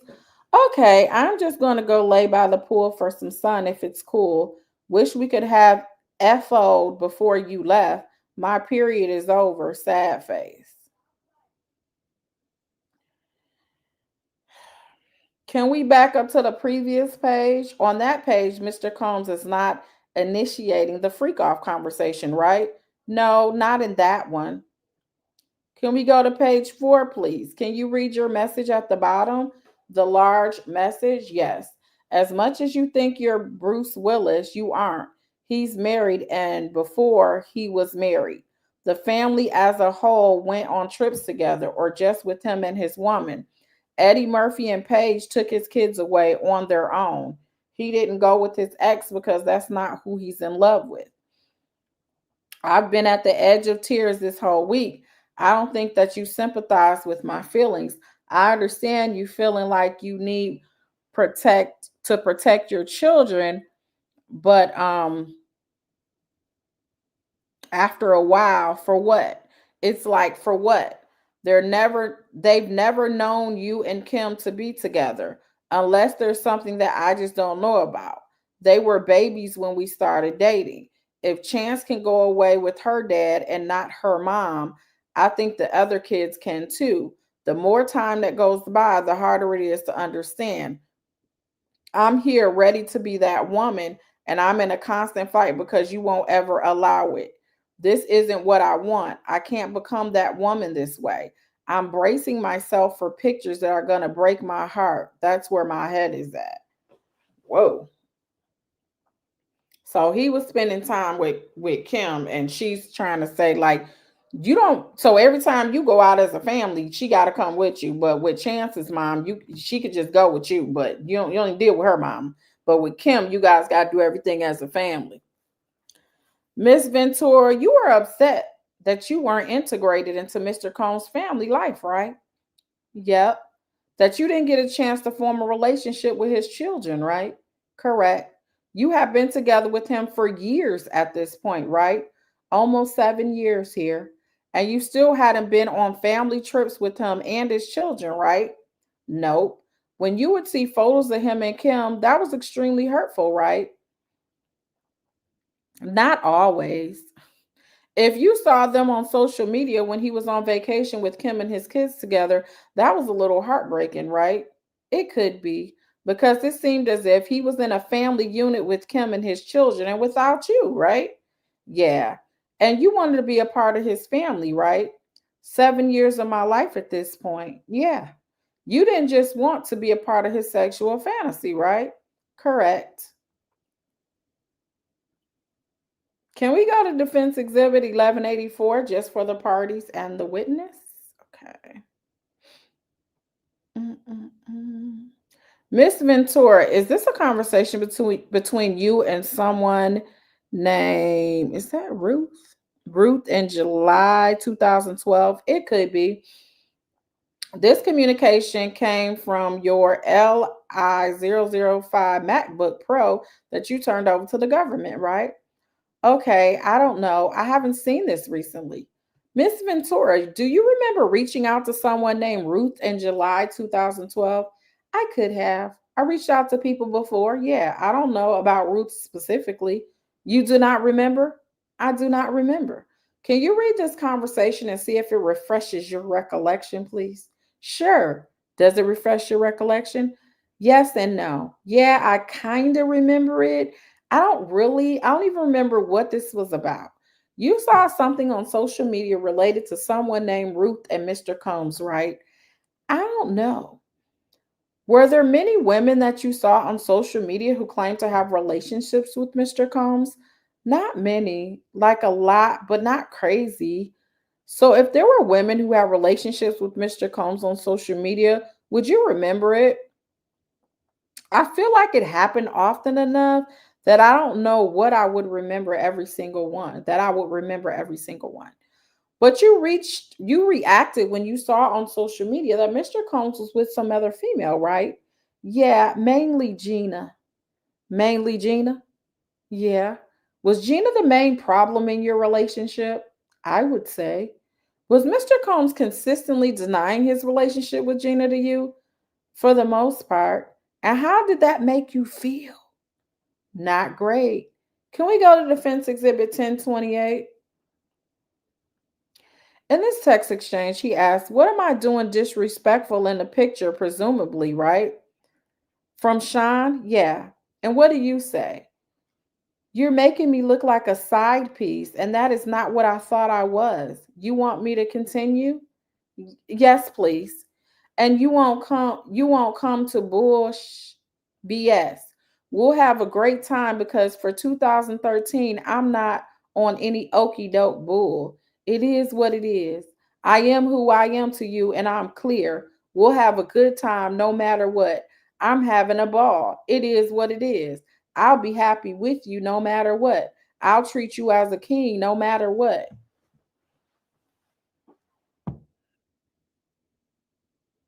This is your response to you seeing a picture on social media, right? I don't know. You're concerned that you're looking like a side piece. What did you mean by that? Not a main girlfriend. And that upset you, right? Apparently so, because you wanted to be the main girlfriend, right? I thought I was. You thought you were, right? In 2013, yeah. And it was disappointing and hurtful to find out you were not the main girlfriend, right?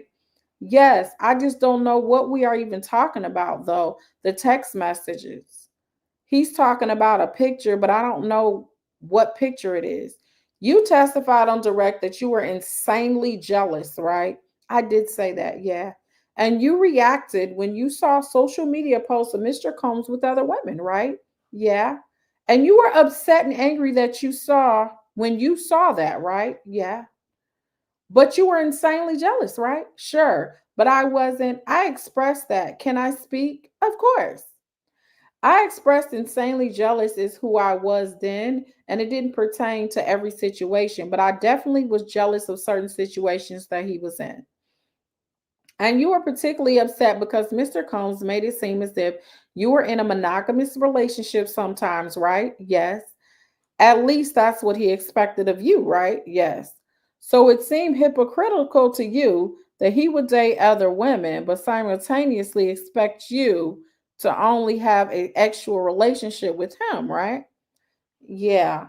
And if he learned or suspected, rather, that you were in other relationships with other men, he became insanely jealous, right? Yeah. Far more jealous than you, in fact, I would say. And he had a bad temper, right? He did. And he reacted poorly, right? To information that he didn't like, right? Yeah, I guess you could say that. And he did not like it when he suspected that you were seeing other men, right? Correct. When he suspected you were seeing other men, that is when he lost his temper, right? One of the times when, and there were a couple of relationships in particular that he suspected you of that he was particularly upset about, right? Yes. Objection, foundation, overruled. Did there come a point when Mr. Combs suspected that you were in a relationship with someone in the music industry? Same objection, overruled. Did there come a time when he learned of this or suspected this relationship? Can you say the whole question one more time? Sorry. I'll be more direct. Okay. Mr. Combs made the connection between you and Mr. Mess Cuddy. I guess that's Kid Cuddy, right? Yes. Excuse me, Kid Cuddy. I believe this came out on direct. I knew what you were talking about. Mr. Combs thought that if you could collaborate with Mr. Miss Cuddy, also known as Kid Cuddy, that this would be good for your career, right? I think that was part of it. Yeah. He helped put together studio time for you and Mr. Miss Cuddy together, right? He introduced us. Yeah. How many times did you and Mr. Miss Cuddy go to the studio together? It was a handful of times, not many. When was the first time the two of you were in the studio together? I don't remember exactly. Sometime in 2011. Did Mr. Combs ever accompany you to the studio with Mr. Miss Cuddy there? I don't remember. I don't think so, but I don't remember. Where were you living in the fall of 2011? I was in New York City. You were in New York City in the fall of 2011? Yeah. At what point did you come? Did you return to Los Angeles in 2011? There was a lot of back and forth at that point. I'm trying to remember like what year exactly I moved to LA, but there was like I was like bi-coastal quite a bit back then. You don't recall when you began your relationship with Mr. Miss Cuddy, right? It was 2011, the end of 2011. But you also testified that you had a burner phone to communicate with him, right? Yes. And Mr. Combs learned, you testified that Mr. Combs learned of this relationship in December 2017, right? Yes. And you had a burner phone during the course of your relationship with Mr. Miss Cuddy, right? Yes. And it was a short period. Did you get the burner phone for the purpose of your relationship or did you already have it? I got it for the purpose of the relationship. Whose idea was it to get a burner phone? I don't know. It was mine, I guess. I don't know. Is that the only time you use burner phones? That was the only time, yeah. For the purpose of this relationship. Yeah. You have been seeing Mr. Miss Cuddy for less than a month, but you got a burner phone for that relationship? Yeah, I did. And would you text and call him from this phone? Yeah. You had a better chance of keeping the relationship with Mr. Combs if Mr. Combs didn't find out about your relationship with Mr. Miss Cuddy, right? Yes, we were like not in the best place even when he found out, and we were together at on and off. Why did you begin your relationship with Mr. Miss Cuddy? Enjoyed each other's company. Did this relationship begin when Mr. Combs was out of the country? I don't think so. I don't know. Did it begin while you were still with Mr. Combs? No, we had broken up. You were on a break? Oh, we were on a break. And Mr. Combs found out about the relationship during your freak off, right? He did. What? While you were on a break, you were still having a freak off. Is that the idea? Yes, that was a job. Even though you were on a break from Mr. Combs, you still wanted to use a burner phone, right? Yeah, because you didn't want him to find out about Mr. Mescuddy, right? I did not want him to find out, no. And you did not want to tell him about this, right? No. I thought it would be way too dangerous to tell him about that because you anticipated his response, right? Correct. Because he was insanely jealous, right? Had a temper. And by using a burner phone and not informing him of Mr. Mescuddy, you were lying to him, right? I wasn't telling him everything. You weren't telling him everything? Right. Was he under the impression that you were on a break, or I'll rephrase? Did Mr. Combs, to your knowledge, believe that you were on a break or still together? I don't know. You were continuing to have freak offs with him, right? Yep. Did you have any plan to tell Mr. Combs about this relationship with Mr. Mescuddy? I don't remember. Did you feel justified in cheating on him with Mr. Mescuddy because of Mr. Combs' infidelities? I could have possibly, I don't know. You were also communicating with Miss Clark on the burner phone, right? I don't know if I talked to her on the burner phone. I might have. I'm not sure. Okay, at this point, this is the end of 2011. So you and Mr. Combs have been together for a number of years, right? Correct, on and off. When Mr. Combs discovers the burner phone during the freak off, he didn't. How did he learn of the relationship with Mr. Mescuddy? He went through my phone. He went through your phone? My actual phone. Oh, you were also communicating with Mr. Mescuddy on your phone? I was communicating with Capricorn Clark on my actual phone. And that's when you say that Mr. Combs reacted very poorly. He attacked you, right?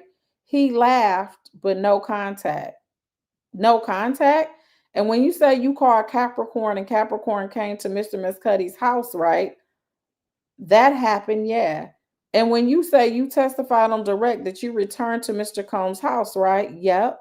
And you said that you did that to speak with him, right? Yeah. Despite knowing how upset he was, right? Yeah. In fact, you know that this was so upsetting to him that he previously attacked you, right? I did. I think I thought I would be safer with other people around because there were people there. Who was at Mr. Combs' house? His normal staff, security, and Capricorn brought me there. You go with Mr. Mescuddy to your parents' house in Connecticut, right? I went on my own and he met me there a few days later. Yep. And when you say that during the course of that trip you broke up with Mr. Mescuddy, right? I did. And you got back together with Mr. Combs pretty immediately? Yes. While you were still in Connecticut or after that, when you returned to LA, we met up in Arizona. When did you meet up in Arizona? Right before or after New Year's, the day before, day after. So now they put up another exhibit, and then the court's going to take a short 10-minute break. All right, y'all.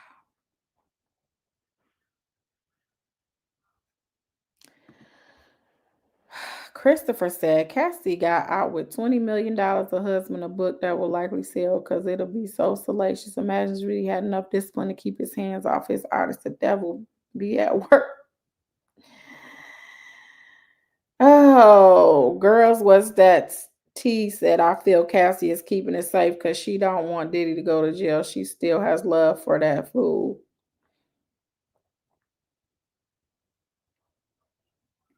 Crimson Tide said, clearly this woman was not being forced and held captive in the FO dungeon.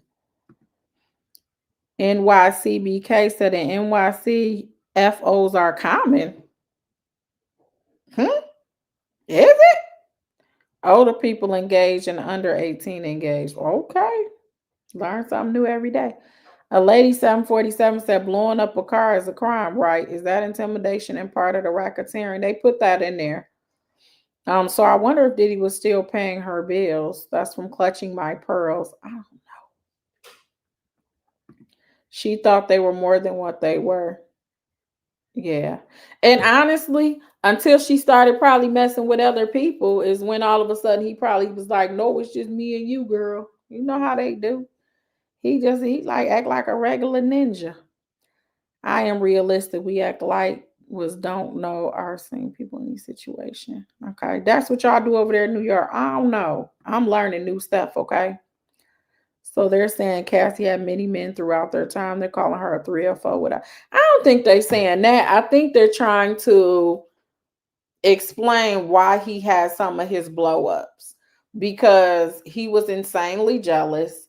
She would, it wasn't like she was like captive. They're making it, kind of, it came across, I guess, on direct. Like she just was terrified. She didn't want to leave. She felt like she couldn't leave, like almost like imprisoned in her mind. But then you see she was dating other people. She went out with other people. She invited somebody else to her home. And so it was like it's just kind of showing that she was free to almost do what she will. Now at the end of the day, Diddy sounds like he was a jealous person and he wanted what he wanted, and he would get mad all of a sudden. He probably showed interest in her when she would talk to other people. I wonder if he tried to get back with her since she been with her husband as she has not, because he seemed like he don't play about Cassie. Christine said DV charge I see, but that girl wanted as much. It's coming across like that. And this is why when the first was like, oh, that was 2003 and 7. And I'm like, can we gotta wait because they got a whole lot of text messages. So it does sound like sometimes she initiated it. And we can say she did it because she just wanted to please them. But it's a lot of women that just want to please somebody. But if they do it just because they want to please somebody, does that mean that they're coerced to do it, or they're doing it by force because they really don't want to do it? Like that's what it's starting to give. I don't know. I agree. It only takes one time for her not to like it. If she says no, no means no regardless. But that's the issue here is they're making it like it's a whole enterprise, and it's been prostitution and it's trafficking across lines. Like this is RICO. And then there's the Mann Act. So you have all of these different things. So we cannot deny some of the things or whatever. If he took it from her, of course that's a crime. But is he just charged with one count of RAPE? If he, if he when he was beating her up, that's definitely domestic violence. But that's not what he's charged with. They're making it seem like he had a whole trafficking ring, almost like he was pimping her out, and these staff members were helping. So this is why they established earlier on in the transcript, there was an establishment that, and she basically confirmed that it ain't necessarily, they kept it secret that they were doing this. So it wasn't like y'all pulling in security saying that they are unindicted co-conspirators or they part of the enterprise. You're pulling in the staff and KK and all of them, but he had assistants that literally woke him up in the morning, had assistants that dang near put on his clothes, had assistants that almost fed him. So whatever their job was to do what he told them to do. So if he called them and said, go set a room up because I'm about to have some company, then they set the room up because that was their job. But what they're making it as, this is like you're a part of the actual enterprise. So it's just, I don't know. Yeah, well, yeah, he's definitely shelved. He's shelved. Well, he give you one good album. Diddy get you one good album now. I have, you got Day 26, Danity Kane, all of them were in their prime and they never came back with a second album. So honestly, like they can come back with all the people he done shelved. Like he had his crew that was kind of doing things back to back to back, like you had Biggie, but he wasn't around too long. Mace ended up walking away.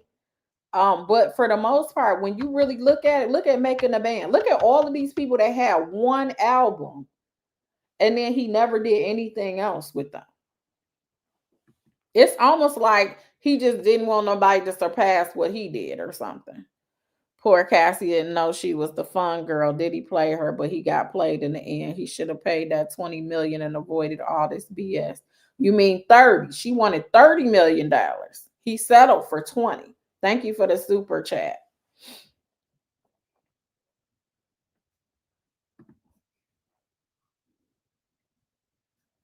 And we gonna see. You know, we don't know. I'm just saying thus far, this is their cross. And I wasn't really getting that out of the direct, but we'll see. We're too early on to really make decisions. But I'm just giving you food for thought on both sides. If you say, you know, you're leaning towards the government, I'm going to give you stuff that the defense and what they're trying to do, and vice versa. But we're early on. You know, they may have some, the government might got some tricks up their sleeves.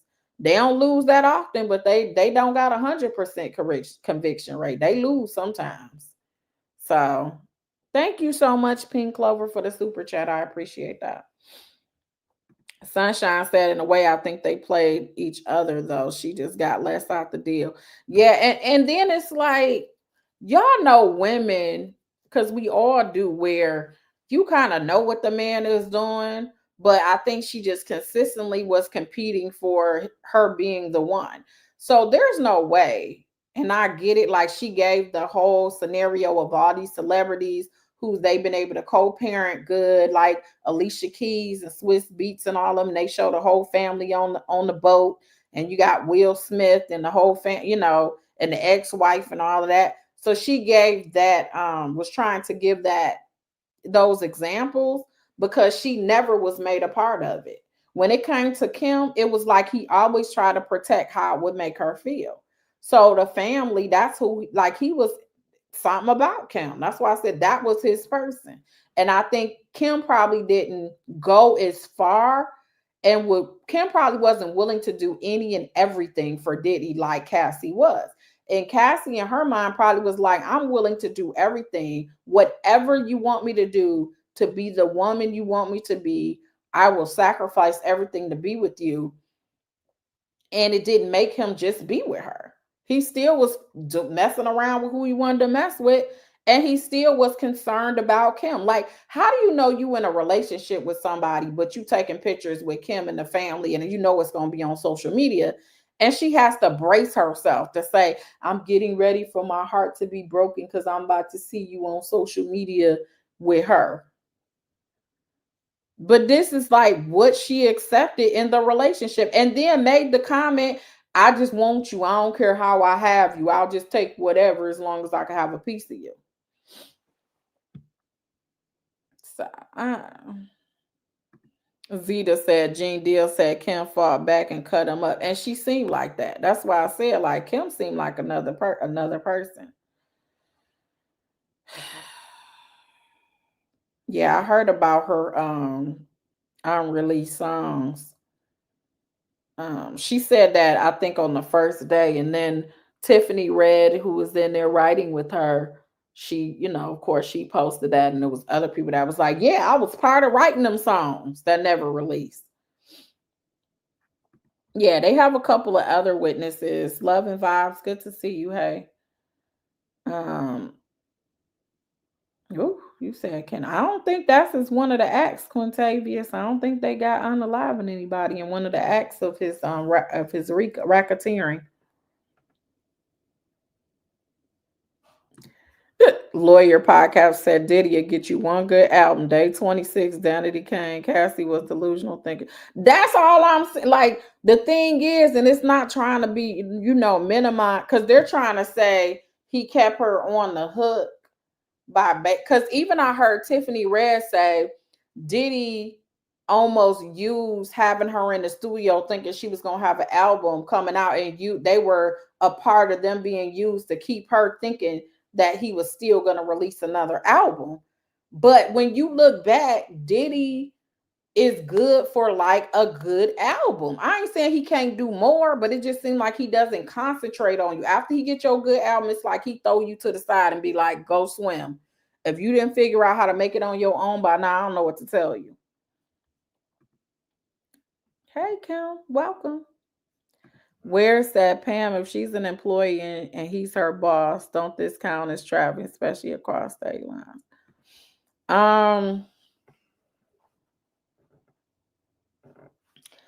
That's a convoluted. I don't know if she's even considered an employee. She does have a deal with him, but usually that's like contractual.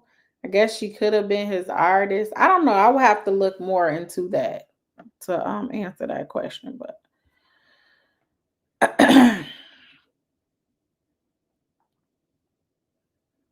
you think they gonna bring in J Lo? Child, they ain't bring J Lo. Got the hell up out of Dodge so fast. J Lo was like, "Not I," said the cat. "I'm out." There were a few people that you seen Diddy with for 5 minutes, and they was out. The guy Diddy had far too much to lose to play these kind of games, but he felt invincible. Also, he's a narcissist, maybe even a sociopath, a little ball in a grown man's body, unable to manage his Christopher. Yeah, they said he's always been like. Remember, he caught a charge, and then one of the things that happens, like he got off at that he did get off with that shooting that happened in the club that Shine ended up getting convicted of because he did go on trial with Shine. And sometimes, and then another time he hit a producer and I think he got probation or something. There's oftentimes when you have gotten away with stuff, you just always think you're going to get away with stuff. That does happen. That's kind of the fear that you have when younger kids start getting in trouble and they have all these statutes or help where you can say, oh, go through this program and then you get it expunged. They'll start thinking, oh, every time we commit a crime, maybe we can get an attorney that can help get us off. And it don't always work out for you. You mess around and just catch you a case and be a convicted felon and be in prison. Zeta said Cassie wasn't that talented after Diddy. She still didn't pop. What I thought she went to another. I thought she signed with Interscope or something. I thought she did sign with somebody after Diddy. No. She was most likely a 1099, so not an action. That's what I would surmise from my experience, but hey, who knows? You said it's the rise of the narcs. Oh my God. Just Me said he's no longer looking like a complete monster. Did the Fed see these tests? Yeah, they did. That's why I think his attorneys thought that they was gonna drop it. But and he was a drug addict. So, and it sounds like he struggled. Like you got, because he was taking it you had to take opiates every day. And then if you tried to wean yourself off of it, you a monster. That's what it sounded. That was part of his problem too. On top of it, sounds like he already had a temper.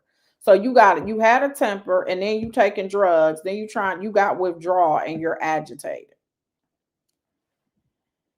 This is crazy. Yeah, I don't know. I wonder what Don Richard is going to testify about relating to these charges. It's a great question. Because her lawsuit, she didn't say he did anything actual, but she did talk about how he was just ridiculous and he was ridiculous, like taking drugs. He would be hype and be up for 2 days, and he would have them in the studios, and then he would want them to work, and they didn't eat, and they were dehydrated and all of that. But Don Richard still dealt with Diddy after that because I was showing a video. She was gonna do Making the Band with him. She did she's done a couple of, so I'm sure he got some messages with her. So yeah, it's gonna be interesting to see. It's gonna be see. So let's move on. We have more. We have more.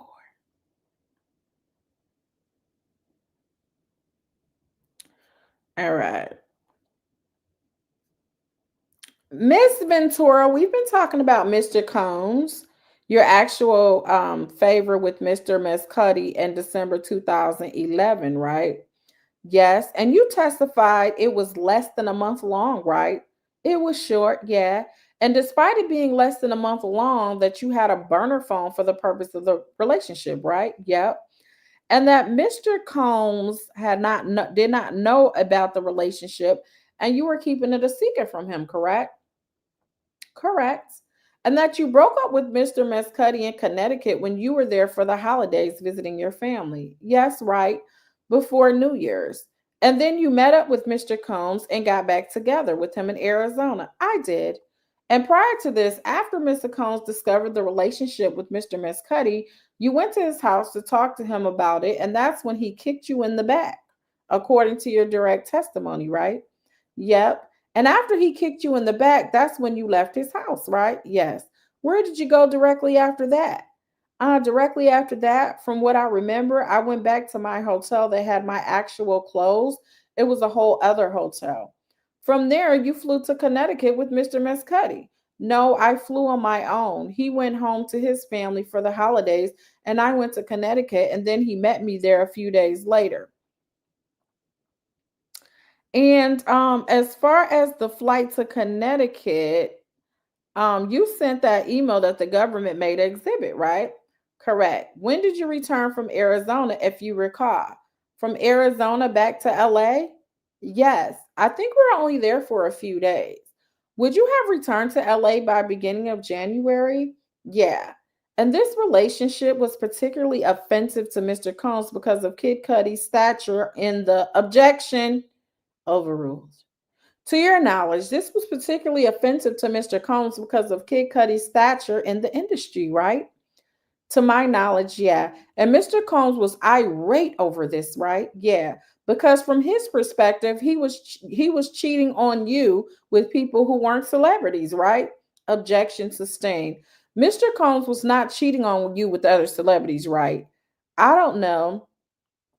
You did not believe that Mr. Combs was cheating on you with other celebrities, right? In 2011? I don't think so. To your knowledge, right? To my knowledge. Since your relationship, you've learned that Mr. Combs had many relationships with many women, right? Yeah. Which is very hurtful for you, obviously. Yeah. Yes. And you understood that your relationship with Kid Cudi was very hurtful to Mr. Combs, right? I found out. Yeah. Yes, in part because of Kid Cudi's stature in the industry, right? A big part, yeah. And because you understood that Mr. Combs put you in the studio with Kid Cudi. Yes. Putting aside the logic of it, this drove Mr. Combs crazy, right? Objection overruled. This drove him crazy. To my knowledge, it definitely did not. It wasn't good. Yeah. In fact, it wasn't just his response in December 2011. This issue came up periodically throughout your relationship, right? What issue? That you cheated on him with Kid Cudi. Oh, yeah, it came up a lot. In fact, you would frequently have text arguments about cheating, and he would bring up Kid Cudi all the time, right? Yeah. And he would always throw it back in your face, right? He brought it up quite a bit. You would accuse him of cheating on you with other women, right? Yep. And he would always come back with, well, you had an affair with Kid Cudi, right? Not always, but yeah, that would be one of them. It would frequently come up and it would get him angry all over again, right? Sure. In fact, every holiday season, he became upset. Just remember the Kid Cudi incident, the anniversary of the Kid Cudi incident. Oh my gosh. He couldn't get over that.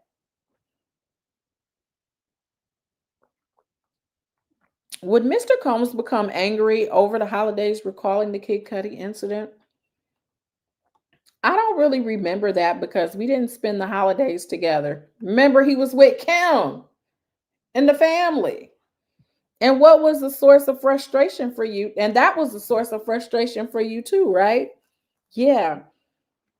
You were very upset that you didn't get to spend the holidays with him. In the beginning, yeah, I was used to it after a while. How do you get used to not spending no holidays with your man? What? After a while, you understood that you were never going to spend holidays with him, right? Yeah, I guess.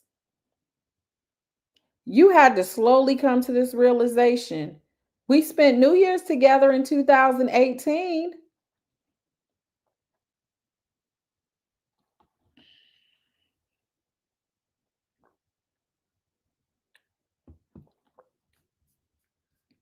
but you never spent Christmas together. No. And Mr. Combs also accused you of having other relationships with other men, right? Yeah. He suspected that you were in a relationship with another celebrity, right? Yep. And in the fall of 2015, you traveled to South Africa to film a movie, right? Yes, for 2 months. And what movie was that? Honey 3. And you spent 2 months there, during which point you were physically separated from Mr. Combs, right? Yes. And there you had colleagues and friends with you, right? I had, yes, I did. And you weren't in physical contact with Mr. Combs in any way, right? No, in fact, I broke it off with him while I was there. But before you got there, you were still in a relationship with him, right? Yes. And in fact, while you were in South Africa, you learned something that made you break up with him, right? Yep. What was that? He was dating Gina still. So I used it as an opportunity to just focus on the movie I was doing. And how did you learn about Gina? I believe somebody reached out to me and said, "Hey, I just saw you at the Revolt Music Conference with Puff, and I wasn't there." And you begin to suspect he was there with someone else, right? How somebody gonna inbox her like, "Hey, I just saw you at the music festival." She's like, "I wasn't even there, so I don't know who you saw." Someone sent me a picture. And then at some point you found a video, right? Yes. And in the video, you see Gina there with Mr. Combs, right? Yep. In fact, it appears as though Mr. Combs is trying to sort of hide her to the side, right? If I remember correctly, yeah. And you saw that video and you were irate, right? I definitely was angry. Yeah. Because at that point, Mr. Combs has spent years now telling you that he was done with Gina, right? Yeah. And he was telling you that you were, if not the number one girlfriend, because the Kim Porter, the number two, right? Who want to be number two? Uh-huh. So you were under the impression that Gina was out of the picture, right? So I thought. And Mr. Combs had given you an impression that she was no longer in the picture, right? Yes. And so when you learned of this, when you're in South Africa, you were very upset. I was upset that day, yeah. And you cut off all contact with him, right? Yes. You broke up with him? Yep. You blocked him? Yep. And you focused on the movie, right? Tried my best. Yeah. Mr. Combs learned at a certain point or suspected at a certain point that you were in a relationship. You are beginning a relationship with someone else, right? Yes. And who is that? Michael B. Jordan. Is Michael B. Jordan a celebrity? I would say so. What was Mr. Combs' reaction when he heard about that? I don't know. I wasn't there. I'm sorry. I wasn't there to see his reaction. Did he text you about it? I don't remember. I don't know if he was blocked by then. Like it's kind of fuzzy. I don't remember, but he did try to make contact. How did you learn about him knowing about it? I was with one of his staff members, so people were getting in contact with her. And the way that you broke up with him involved you sending the video to him and members of his staff, right? Yep. You sent it to D Rock, right? Mm-hmm. Who else did you send it to, if you recall? I don't know. Just the group that was probably around at that point. I'm trying to think. 2015. You sent it to Eli, right? Eli, yeah. Whoever was around at this particular time. Did you send it to April? I don't know. And you sent it to them because you were angry with all of them, right? I was really hurt. You were upset. I was hurt because you felt that they were part of your family, right? Yeah. That they were on your side, on your team, right? I spent all my time with them when I was home. Yeah. And in fact, I know you talked on direct about Mr. Combs' security guards and how they were employed by Mr. Combs, right? Yep. In fact, you were very close with his security guards, and in particular, D Rock, right? Yes. And you were very close with D Rock's right wife, April, right? Yes. And you felt safe with them, right? I did. And you confided in them, right? I did. And if you were in trouble, you sought help from them, right? I will go to their house for sure. Yeah. So you sent the message with the video from the Revolt conference to D Rock, Eli, KK, Derek, and Ruby. Does this sound right? Sounds about right. Those were the people around back then. Uh-huh. You were upset with all of them because you were under the impression that they were all in on this with Mr. Combs, right? Everybody was lying. Yeah. They must have known, right? Yeah, in my mind. In your mind, what gave you that impression? That everyone was always around and that I wasn't there so they would see what's going on. I don't know. And you were so upset with them because you felt like they were part of your family, right? Yeah. So even though you weren't part of Mr. Combs' family with his kids, you felt like with the staff that you interacted with Mr. Combs, that was your family. That was your core group, right? Yep. And you trusted. Yes. And they broke that confidence, right? I don't know that they broke it in that one period, but yeah. And when you were in South Africa after you had broken it off with all of them and you were on your own in another country, in another time zone, you were working on your movie, right? Yes. And you stayed in close contact with your other friends, right? From home? Yes. You have several friends that are just yours from home that are separate from Mr. Combs, right? Yep, for the most part. And you rely on them and they support you, right? I guess it depends on who you're talking about. Yeah. For example, Miss Morgan, you knew for years and years, right? Yes. And your friends Deontay Nash, you knew for a long time. Yeah. And you trusted them and they support you, right? Yeah. And you also have the support from your family, right? Yeah. In general, of course. And during this time period, yeah. You were close with your mother, right? Yeah. And your father, correct? Correct. And your brother, uh-huh. And they all knew about the physical problems with your relationship with Mr. Combs, right? Objection, withdrawn. You told each of them in various ways during various points during your relationship that you and Mr. Combs had physical problems, right? Objection, overruled. You told each of them, right? At different points, yes. But I don't know if it was all necessarily before this point we're talking about. Well, you told your mother back in December 2011 about the physical abuse, right? Yeah. So she knew about it. She did. Did she know about it before then, too? No, I didn't tell her. And your brother knew about it, right? I don't know exactly when we spoke about it, honestly. And your brother is very protective of you, right? I think so. And did your father know about this? About the abuse? Yes. He found out with my mother in 2011. Yeah. And did there come a point at which Mr. Combs flew to Connecticut and talked to your parents about this physical abuse? About physical abuse?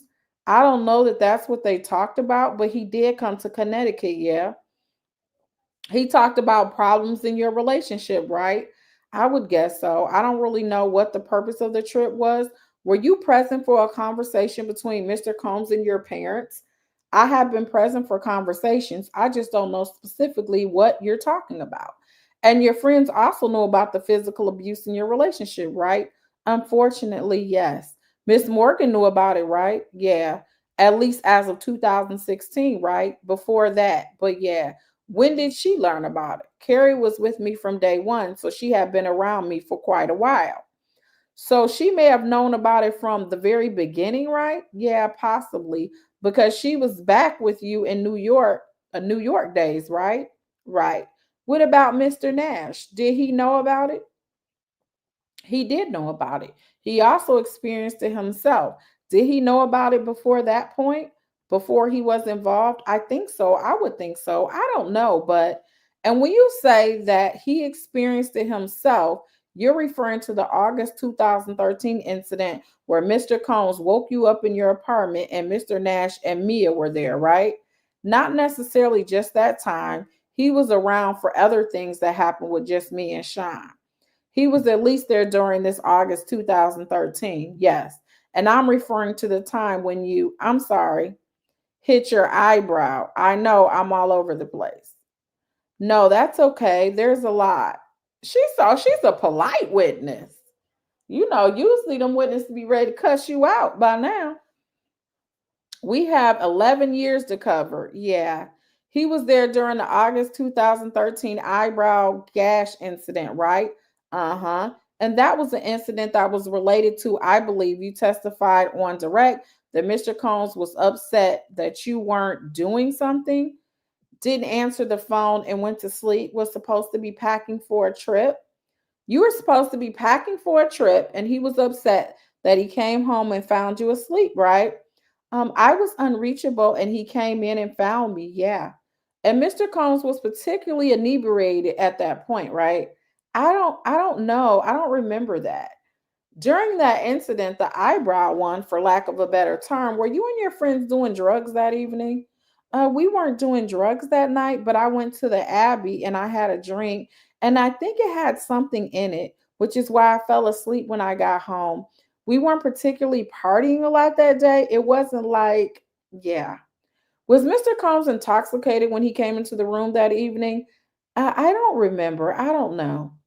That evening, you were with your friends at the Abbey, right? Yeah, like afternoon, it was daytime. You were with your friends, and Mr. Combs was upset you weren't packing, right?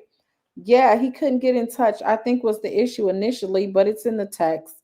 And he became so upset, right? Yeah. Can we please pull up government exhibit B247 and scroll down? At the bottom, you say, so you can remember, right? Yeah. Mr. Combs frequently reacted to your accusations of physical abuse by saying he did not remember the incidents, right? That would be something. Yeah. You can take this down. And you said, so you can remember, so that he couldn't make that excuse, right? I don't know. I've seen this message a couple of times, and I'm not really sure why I said so you can remember even still. Well, during the time Mr. Combs frequently said he could not remember, right? What had happened the previous evening? Yeah, I guess it was partying. I don't know. Frequently, when he was inebriated, that's when he did things that was less pleasant. He would not treat people right. Objection to form. Have you ever witnessed Mr. Combs inebriated and being abusive towards other people? Yes. Have you ever witnessed him be inebriated and abusive to you? Yes. And you said before that he has said to you after these occasions he did not remember, did not recall. Yeah. And that was frustrating to you, right?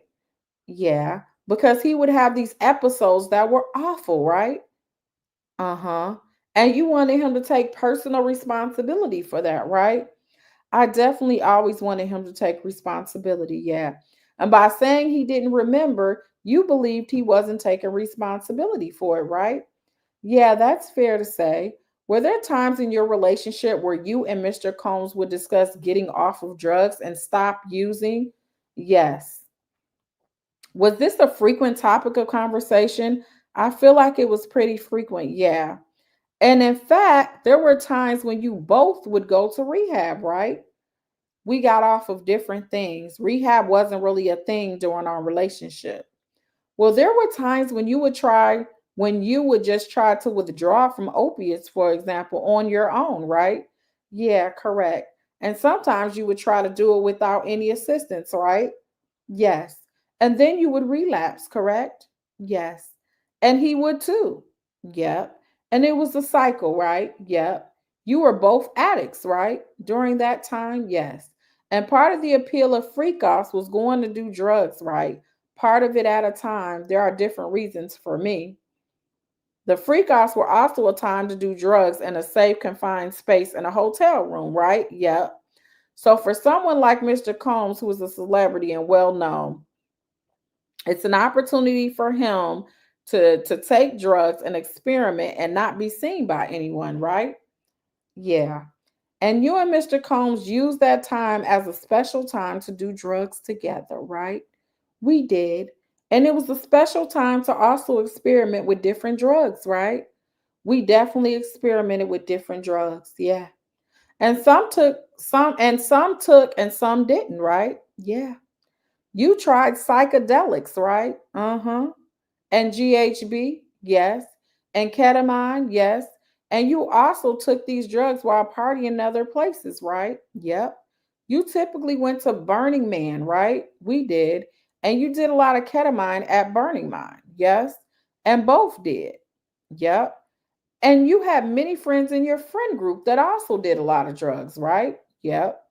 It was a little bit of drug it was wait a minute. It was a little bit of a drug party culture that you were both in, right? Yep. And that was kind of that what drew you to each other too, right?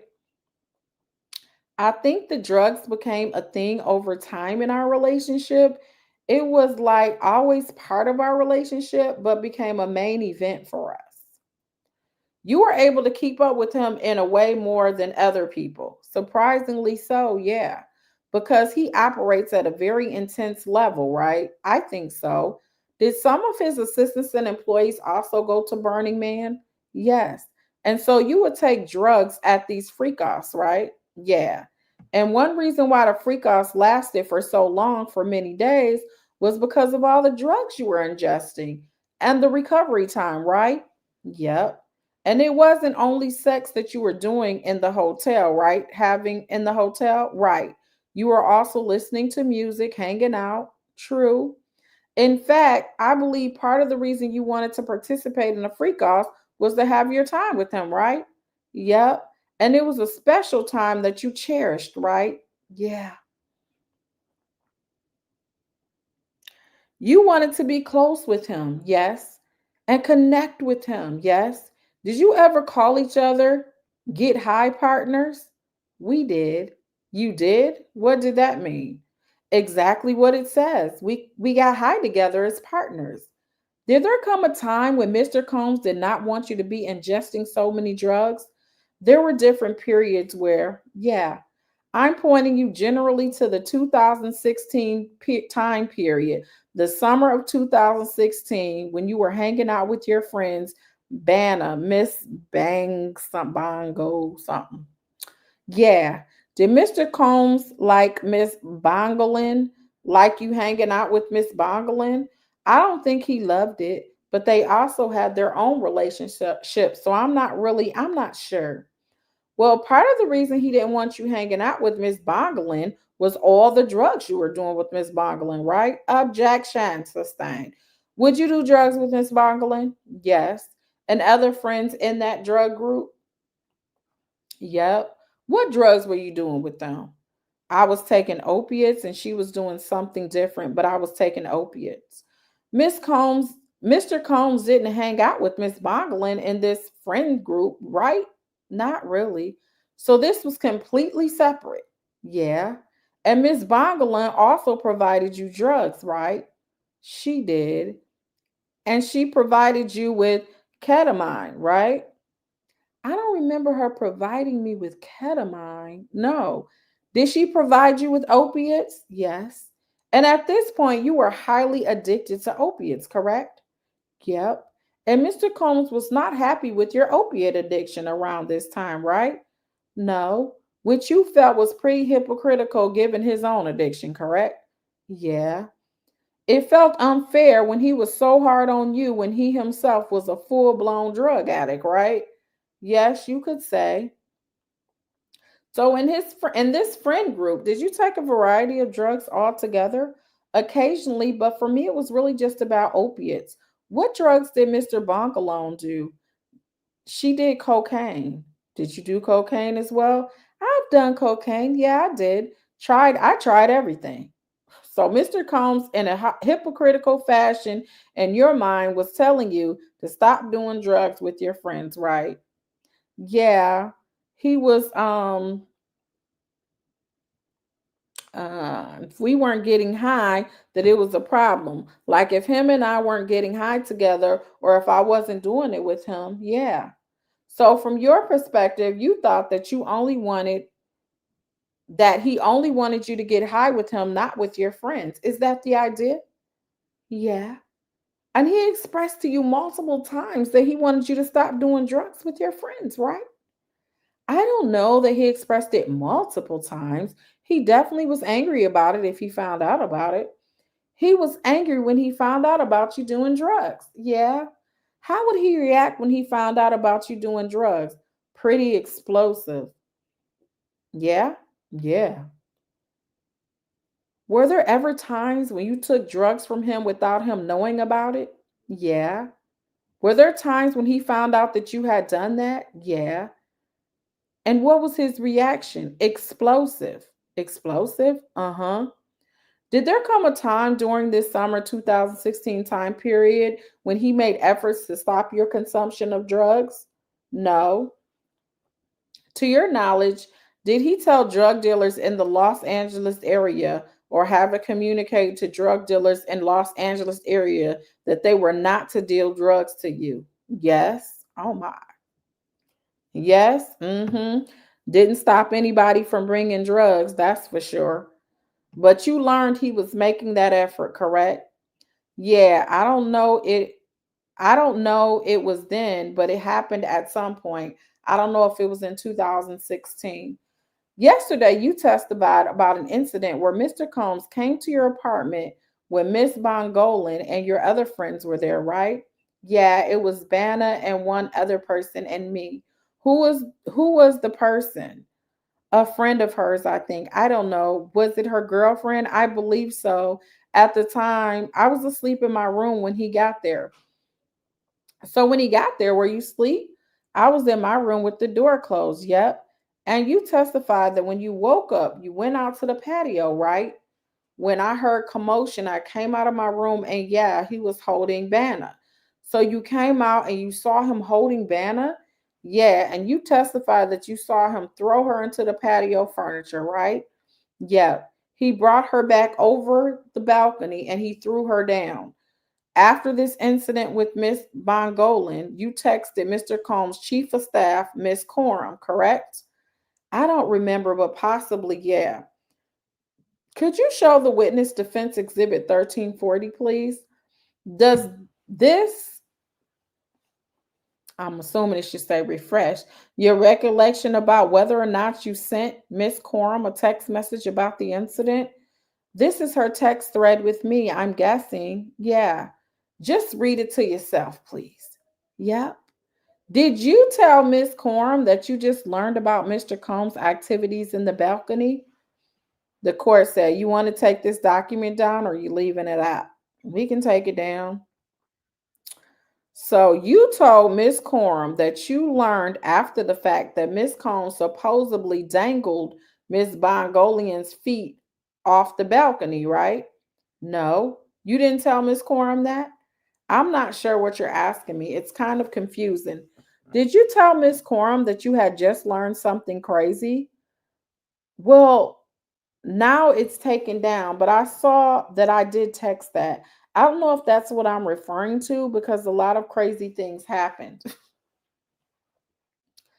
Well, you were on drugs at the time, right? Not that night. I was asleep. Earlier that night, you were not taking drugs? Oh, I don't know. Do you recall this text message? Sort of, but it's now taken down and I can't remember it. So I don't know. We're looking at a help refresh your recollection. Sure. So they put it back up. Has the government in your preparation for your testimony in this case gone over this message with you? Not this one, no. Did you continue to hide your drug use from Mr. Combs throughout 2016 and early 2017? Yeah, I'm sure. Did there come a point at which Mr. Combs learned about the extent of your drug use in early 2017? I don't know. I don't remember. Do you recall Mr. Combs encouraging you to strongly to go to rehab in early 2017? I don't remember.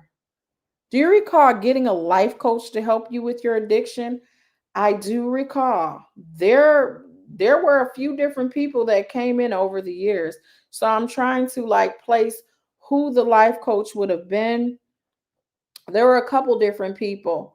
The place where you in early 2017 before you go to Sedona, I believe.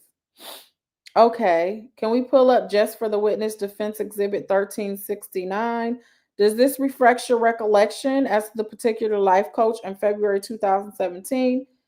Can you go back and then the next page? Okay. I don't know who that other person is.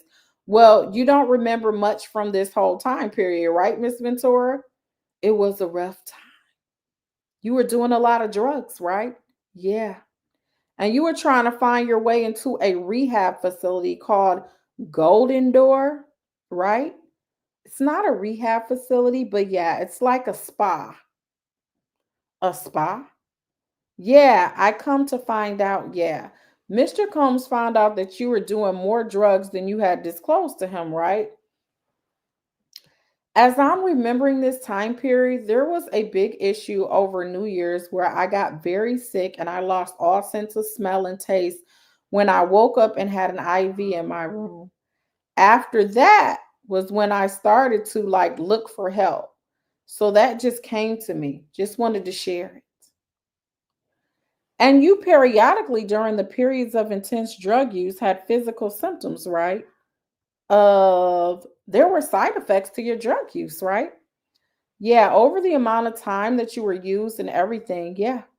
In fact, there were side effects to your drug use that Mr. Combs noticed, right? Yes. Objection overruled. Mr. Combs recommended that you see doctors for certain of these side effects, right? At that time, yeah. He was noticing that you were acting funny and he didn't know that you were using so many drugs because you didn't tell him, right? You weren't telling Mr. Combs about the extent of your drug use, right? Throughout the relationship, I didn't share with him everything about my drug use, but we were also using a lot of drugs together. During this particular time period, you were using a lot of drugs without Mr. Combs, right? I was definitely using drugs, as I said yesterday, yeah. And you were using drugs without Mr. Combs, correct. And because Mr. Combs did not know about this extra drug use, he, to your knowledge, did not understand the side effects that you were experiencing, right? No.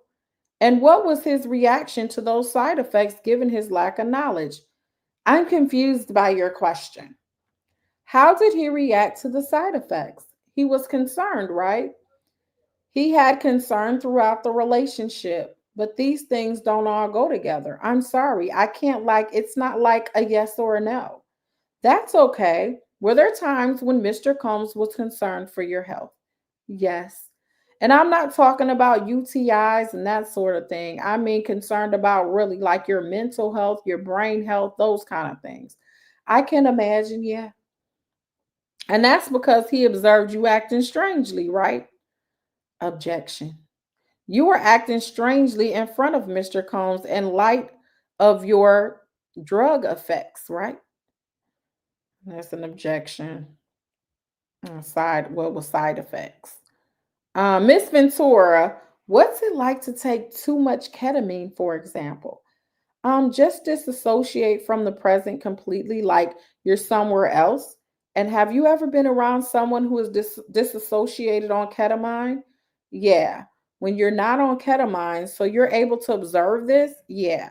And what do you act like? Exactly like I said, like they're not there. They're in a whole other space. So, did you experience some of those side effects from ketamine? I did at a point, yeah. And Mr. Combs would have observed those side effects, right? He could have, yep. And you didn't ultimately go to Golden Door. No. Did you continue using drugs throughout that year? I went to Sedona because it's in the message. So I was trying to recover somehow. But I know that immediately coming back from the trip, we partied together and had freak offs and carried on. Do you recall your testimony yesterday about your trip to Cannes? Yeah. And you testified that Mr. Combs was upset with you and squeezed your thigh, right? Yep. And that was because Mr. Combs suspected you had taken drugs from him without asking, right? Correct. Yep. And he was irate over this. He was very angry about it. Yep. In fact, it was one of those times he went into a rage, right? What I would consider, yeah, as was typical for him when drugs were taken from him, right? And other times. Well, he was particularly upset with you when he learned that you stole drugs from him, right? When he thought I stole drugs from him, when he thought you stole drugs from him, that wasn't the only time, right? No. You remember other times when you took drugs from him and he was upset about it? I don't. But you believe it did happen in other occasions? Yeah. And this would be his opiates, correct? Opiates or anything? Yeah, I don't know. But in particular, he was extremely dependent on his opiates, right? For a time. And he was very upset if his opiates were taken away from him. I guess so. Do you remember when Mr. Combs overdosed in February 2012? Oh, wow. Was that around the time Whitney Houston died? Yes. Yeah, I believe so. What was going on that evening before he overdosed? That evening, we had a freak off. We went to a sex club in San Bernardino, and then he had a party at the Playboy Mansion. We was just talking about Hugh Hefner that night, and I went home. Did you eventually learn what happened at the Playboy Mansion? Well, from what he told me, he took a very strong opiate that night, but we didn't know what was happening, so took him to the hospital. You assisted in taking him to the hospital? Yeah. And you learned at the hospital that he had overdosed, right? Yeah, I think so. I don't remember exactly when we found out, but and he overdosed from painkillers, right? I believe so. And in your text messages, when you and Mr. Combs are referring to PKs, does that refer to painkillers? Yes. And you're frequently talking about painkillers, right? Yeah, because you are both heavily relying on painkillers. Did there ever come a time in your relationship where you and he were not dependent on painkillers? Right after we did ibogaine? When was that? I don't know that year. What does ibogaine do? It is a plant medicine that helps you detox off of different drugs and alcohol. It's not legal in the US. Like a natural remedy? Yeah, plant medicine. Where did you get it? He flew separately to Mexico, to Cancun, and did it. He did it first. I did it after. How long did that last before you both relapsed? I wouldn't say very long, but it worked. It worked temporarily. Temporarily, yeah. Did someone named Sathari help you with that? Yes, she was there. Yep. And this was in Mexico because it's not legal here. That's the idea? Yeah. And you don't remember how long this lasted before you both relapsed, correct? Could have been a couple of months. I don't really know. Not long. So, almost the entire duration of your relationship, you were both addicted to painkillers.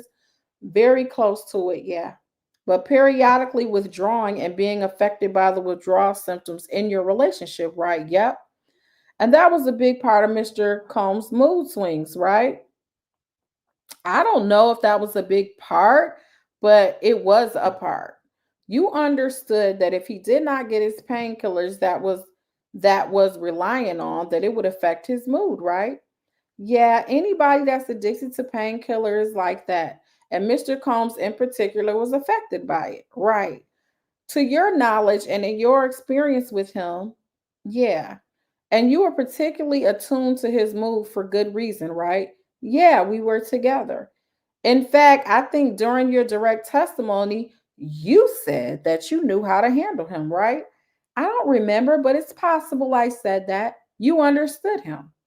Yeah, you were very close with him. Very. So you could understand his mood better than other people, right? Yeah, I guess so.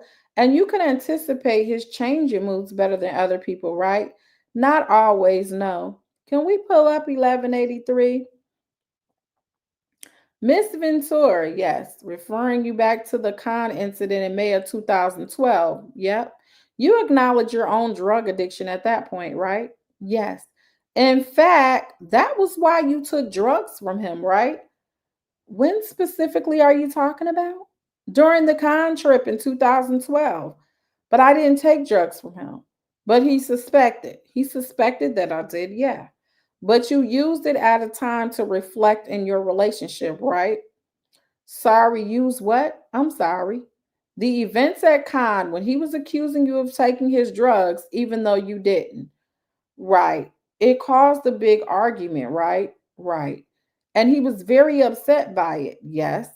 And he squeezed your leg, amongst other things. Yeah. Oh, Lord. Amongst other things, yes.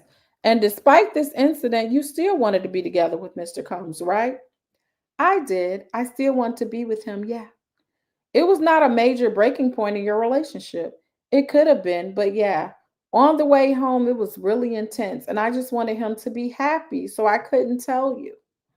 You wanted him to be happy? Because he was so angry. Turning to the other instances of violence that you talked about yesterday, Miss Mentor. Sure. You referred to a couple of times when you were beaten in the back of a car, right? Yeah. One of those was after a dinner where you shrugged at another person in the industry, right? Yes. When I say the industry, you understand what I mean, right? I do. What do you take that to mean? Entertainment. In the entertainment industry? Mm-hmm. Mr. Combs was upset by that, very upset, angry. To my knowledge, yeah. And took it out on you, right? Yeah. Because of that slight, right? Yeah. And you also talked about another instance in the back of a car in Los Angeles after the Ace of Diamonds, right? It was, jeez. Yes. That's because he suspected you of dancing with another man, right? I was speaking to a producer, a music producer. Excuse me? Speaking to a music producer. Mm-hmm. Also someone in the industry. Yeah. And he perceived both of these as enormous slights, right? Yeah. And very offensive to him. I would say, yeah. And he took that out on you. Oh, yeah. You told the jury, switching topics, about D Rock and Mr. Combs going to confront Suge Knight at Mel's Diner. Do you remember that? I do. You told the jury that you did not go along with them, right? Correct. Do you remember telling some of the prosecutors and agents here that you did go along with them? No. Can you pull up 3501?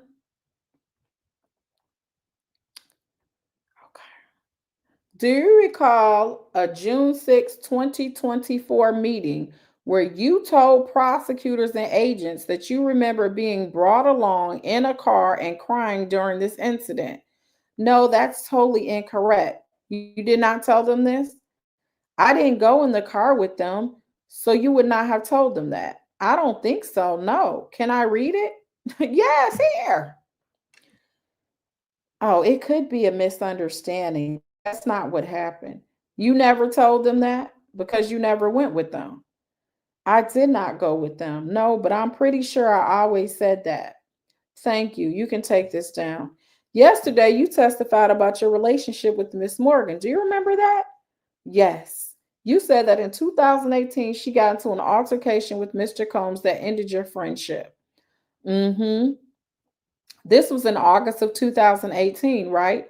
This was like earlier in the summer, maybe May, June. I don't know. It wasn't August though. About May or June, you think? Like earlier, a couple of months earlier, yeah. And had you broken up with Mr. Combs at this point? It was around the same time. I'm not sure if it had already happened or not. Were you already in a relationship with your husband at this point? I was dating him, yeah. And you also did drugs with Miss Morgan, correct? Correct.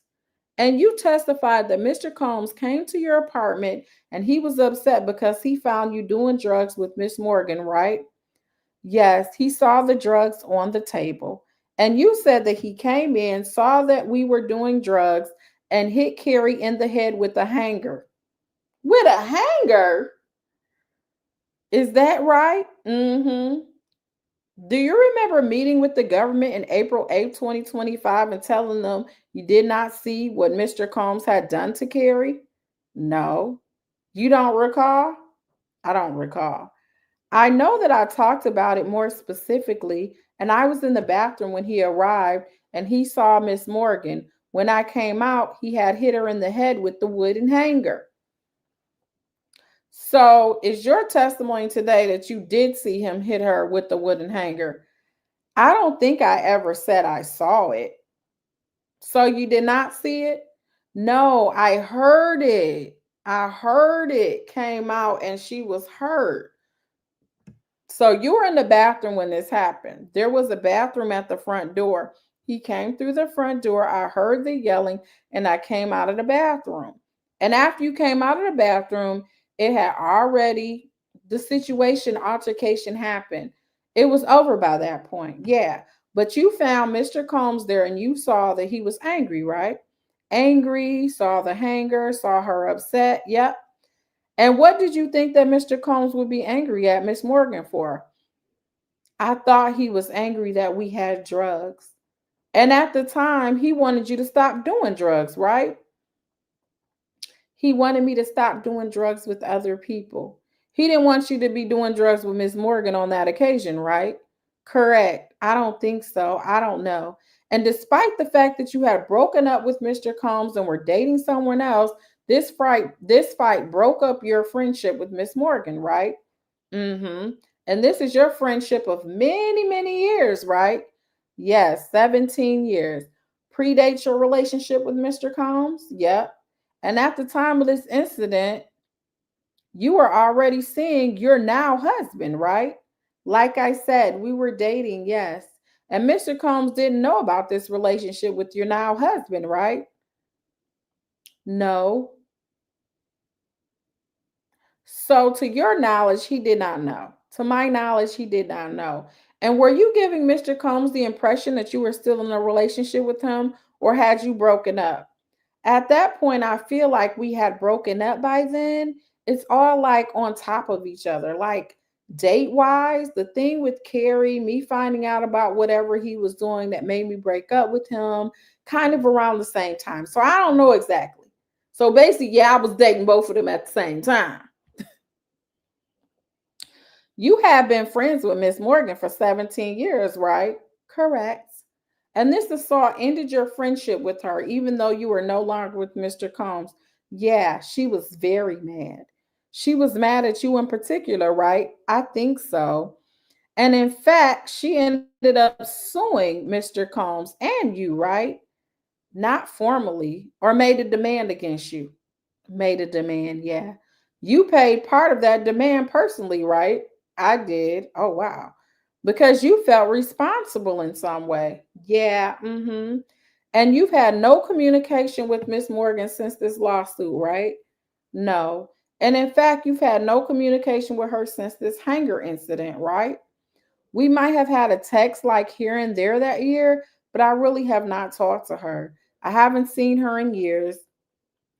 That was the friendship ending event after you had been with each other for so long. Mm-hmm. Now, might be a good time for a break if the court is inclined. The court said the court is not inclined, so let's keep going. Oh, the court like keep it moving. We'll take a break in 15 minutes. And just to clarify information not in the record, there were no drugs in baby oil, correct? Not the ones, no. So all y'all talking about he had drugs in his baby oil, she just said it's a lie. Okay? So we just cleared up one of the food pies. So anyway. Are you guys it's almost 1700 of you guys. You guys hit that like button, subscribe to the channel. Thank you so much. All right. So there was no drugs in the baby oil, okay? No, never in your experience, right? No. If you took drugs, you always took them orally, right? Yeah. You testified yesterday that you would heat up the baby oil, right? Correct. And that's the only thing you did to it, right? Yes. And you even testified about this baby pool filled with oil, right? Yes. And that would require a lot of it, correct? Correct. It would explain Mr. Combs having lots of baby oil, right? So they pull up some more exhibits. This is from March 5th, 2016, right? Yep. And this is shortly before the Intercontinental incident, right? Yes. And he says, so what you gonna do so I can plan the rest of my night, right? Yep. And this is the beginning of the government's exhibit, right? I think so. It's where you started during your direct testimony talking about this, correct? Sure. Can we go to the next message, the one before it? You say, baby, I want to FO so bad, but don't want to FUCK myself up. What am I to do? Right? Yep. When asked why you sent this message, you testified, I definitely didn't want to mess myself up, mess up my body for my premiere by partying, but I was telling him that I wanted to have an FO with him. That's what you testified to, right? Right. You said it was a bit of a damage control ahead. Personally, felt like if I sort of initiated, go along with creating this, then my premiere wouldn't be ruined, right? Yep. So you testify you were trying to get ahead of it in some way, right? Yes. You said he would have just made it miserable for me. I never really had like the chance to or opportunity to enjoy the things that I worked really hard on. So it just felt like I was just trying to play a balancing act a bit, right? That's what you testified about this message. Yes. Can we show just the witness and the parties exhibit 1088? So then she reads it to herself. Okay, the jury just took a 10-minute break.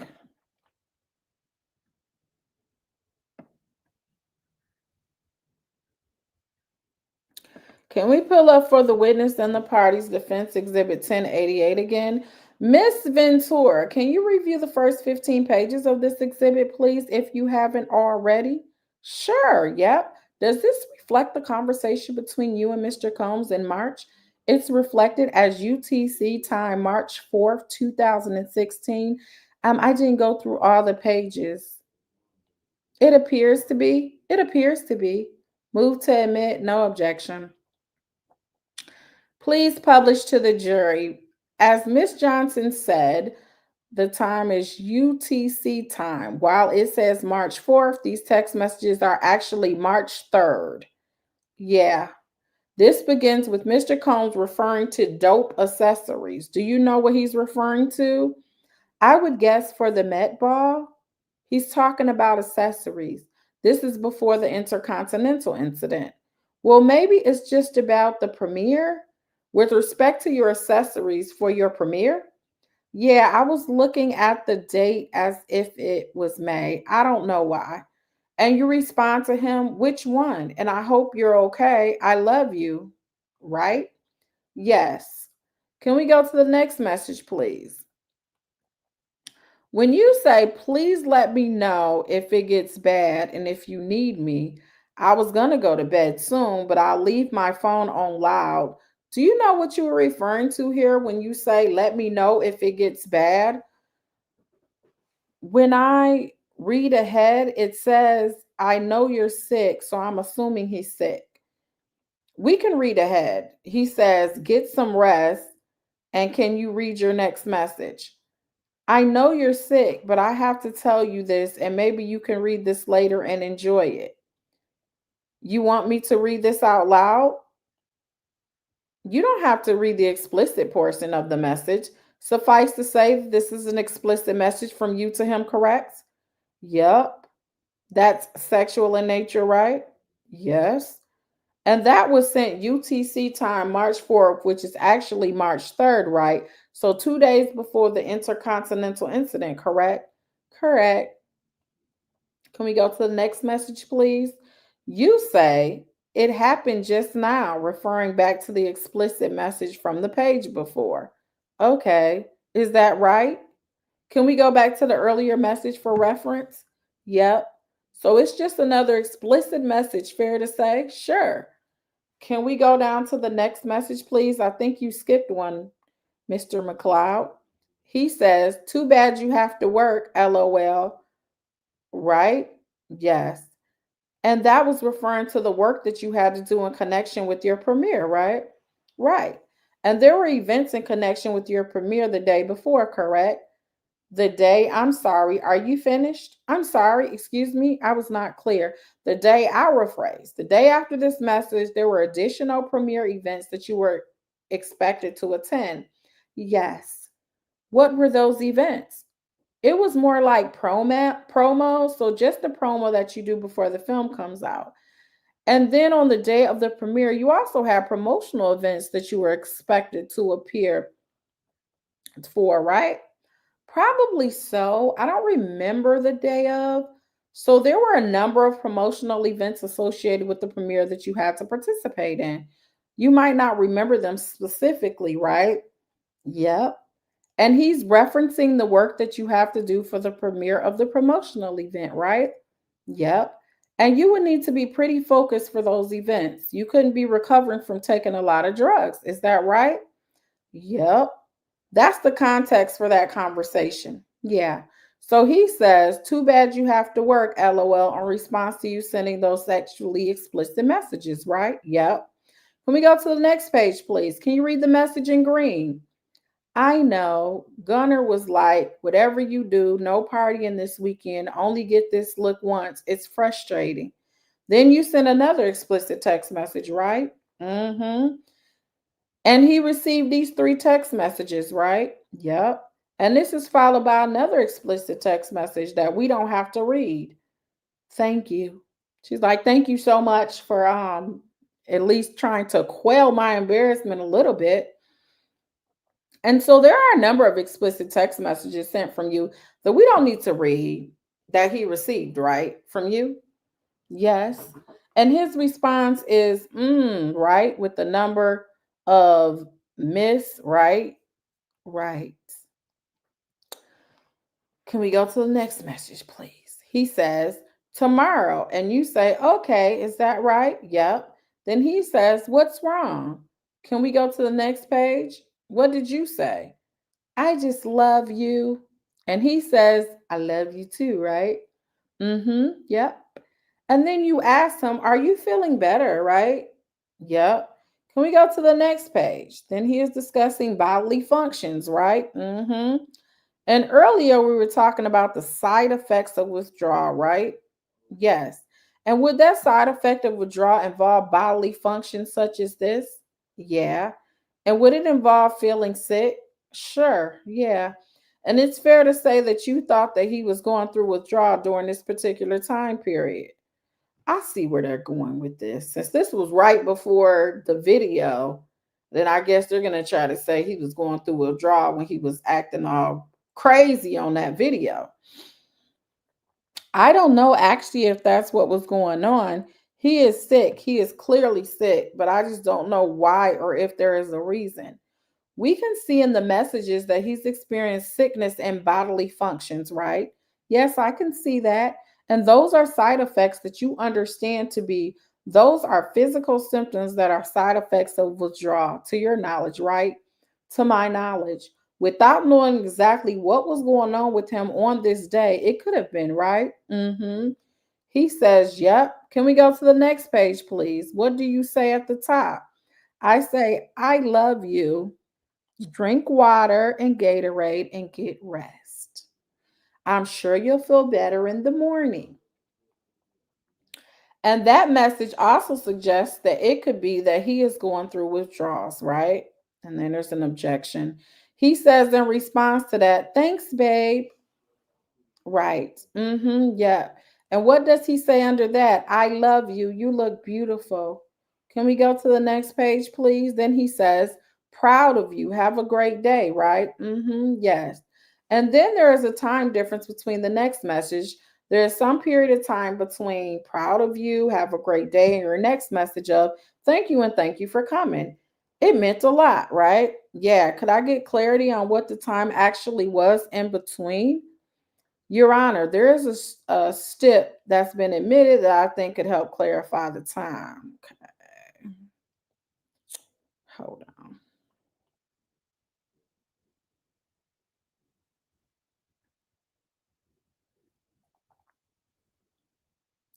Question. You say, thank you and thank you for coming. It meant a lot, right? Yes. And that's referring to a lunch that you had for your premiere that Mr. Combs attended at the London Hotel, right? I guess so. I do remember something like that happening. Yeah. There was a lunch in connection with the premiere. With the movie, yeah. And Mr. Combs attended that lunch. Okay. And do you recall that lunch? I remember him coming. Yeah. I remember him coming to promo. And he was supportive at that lunch. And he says, and that's what you're referring to in this text message. You're thanking him for coming to the promotional lunch, right? That sounds right. And in response, he says, no problem. What are you doing? I just got out of a spiritual therapy session. Who did he get in a spiritual therapy session with? That's what we want to know.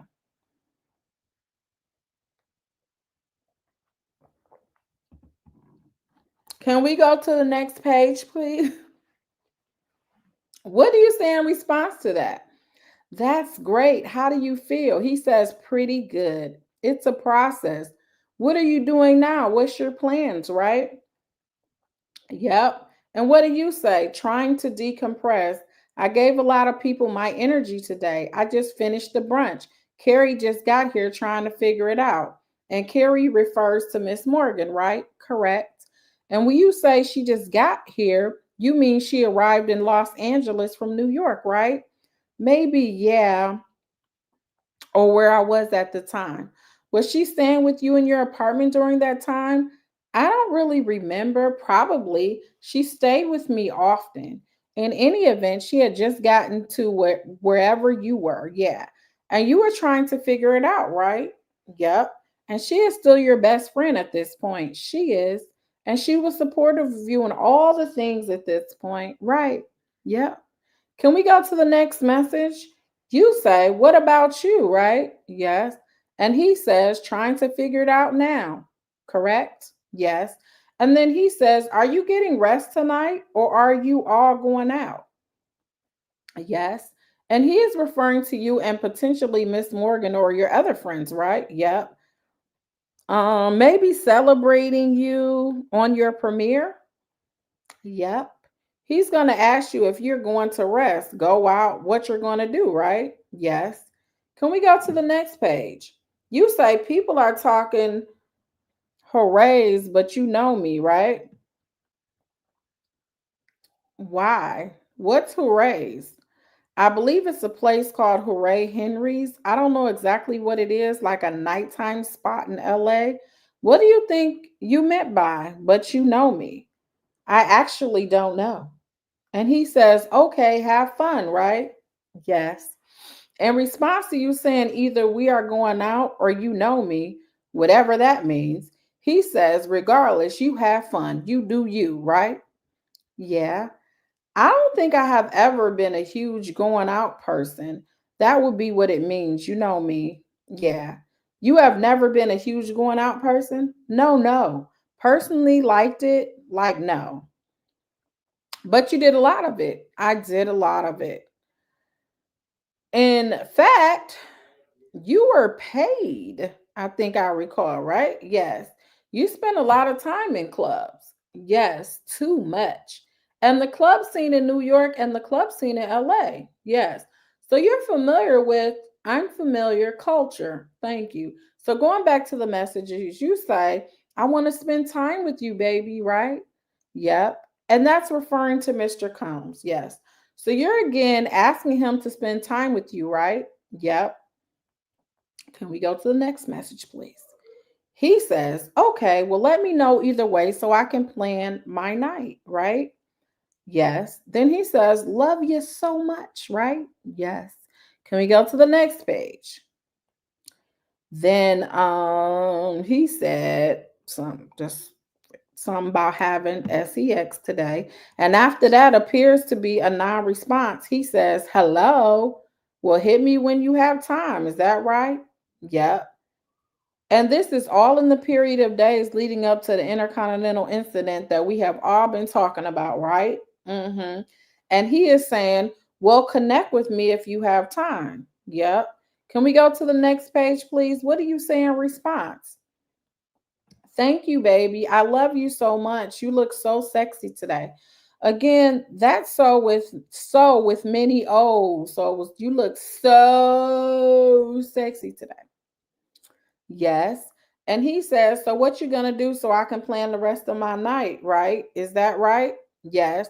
So he asking you, you've decided, right? Yes. The question that he put to you before, right? Right. Can you go to the next page, please?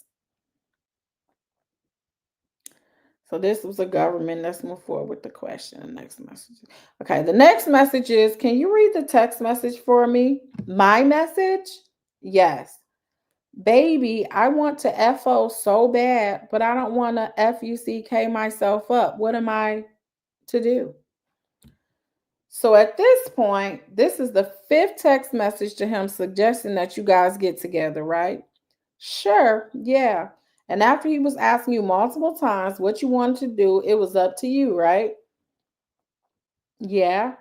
And he again says, what would you want to do, right? And this is where you say, I am going to BOA quickly to see Erin because I didn't get to see her and we can have fun, referring to you and Mr. Combs, right? Yes. Then you say, I don't want you thinking I don't want to, right? Yep. As in, you don't want him to think that you don't want to have the freak off. Correct. Because he's asking me over and over again. After you have asked him, after you have asked him over and over again. Yeah, I guess.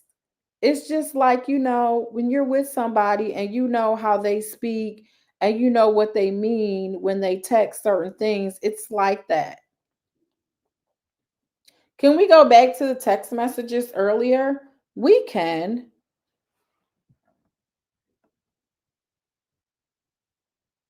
We can skip. With some dope accessories, can we go to the next one? He says, get some rest, right? Yep. Can we go to the next message? He says, too bad you have to work, LOL, right? Yep. Can we go to his next message? He says, in response to your 3 explicit text messages, right? Yep. Can we go to his next message? Then he says, tomorrow, what's wrong, right? Yes. Can we go to his next message? I love you too, right? Correct. Can we go to his next message? We can skip that one. We can go to the next page. He says, thanks, babe. I love you. You look beautiful, right? Yep. Can we go to the next message? Proud of you. Have a great day, right? Yep. And then no problem. What you doing? I just got out of a spiritual therapy session, right? Yep. Can we go to the next message? Pretty good. It's a process referring to spiritual therapy, presumably. What are you doing now? What's your plans, right? Yes. Next message. He says he's trying to figure out his plans and asking, "Are you getting rest tonight, or are you going out?" Right? Right. Can we go to the next message? Okay, have fun, right? She done repeated this already. Let's go to the next message. Okay, well, let me know either way so I can plan my night, right? And I love you so much, right? And keyword are so I can plan my night. So then the course said, Miss Ventura, just answer the question. And then can we go to the next page? You look so sexy today. Hello. Well, hit me when you have time, right? Yes. Next. And then he asks you again, so what you gonna do so I can plan the rest of my night, right? Right. He wants to know what you want to do, right? Yep. Can we go to the next message? He again asks, what do you want to do, right? Yep. Because at this point, you have proposed a number of things, right? You proposed freak offs, you proposed going out with your girlfriends, and you proposed just being you, assuming that means staying in, right? Can we go to the next one? This is the message at the top where you say, baby, I want to FO so bad, but I don't want to FUCK myself up. What am I to do? Right? Yeah. And this is the one that you were asked about in your direct testimony, right? Yes. And this is the one that you were asked why you sent this message, right? Yeah. And you said you were doing damage control, right? Correct. Because you didn't want him to ruin your premiere, right? Right. And at this point, Mr. Combs has sent you a number of loving messages, right? Right. And he's participated in a promotional event for your movie, right? A luncheon. I think he just came, but yeah, he came. That went smoothly, right? Sure. And was supportive of whatever decision you wanted to make in terms of how you wanted to spend your time, right?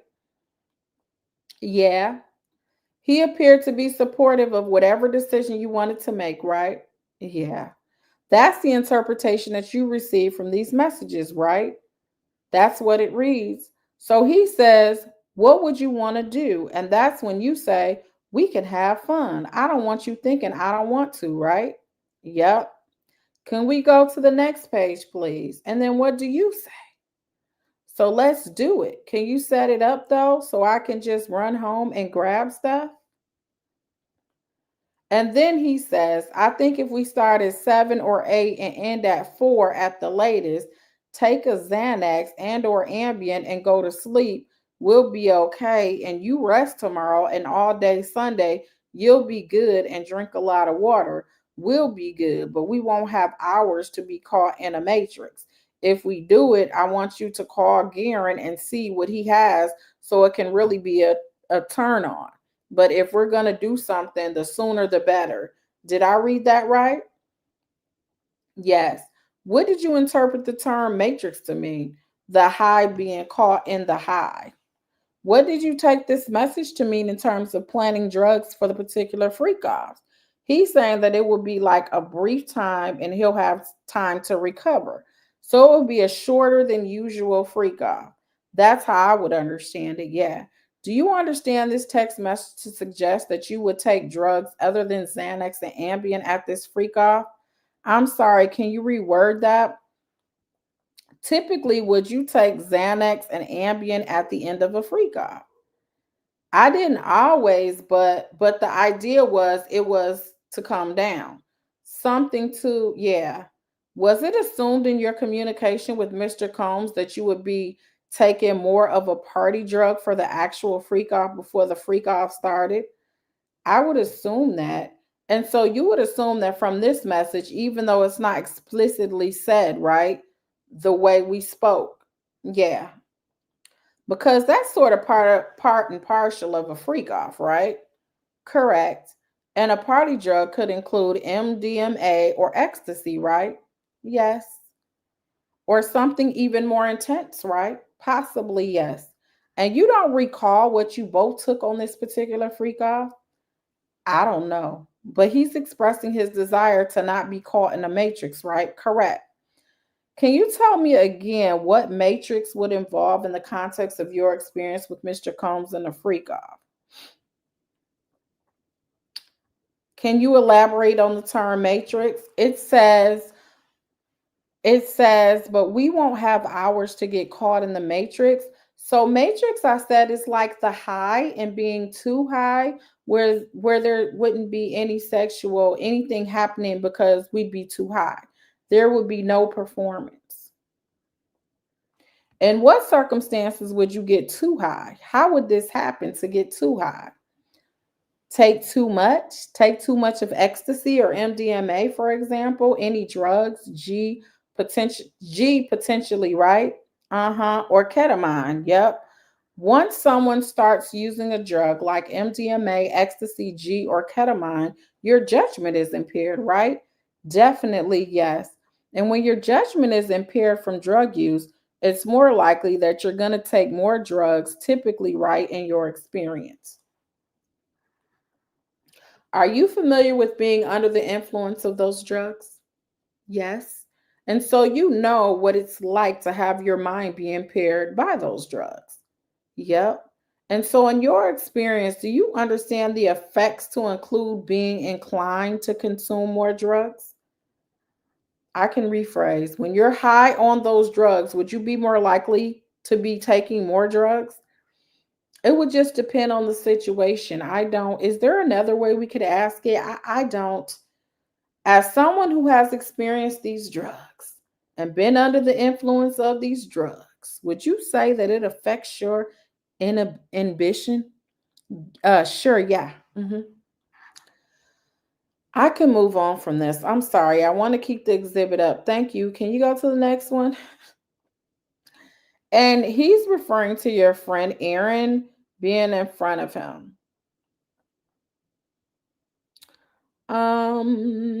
So again, he's asking you for your preference, right? Yes. And this is in part because he knows that your premiere is a big night, right?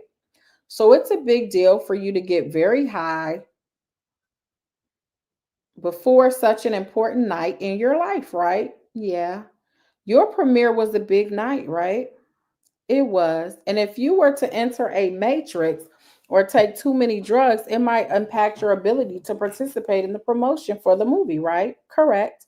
And you understood that he knew that and recognized that, right? Yeah. Can we go to the next page, please? He says, at my office, and you say, she's coming down. We can go to the next page, please. Mr. Combs says, how would you want it to be since you've been thinking about it, right? Yep. And by it, he's referring to the freak off, right? Yep. And so he's asking you how you want it to be, right? Uh-huh, yes. And you said I have hair and makeup starting at 10:45, right? Yeah. And that's referring to your promotional activities. Yes. Can we go to the next page, please? He says, I know that's why I was saying start ASAP so you can get rest, right? Yes. So he's saying if we're going to do a freak off, we have to do it soon, right? It's what he's saying, yeah. Because you need your rest, right? Yep. And you say, do you actually need her? I'm just trying to get with her for a bit and go home. Can we go to the next page, please? He says, yes, we're in a meeting, babe. LOL. Answer my other questions, referring to his questions about scheduling a freak off, right? Yes. And he says, hello, talk to me so I can finish my meeting, right? Yeah. He says, chill with your friends. I'm check you later. I tried, right? Right. So he's saying you're not responding to me. And so he was sort of checking out of the conversation, so to speak, right? Yep. Can we go to the next page, please? What do you say? What a question. I said, let's have fun. You're tripping and reaching, and that's not cool. This is a big moment for me, and it feels like it's spoiled now. You're saying, I said, let's have fun, right? Yep. And then you're saying that Mr. Combs is tripping and reaching, and that's not cool. What did you mean by that? He was tripping out about me not pinning back, and just this was the way that we spoke to each other in our relationship. You were not responsive for some periods of time, and he was overreacting. Is that a fair characterization? Yes. Can we go to the next page, please? He says, what? Call Garen. Can you do that and go get your stuff right? Yep. Can we go to the next page? And then he asks, where you want to stay? Can you see who Garen has? Hello, right? Yes. Can we go to the next page? He says, yo, I hate when you're in the middle of texting and you just stop, right? Yep. So he's saying, I've been texting you about this and trying to follow up, and you're not being responsive, right? Yep. Which he typically did all the time, right? Throughout your relationship. It happened frequently. If you didn't respond to him, he kept contacting you over and over again until you responded, right? Yeah, for big things and small things, right? It was just typical of his communication style, right? Yep. And to your knowledge, he did this with other people too, right? Yep. And this was his style of communication, right? Yeah. And you say, I'm waiting for him to hit me back. He didn't answer, right? Right. And that's referring to Garen from Cowboys for Angels, correct? Yes. Can we go to the next page? Then what does he ask you? Are you headed home? Where are you at? Can we do at your house? So he's asking multiple questions about the freak offs that you proposed, right? Yeah. After you sent multiple explicit messages to him, right? Okay. Can we go to the next page? He again says, "Hello. Talk to you later. Going to go into this meeting, right?" Yes. So he's saying, "I tried texting you and now we'll have to talk later because I'm going to be unavailable, right?" Yep. And then what do you say? Carrie is here. We can't do it at my house. As in you can't do the freak off at your house, correct? Yeah, correct. And now it's clear that Miss Morgan is staying at your house, right? Yes. And she's typically lived in LA, right? Excuse me? Withdrawn. She typically lived in New York, correct? Correct. And she was staying with you in LA. Yep. Did she come out for the premiere in particular? She left before the premiere, so I think she was just visiting. I don't remember exactly. You are suggesting doing the freak offs at a hotel, right? It doesn't say it here, but yeah, I didn't say we could do it at my house. It's implied in this message that the alternative to your house is the hotel, right? Sure, because you never did freak offs at Mr. Combs' house, right? Not that, not, was it not that, not that year is not, well, what year is this? We did it at his home before, but I don't think at this point, no. Can we go to the next page? You say, about to head home now, right? Yep. Says, okay, I got Intercontinental. Did you call Garen? Right. Right. Which suggests that he booked the hotel room, right? Yes. And set it up, right? Okay. And then he says, Fuchsia, do you know what he refers to? No. Next page. He again says, did you call Garen? And I am headed to your house now, right? Yeah. And he says, hit me back, right? Yes. And you say, on my way to Cary, right? Yeah. Can we go to the next page? You say he sent a pic of another discreet white guy, but Skylar is available, right? Yeah. And what do you take that message to mean?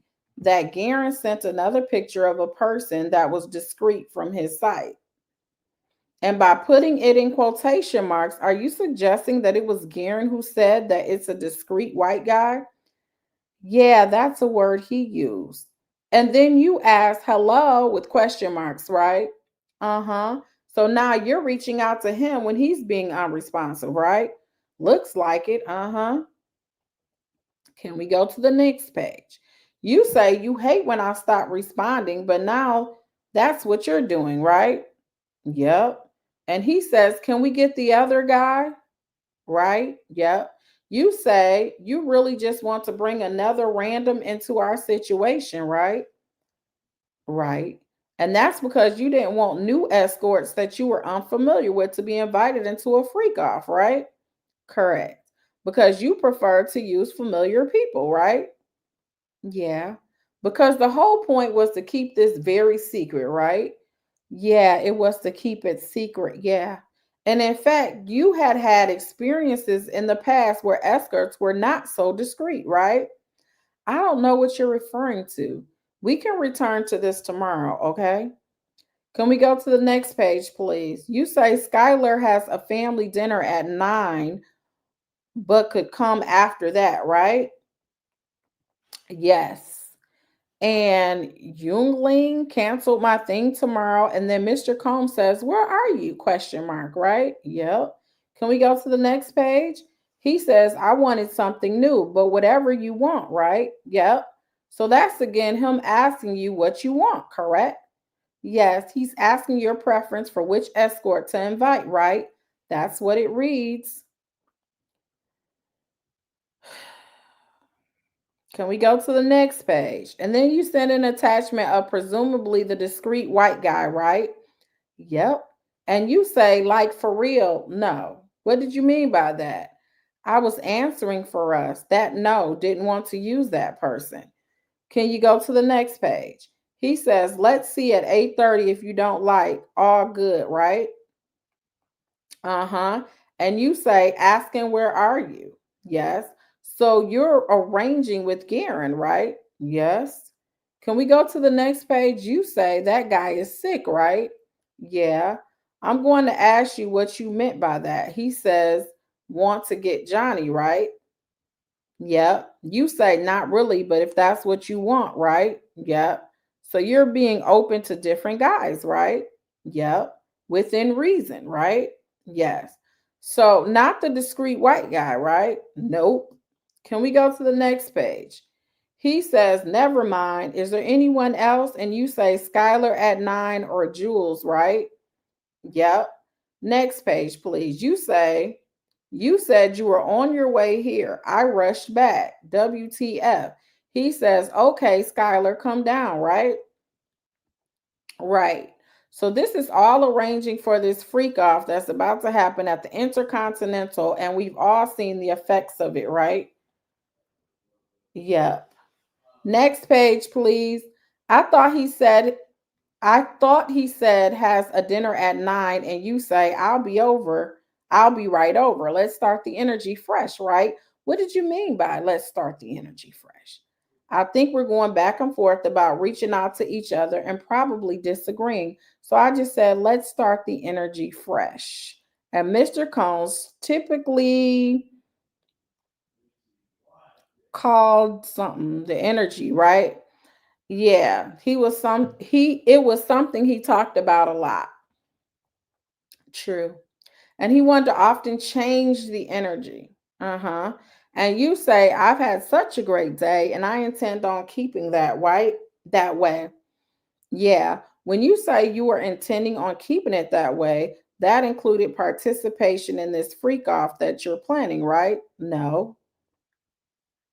Can we go to the next page? You say if you don't want to, just say no, right? Yep. And that's referring to what? Do you want to go back up? Yeah, you can go back. Sorry. Okay. How do you interpret this message? My own message you're talking about? Yes. Had such a great day and I intend to keeping it that way. What did you mean when you asked him? He could just say no? I guess to the freak off. I don't know. I'm not really sure. Can we go to the next page? You say, I'm not in a combative place. I've just been people pleasing all day and just need relaxed fun, right? Yeah. And by saying you just need relaxed fun, you're referring to the anticipated freak off, right? Not necessarily. I felt like for me, it was more about the high and hanging out with him. And the hanging out with him that you're referring to is the freak off that you're planning, right? Yeah. And you are planning on getting high at this freak off, right? I got high at everyone. And you say, no crazy ish, right? Yes, because you didn't want it to go wrong, right? Yeah. Can we go to the next page? Mr. Combs says, all good. You just don't hear how you be talking, right? Mm-hmm. And he says, I'm at home, correct? Correct. And this was also a typical message that he would send, right? That's right. The top one. Yeah, yeah. And you say, okay, babe, correct? Correct. Next page. He says, how long? Hello after you don't respond, right? Right. And you say, calling in the car. We can go to the next page. You say 10 o'clock. He says outside. We can go to the next page. You say you'll be down in 5. He suggests calling Johnny. And then he says we can just watch and be with each other, right? That's what he says. Yeah. Yeah. What do you interpret that to mean? I don't really know, honestly. I would assume just watch Johnny, but that wasn't something that ever happened. Is Johnny a dancer or an escort, to your knowledge? He was hired through a dancing company, but did what an escort does. Mr. Combs says, we can just watch, right? That's what he says. Yeah. And he says, be with each other, right? Right. Suggesting he and you could just be with each other, right? That's what it says. Yeah. And then he says, where you at, right? Yeah. Next page, please. He says, it's 10 minutes. Yo, I'm out, right? Yep. Next page, please. He says, I'm going to studio. We'll holler later. He waited for 2p minutes, 20 minutes. And you say, okay, I'll have him bring me back home, right? Right. Next page. You say, I'm outside, but I'm not doing this. Have a great night. He says, no problem. I'll drop you off, right? Yep. And you're just bickering about transportation and timing, right? That's what it looks like. Yeah. Next page, please. He says, I can't wait no more. And you said, nah, I'll get out and take an Uber. All good, right? Yep. He says, call me, right? Right. Next page. That's the last page. Do you recall earlier in the conversation when you were asking Mr. Combs how he was doing because he was sick, right? Right. And he had flu-like symptoms. Well, he was sick and had bodily symptoms, right? Yep. Um, we have two last couple of questions. We have 2 minutes left. Yes, thank you. I'll finish up. Do you recall the beginning of the freak off session of that particular one? Yes. I don't really recall. So before you start taking drugs, you don't recall? Not really, no. You don't recall what kind of drugs you took? I mean, it was usually always the same kind of thing. So I would guess that's what we took, like ecstasy or MDMA. It was most likely ecstasy or MDMA based on your experience. Yeah. Have you ever had bad ecstasy or MDMA? Yeah. What are the effects of bad ecstasy or MDMA? Just makes you really sick. Can you elaborate on that? I mean, I don't know. I used to get sick all the time taking those things. So I don't really know if it was because it was bad or not or because it was good. I have no idea. The drugs that you and Mr. Combs took that day were a bad batch of MDMA, right? I have no idea. I don't know. That's it. Thank you, members of the jury. We'll see y'all in the morning. So that's it. All right. We did our little marathon here. Kay Wood, thank you for the super chat. Said government is 100% wrong. They're taking the spirit of what Rico and ST supposed to be.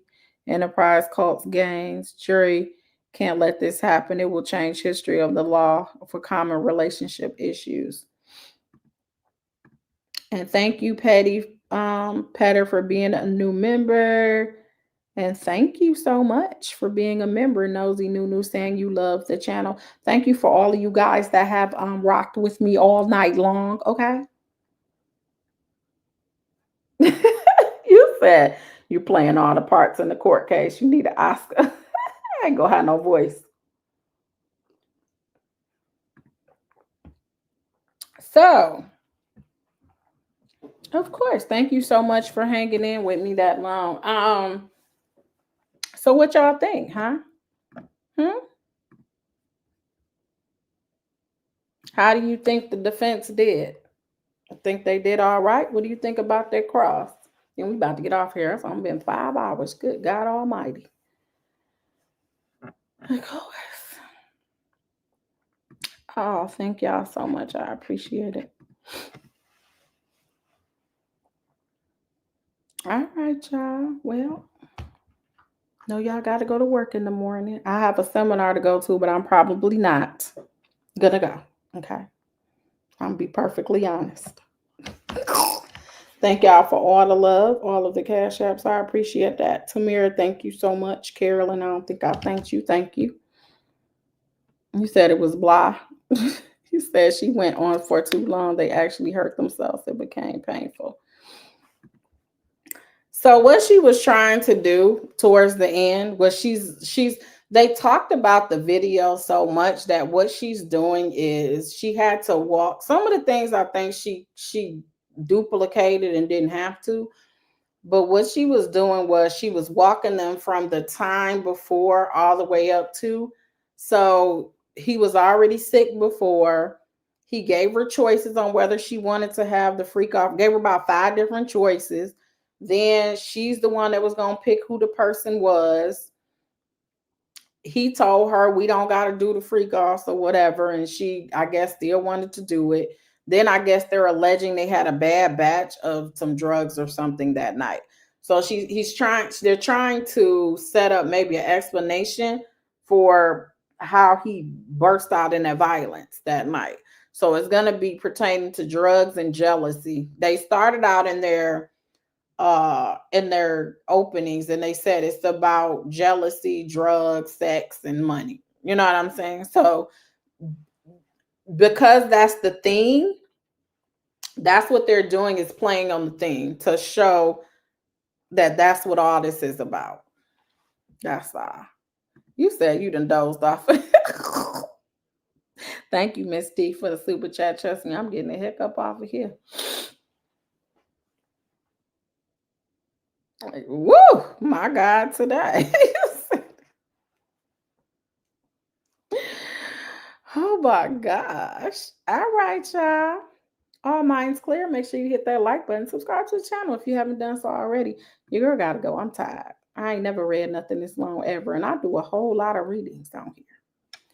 But because I couldn't rock with you guys earlier, I was like, I'm gonna read this whole transcript.